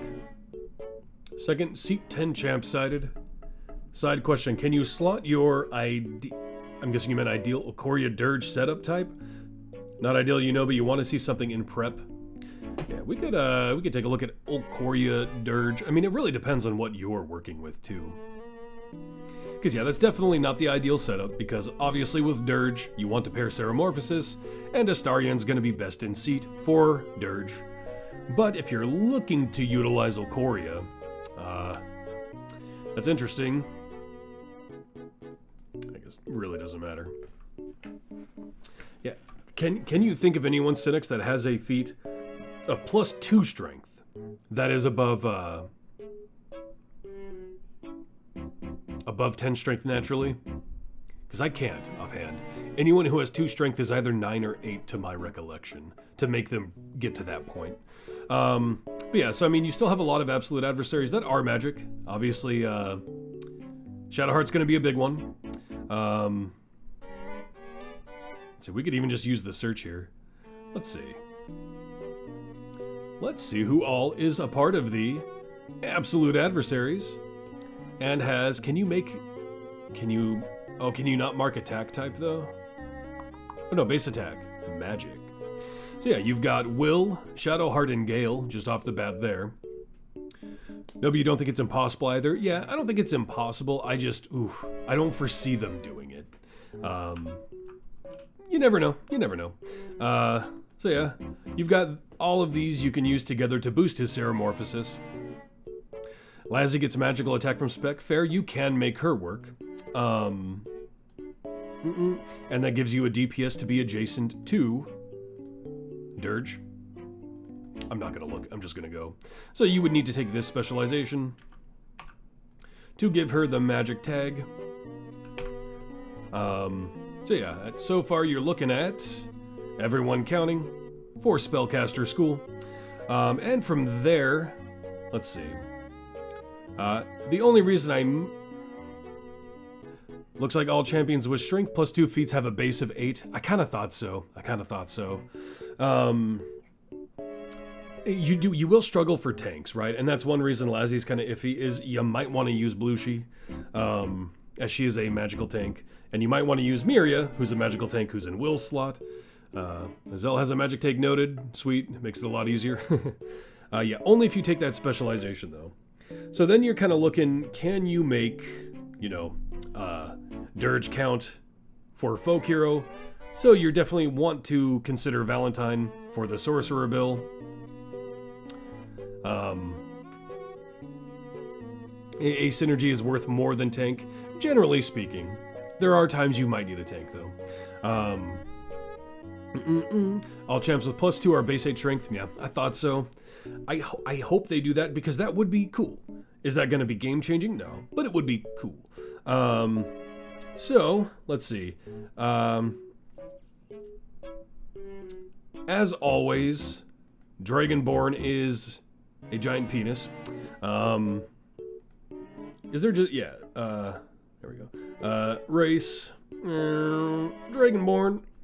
So looking at that, you would have to swap Gale with Orkira if you want to get folk hero, or sacrifice a stack of, or no, you would either have to sacrifice Lae'zel for Donner, because Donner is technically magical, so he would be a magical Dragonborn, or sacrifice Gale for Orkira if you want Will's folk hero up.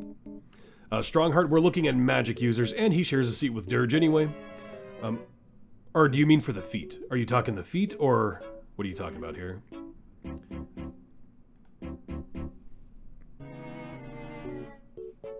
Okay, yeah, no strength feat, so. How is he Dragonborn? Oh, yeah. He has a glitch feat for Dragonborn. Strongheart counts as Dragonborn. Bop, bop. So yeah, he can count as Dragonborn with his glitch feat. And if you have the skin for it, it's kind of a wild one. But yeah, so with the feat, Strongheart can count, but again, we're talking Dirge. So yeah, from here you have to decide, are you going into Ceramorphosis, with Gale or Lae'zel, or are you going into Dragonborn? If you want to run speed with this team, you're going to want to keep Lae'zel. So potentially, you'll swap Orkira for Gale if you want folk hero to be 3 out of 4 for Dirge. Oh, but now we have you would have to take off her half-elf. I have that. We'll remove it for now. So yeah, now we have Dragonborn and Sorcerer and Absolute Adversaries, so it comes down to filling up the rest of the slots with magic users. I mean, there's plenty of options from there. You just want to not conflict with folk hero at that point. 3 human in a trench coat claiming they are Dragonborn. Huh? If only it wasn't the same slot, yeah. It is weird they gave the Dragonborn feat to someone who shared a slot with Dirge. There's plenty of options, though. I don't even know where to go from here, honestly. Jim would give too many wizards, right? And humans, probably. Or no, we could throw Jim in there for now. Who would be a big magic user on top of all this? I mean, BBEG, that would make wizards go overboard, though. Does Lazzy show up in magical-based search with spec? Let's see.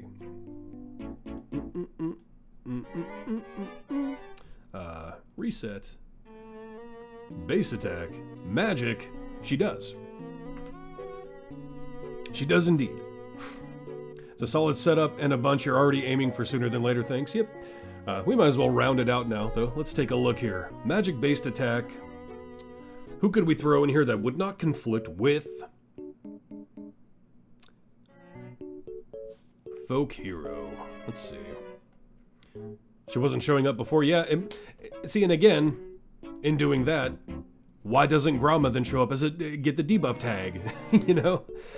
Yeah, you could throw in probably Makos or Shaka. They're both Warlock Tieflings, so if one's gonna qualify, the other will too. So either way, you could throw one of them in, and you're still doing okay.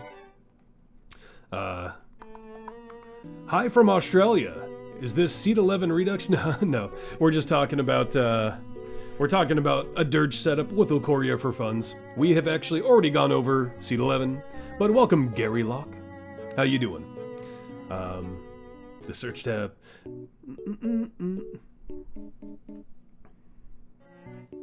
Well, you also don't have to go 9+ magic tech spellcaster school isn't all that good. I mean, that's fair. 9+ is your goal, and we are currently at 9. So that does kind of fill it out. You would just now be slotting for, could you squeeze in Karlach? You could squeeze in Karlach to round it all out as your tank and rearrange your formation there, if you really wanted to. That'd be okay. Think more AA over spellcasters? Yeah. So, I mean, you're still good with Tieflings, and obviously Barbarians, to throw in Karlach in that scenario. So, you would rearrange at this point, but, yeah, that could work. Will's always the stinker to work around Folk Hero and classes.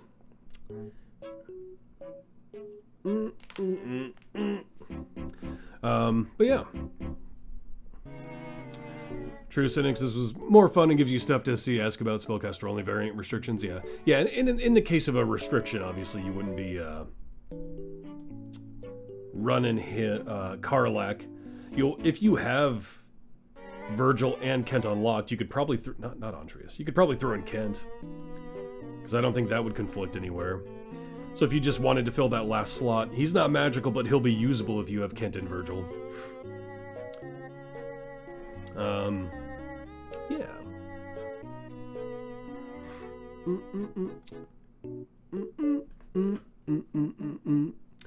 You use Will with Imoen 4 out of 4 in really restrictive variant yesterday. I do like Imoen's ult for armor shredding. I hate that she shares a seat with Dirge. I hate that. I really wish Imoen was usable with Dirge in scenarios. Although she is an adjacent buffer and being an adjacent non-DPS isn't the greatest for Dirge, it would still be nice being able to use them together. Hey!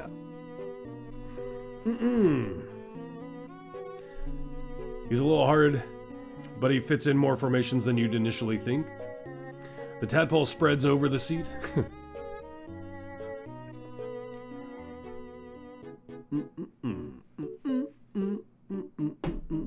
It would be interesting if we get any kind of multiple Ceramorphosis from someone. I doubt we will, but that would be kind of cool to be able to exceed 10. And when ult versus armor looks cool visually, it looks like something out of Fist of the North Star. She's just beating the crap out of him, yeah.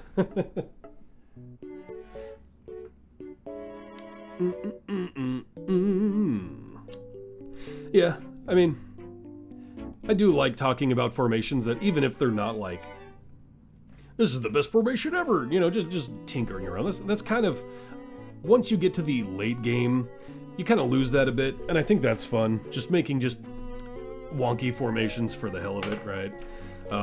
That's why I would like to see Ezmerelda get that 2 strength feat, because it would be cool to be able to actually set up a debuff 10 out of 10 Kron survival of the fittest 10 out of 10 formation. That would be cool.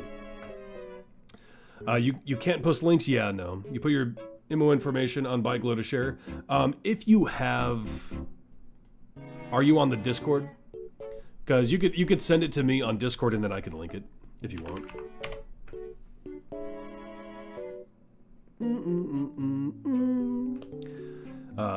Best formation ever, TM.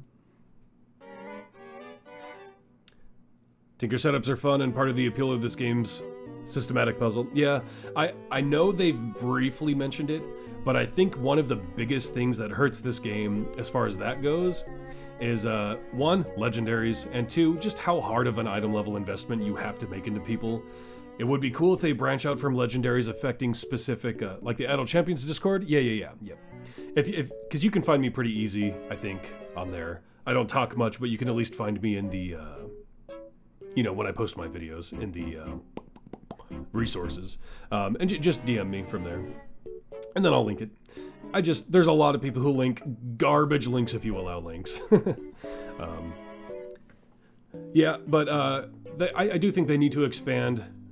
If they do the whole Legendary 3.0 or whatever, they need to expand it beyond champion investment and make it maybe seat investment or something. I don't know. But I think it actually hinders the game, forcing legendaries onto champions. You can't get away from the item level investment, though.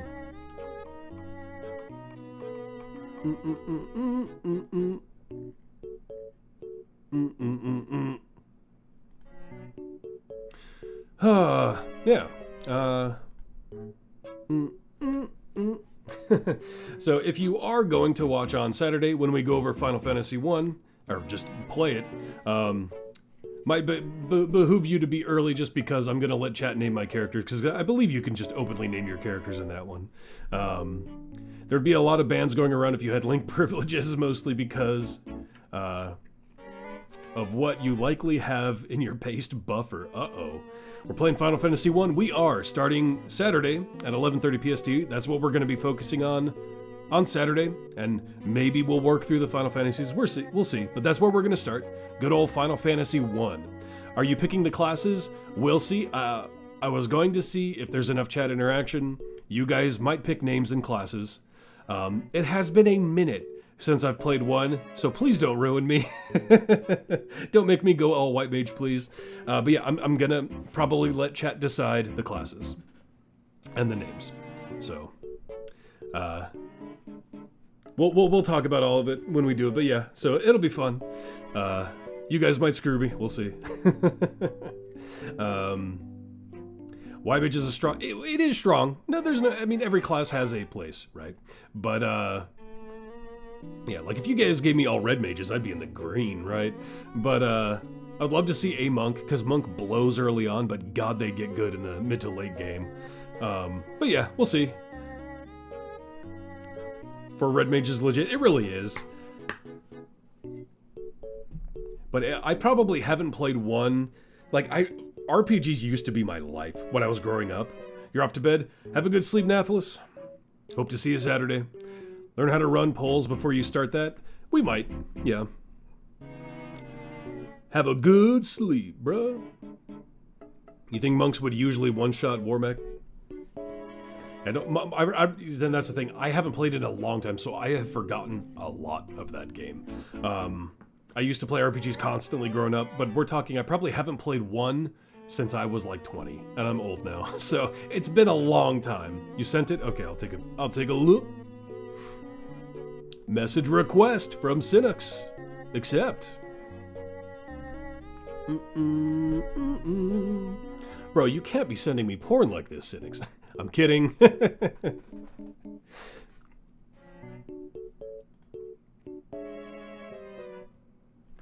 Alright, off to dinner. See if you're still here when you get back here. Otherwise, see you with Final Fantasy 1. See you then. Sorry, wrong link. Yeah. Anyway, yeah. See you then, Rakarus. We're probably ending before too long, but you know, you never know what happens. Okay, so let's take a look at this. Open in browser. I'm going to link what Cynic's linked and go ahead and talk about why we're linking this, Cynics. Make your statements. Don't make you get out Egbert pinups. I don't know about that. Is that what you have buffered in your copy paste? Egg. That emote, man. So go ahead, Cynics. Why are we looking at it? What was this? This was your formation for what was it? But your Baldur's Gate AA MO information on Bikelo. That's what it was. Okay. So anyone who wants to take a look at that, there it is. And I guess I could pull it in over here.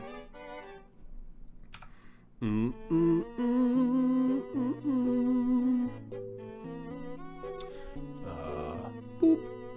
That's what we're looking at. This was Cynic's BG/AA Imoen team, I believe it was.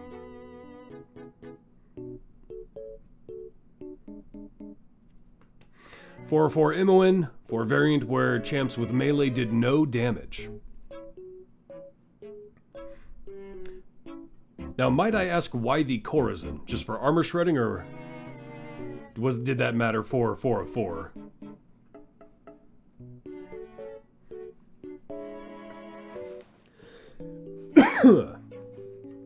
For the rogue stack, okay.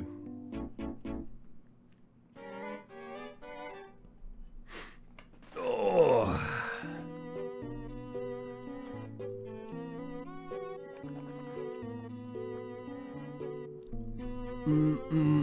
Dirge always fits, yeah.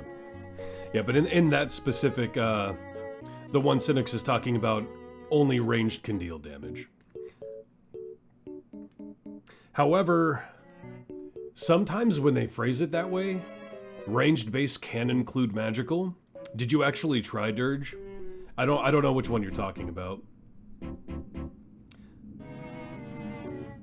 Because it is, some of them, when they say ranged, they actually mean not melee. So his magic spec might have still dealt damage, but I don't know which one you were running.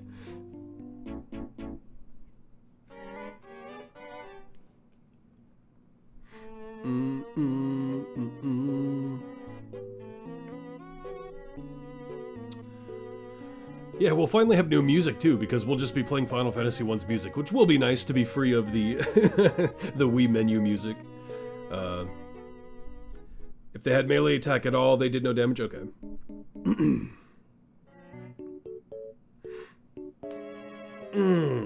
It'll be nostalgic to go over Final Fantasy 1, hearing that music again. Are we doing the original or Pixel? Probably the Pixel remaster on Steam, I believe, is what we're gonna go for. It was Elminster too? Okay, yeah. Let me see, I'm gonna hop over, not here, I'm gonna hop over, we're gonna hang out with Virgil for a second. Because I believe I do have the Pixel remaster on Steam. Does Final Fantasy 1 even run on a modern PC, or do you need a DOS box for that? I mean, you can get a ROM, you know. And you can emulate it. But yeah, I have the Final Fantasy 1. Because that's the only Final Fantasy 1 they have on Steam, right? Is the Pixel remaster. It's not like one of the 3D ones, right?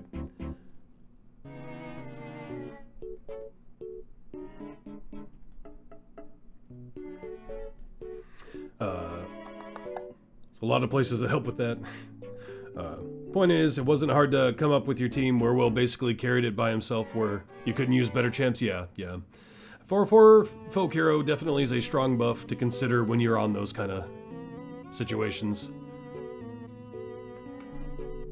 So yeah, my question is there even a Final Fantasy 1 on Steam that isn't the Pixel remaster? I know there is for like 4 and stuff, but Is there for Final Fantasy 1? I don't think so. I don't think they did a 3D version of that.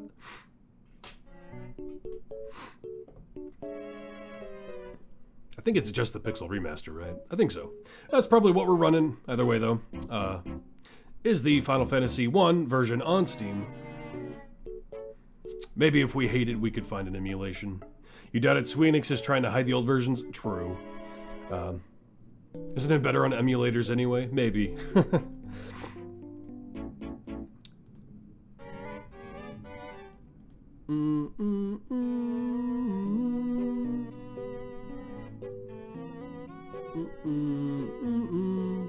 Yeah, we'll probably just start with the Steam version. If we hate it, we can switch up, but it's what I have on the docket for now.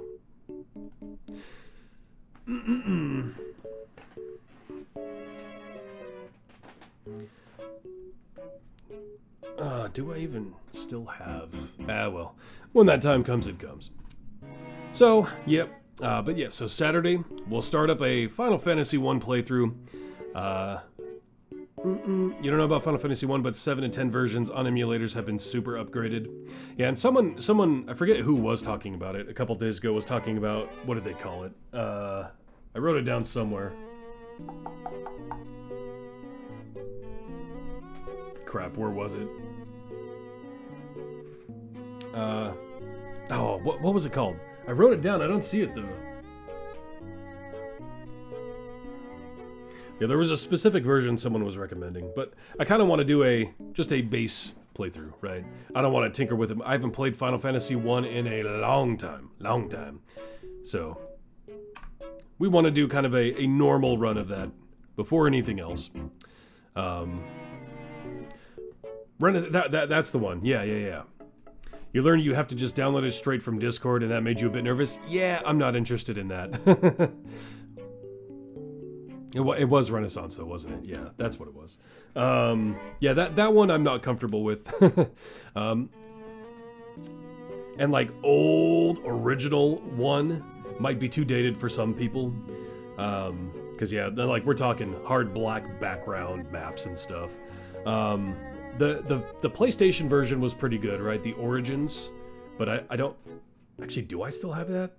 I don't have a way to stream it, though. I think the Steam version is going to be the best way for me to stream it. So that's what we're going to run with. It's probably not the best version, but we'll see. You're weird, you love the black box background? Yeah, it definitely appeals to some. I think for streaming purposes, it's going to be better to do a version that isn't that. But yeah, so we'll probably let chat decide my classes, even though I haven't played in forever. I'm gonna be bad, mind you. Like, JRPGs aren't necessarily hard. I'm probably gonna be bad. I'm not gonna remember everywhere to go. In particular, I remember when I quit when I was very young, right? I played through Final Fantasy, not through, but I played Final Fantasy 1 when I was very young. And I was like, I'm too stupid for this. Put it to the side, got into Final Fantasy Mystic Quest, became obsessed with RPGs by playing that and Super Mario RPG, went back and kept playing through the Final Fantasies from there. But the thing that caught me up early on when I was very young is I couldn't find, like, there's a point where you need to find the elves. I forget exactly what it entails, but I couldn't do it. When I was very, very young, very, very small lad, I was like, this is stupid. Shout out to GameFAQ writers for making extremely detailed guides. Dude, for real. Back in the day. I might even have to pull that up for nostalgia's sake. That's still up, right? You were too stupid for 4, and that one was specifically an easy version. I remember, I think it was the elves. There's a part where you have to, like, find an elven city in Final Fantasy 1. I just had no idea what I was doing. It's still a vital resource. I might have to pull that up. Generally I don't like guides, but just in case, I might need a little kick in the right direction. And it'd be fun to see the old school. They'd always do the art with symbols and stuff. Oh, the old school guides. You don't get that anymore. I'm just curious.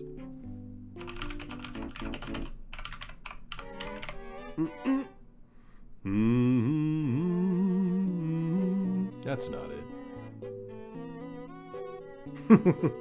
That might be.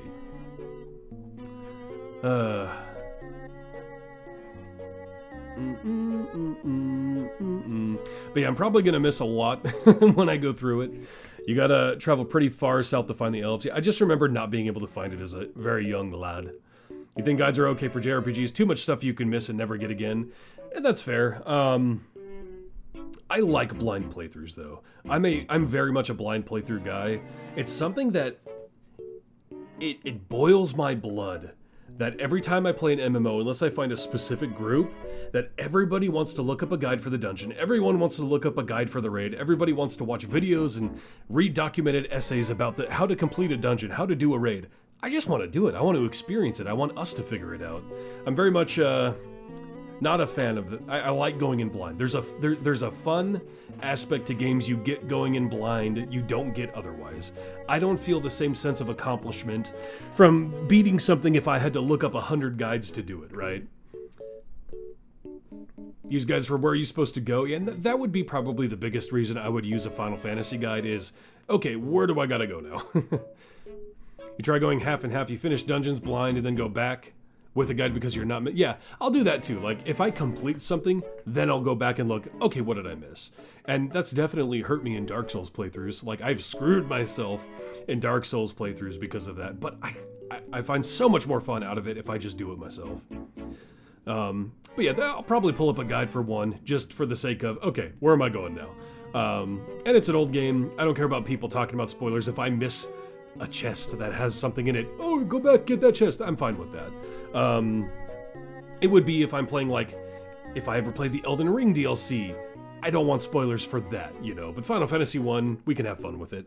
So yeah, probably should figure out polls. I don't know how many people will even contribute to the poll, is the only problem. On streams as small as mine, often there's not too many people contributing to a poll.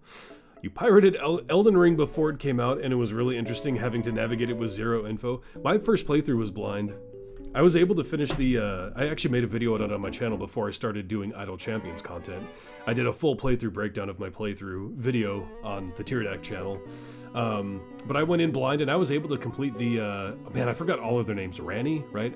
I got her ending, but I did miss a lot of stuff with Blythe. Was that his name? I did miss some stuff with him because I did it blind. You will if you can wake up early enough. Elden Ring pre-launch patch was crazy. It's like a different game. I don't even remember what all they changed. All I did was play it on launch day and not look anything up because I didn't want anything spoiled. Spent hours hitting random walls. Yeah, I doubt any of you have watched my Elden Ring video because, again, it came out before Idle Champions content, and no one really knows my content before Idle Champions, and I don't blame anyone.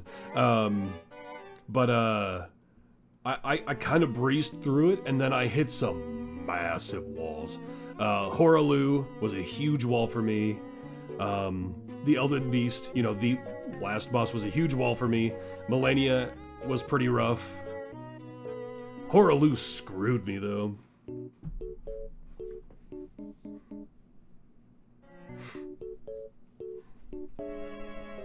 You didn't know you existed before I see you. You thought you popped into this realm making tier lists.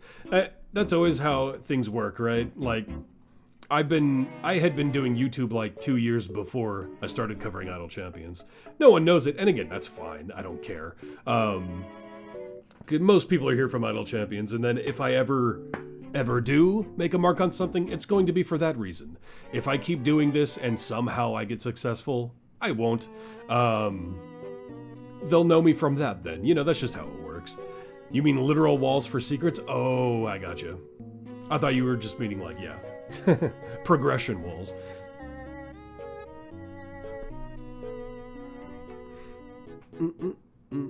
That is the thing though, because like shifting to Final Fantasy, that's a huge shift from my content, so we'll see how it goes. That's why I was thinking about leaning into tier lists, like doing food tier lists, just leaning into the tier aspect, but I can't taste anything right now from COVID, so gotta go to Final Fantasy. The one dungeon where there's like 8 layers of secret walls really screwed with you? Oh, yeah. I'm trying to think of which one, because it's been a lot. I haven't played Elden Ring since my initial playthrough and then the New Game Pluses I did. Was that the one with like, what was the boss at the end of that dungeon? Are you talking about the one you had to pay like the early key for? Do you know what I'm talking about? Peninsula of Power. Why do I know that? I don't like the emote you threw in with it because that means something else.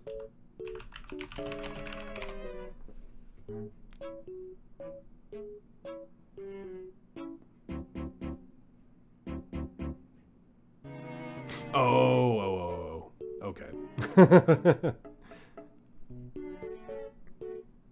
Well, we'll see.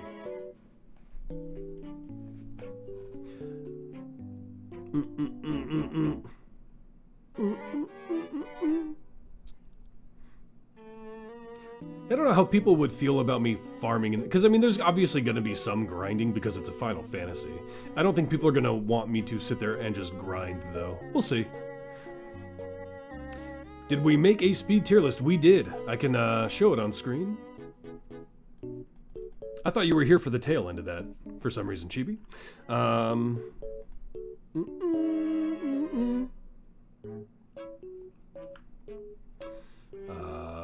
Presentation mode. This is where we landed on the speed tier list. And I'll be throwing that up on my, where I threw the gold tier list up on my tiny URL thing. And I'll probably briefly mention the overall tier list, why we moved some of the important ones we did. Xander is speed, that's why he's in the F tier. He does have a speed mechanic though, he actually does. He can make things count for more progression, but he has to either kill them or debuff them. And it's at a low rate. He's garbage. And he shares a seat with Briv. Garbage. But yeah, he does technically have a speed mechanic and the speed tag. So yeah,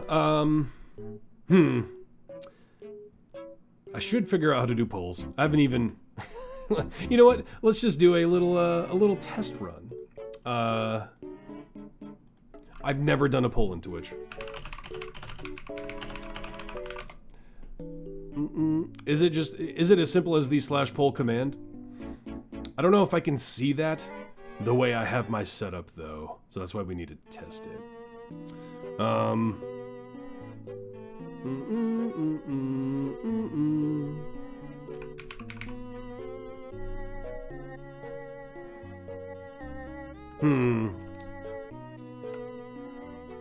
Let's see here. Let's hang out with Virgil for a second. Would I have to go here?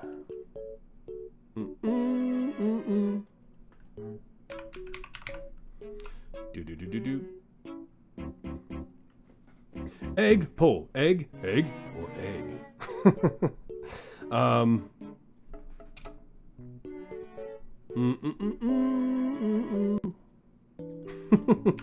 Pro streamer professionally streams. Yeah, see, I don't know how to set it up from there, though. Yeah, I don't know. We'll see.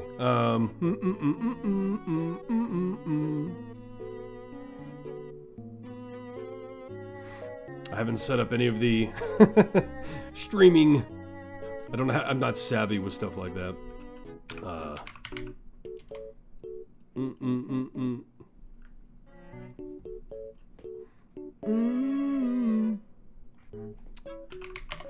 And if anybody has any questions or anything to say in this downturn, we'll be probably ending stream very soon. I'm just gonna see if we're thinking roads and catacombs for Elden Ring. I'll look at that in a second. Yeah, just trying to see if we can set stuff up. That does sound like, I mean, I know every, maybe not every location, but most of the locations. Let's see. Roads and catacombs.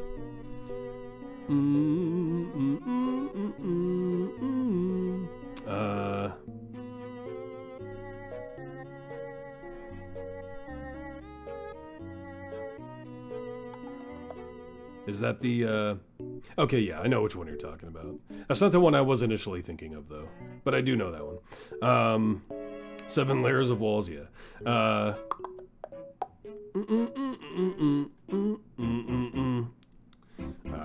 to pull in Twitch. Teach me, great Google.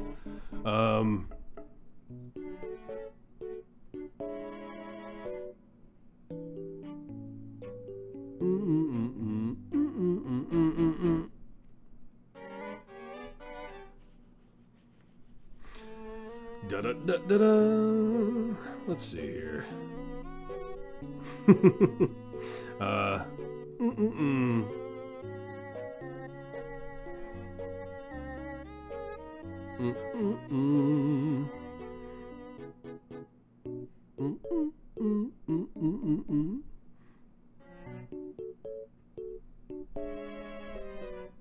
Am I just really stupid?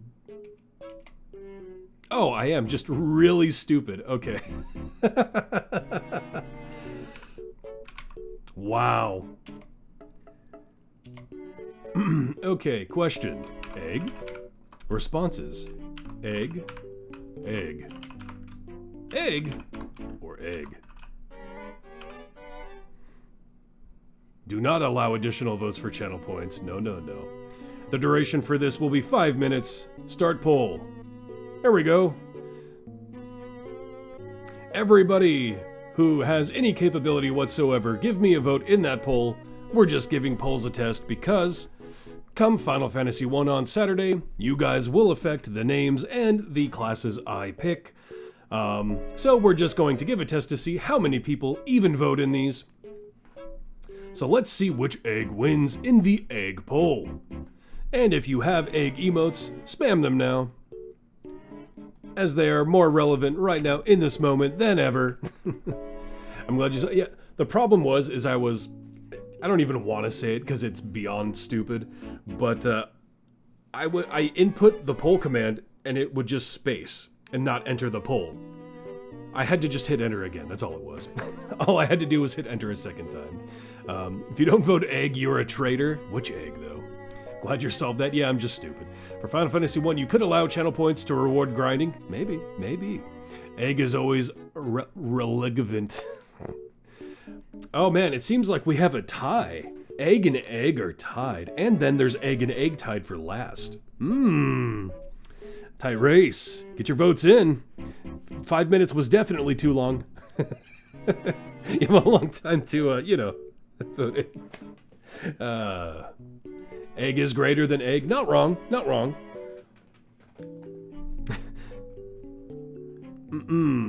Definitely should. Oh, we got egg coming out. It is an exciting race. Now we're tied up again. 4 out of 4 for egg and egg, and then we only have 1 and 1 for egg and egg. Who is really... I haven't voted yet, guys. What do you think I should vote for? I actually have a voice in this. Oh, man. I might vote for egg, but on the other hand, egg is pretty tantalizing. For 5 minutes... I was thinking 5 minutes would go quicker, but, It gives me the time to think of the real answer, though. Because I think egg is a little underrated. I don't know why everyone's voting for egg. Because I'm thinking egg. So... Where am I really gonna go with it, though, It's a tight question. Proper Twitch etiquette is to always tie the polls to troll the streamer. True. It's DM all over again. How you doing, Accentihe? I don't know where you're going with that. I might just call you Axe. How you doing? If you could re-vote, you would vote for egg. That's fair. Mastered Bro, how you doing? Let's see. Egg is now in the lead.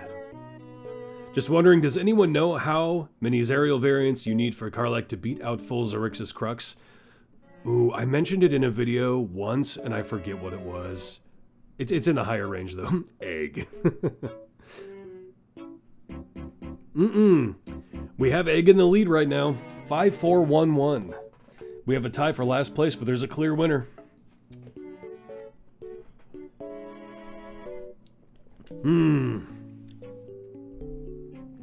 Well, in this moment, I'm always really bad at this.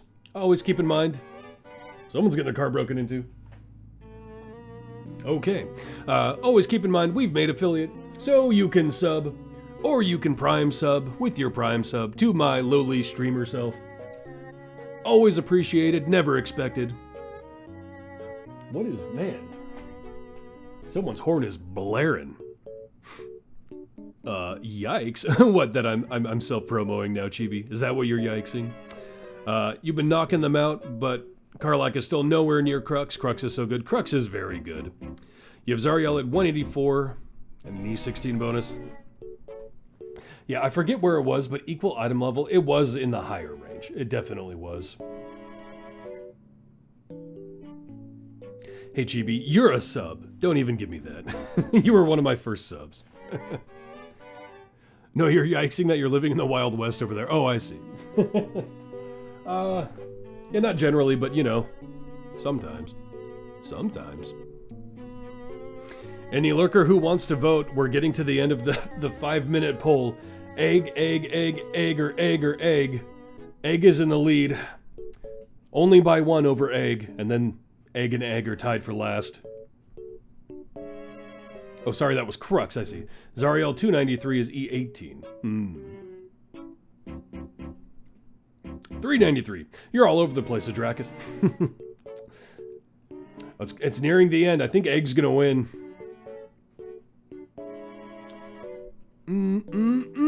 There it is. Egg won.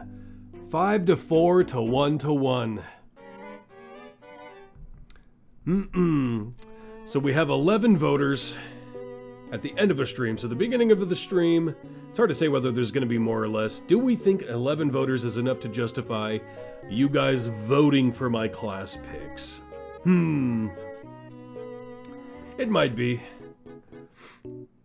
Maybe we'll at least run one at the beginning and see how it goes. Egg wins! Have you seen the new variants that came out? Some of these are stupid restrictive. Yeah. There'll be more at the start, probably. And maybe I'll make it in the title too, so people know. Zariel 393 E18. Bonus Zerixis 184 E16.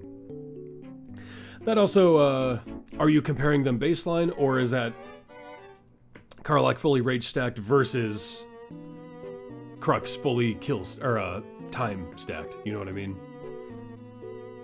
Yeah, I haven't struggled with the variants yet, but they are pretty restrictive, the new variants. Just the bonus on Bite Glow, gotcha.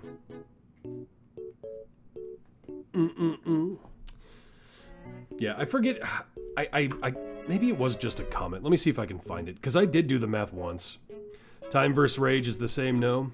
Well, but it depends on if you did one but not the other, you know what I mean? Because if you compare a fully stacked Crux versus a non-rage capped Karlach, that's not exactly fair. Is more what I was meaning.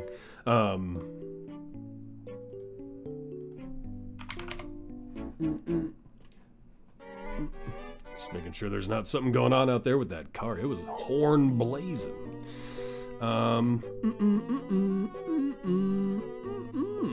Let's see here. Let's see if I can find the... Searching YouTube comments is hell.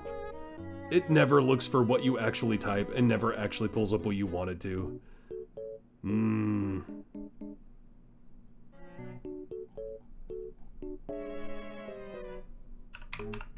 Let's see.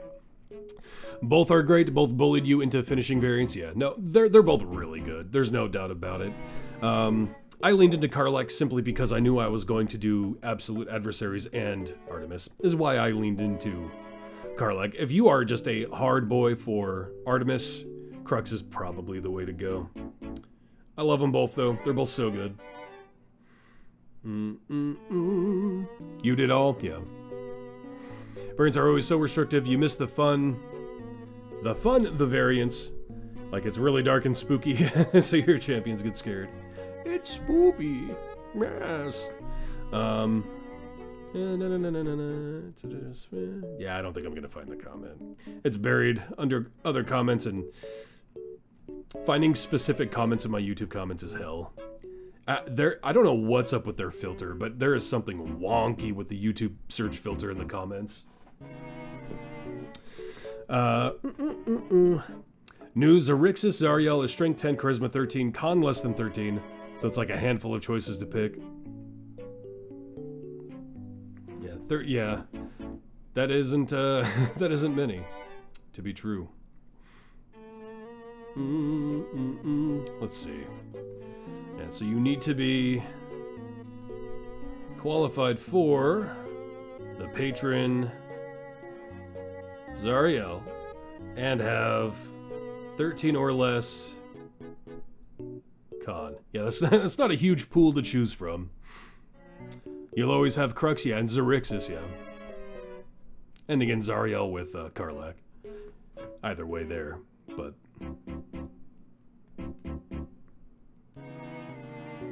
But that does net you Vin Ursa as well then, at least, too. But yeah, that's a rough one for sure. Hence the old DM Dirge combo. So useful. Karlach and Crux tag team, let's go. That would be fun, if only. They're both so good.